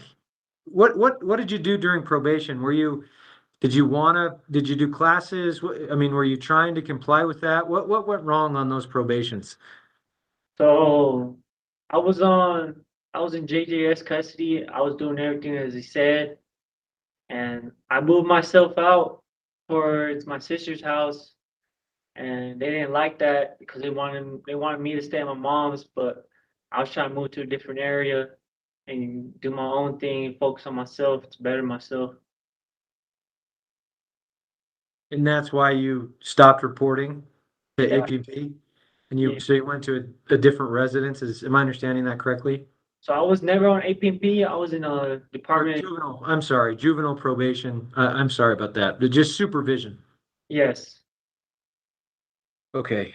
What do you think prevented you from changing? So, because you continue to be involved in these incidents, right? And that type of behavior, which is why we're here. What do you think prevented you from avoiding that and kind of changing your behavior at that time? At that time, I was working a lot. I was taking care of my family. I was not involved with the gang influence at the moment. I was just maintaining my own. I was just trying to take care of my sisters and my brothers, make sure they have someone by them, make sure my nieces and my nephews were not leading the wrong path as I did when I was younger. What'd you do for work at that time? I was working at a warehouse as a machine operator for cover pools. In was it Salt Lake or Ogden, or where was that at? It was in Salt Lake area. In Salt Lake. Okay. So if you're granted parole, you know, it's obviously different than probation, especially juvenile probation, but there are similarities, right? Where you'd be required to maintain a residence and have that documented with your PO, have a job, obviously not associate with known gang members, do treatment or classes, you know, staying productive, obviously not be involved in criminal behavior, etc. If you're granted parole, how do you plan to do things differently so you can obtain a better result? I plan on moving to a different resident. I'm planning on putting in for my sister's house in another location instead of the city I grew up in, which is West Valley. I'm planning on doing classes. If I'm granted parole, I would like to do classes. I would like to do an outpatient program as well. Okay. Where do you, because I think in the board packet you submitted to us, you said you plan to live with your mother and sister in West Valley. Where would you like to live? So my family's been talking about going to West Jordan. So we're still working on that, and I'd like to go over there with them. Okay. Okay. So since you arrived at the facility, you successfully completed timeout for men. I think you've done some math classes, education classes, unlock thinking, open mind. You successfully completed MRT as well. You've been in the Beaver substance use treatment program. I think you briefly were taken out because of a disciplinary, but got back in, and you've been in it now. When are you scheduled to complete the Beaver substance use treatment program? I completed it within a month and a half. Okay. And what have you learned in the classes, programs that you've done? Well, I'm taking this one class called Life Skills. It's been teaching me how to change my beliefs on thinking how to react to a situation. Then it's talking about my behaviors. So I want to work on my beliefs first because I was believing the street life, the gang life at a young age. And I want to change that so it can help me progress myself in my attitude, my behaviors as well. Okay. I know you had a disciplinary in March 1st, 2024. It was a fighting assault and STG activity. The report I have here says that you were, quote, involved in a STG assault. What happened on that day? What happened was one of my cellmates he told me there was a confrontation and he was going to talk it out with another inmate. Then it escalated. He was getting assaulted, so I went in there to help him. I went to go assault him back.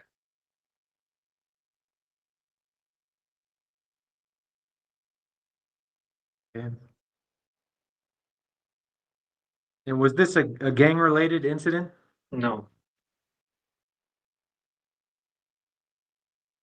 Okay.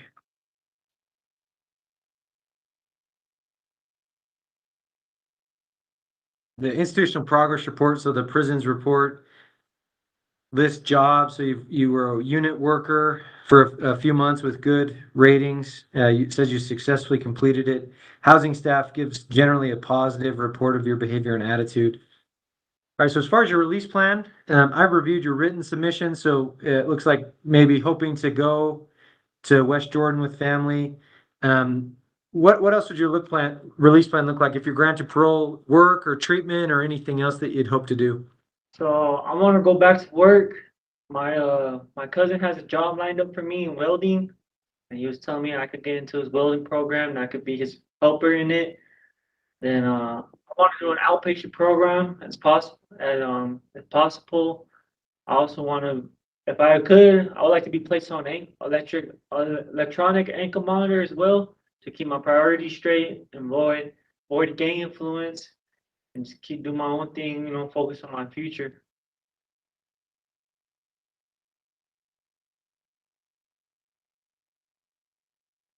Okay.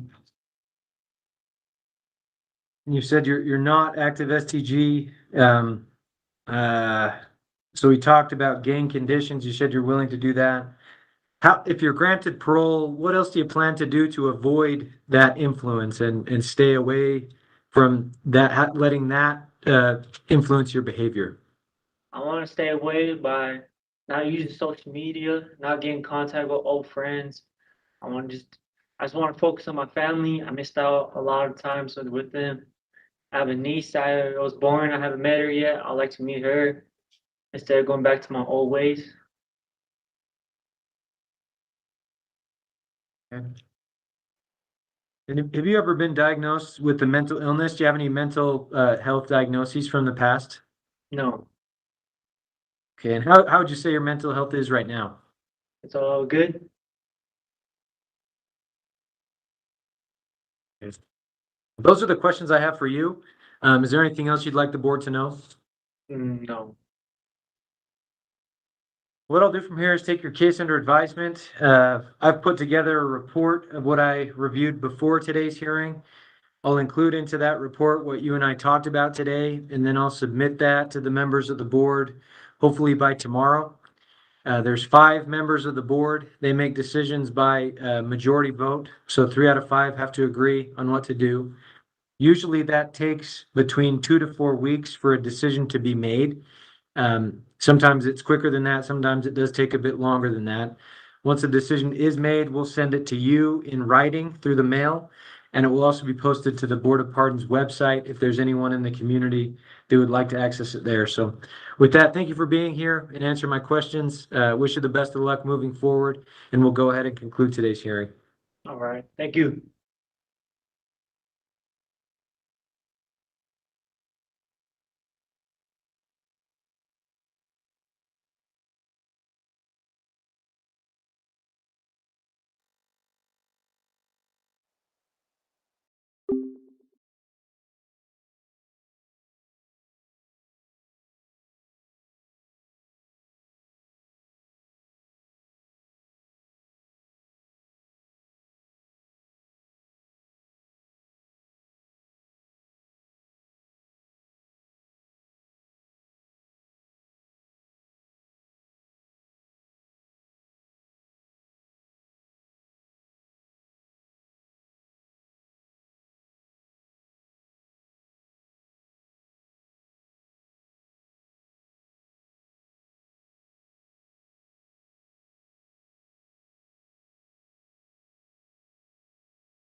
All right, guys. So it's over. I really appreciate you guys. We'll be back at 1 o'clock with another hearing from Oregon. So that'll be in about an hour. For now, I'm gonna go ahead and cut the stream. Really appreciate you guys. And like I said around here, it lights like a candle. Once you blow it out, it's lights out. And with that, we're out. A rato.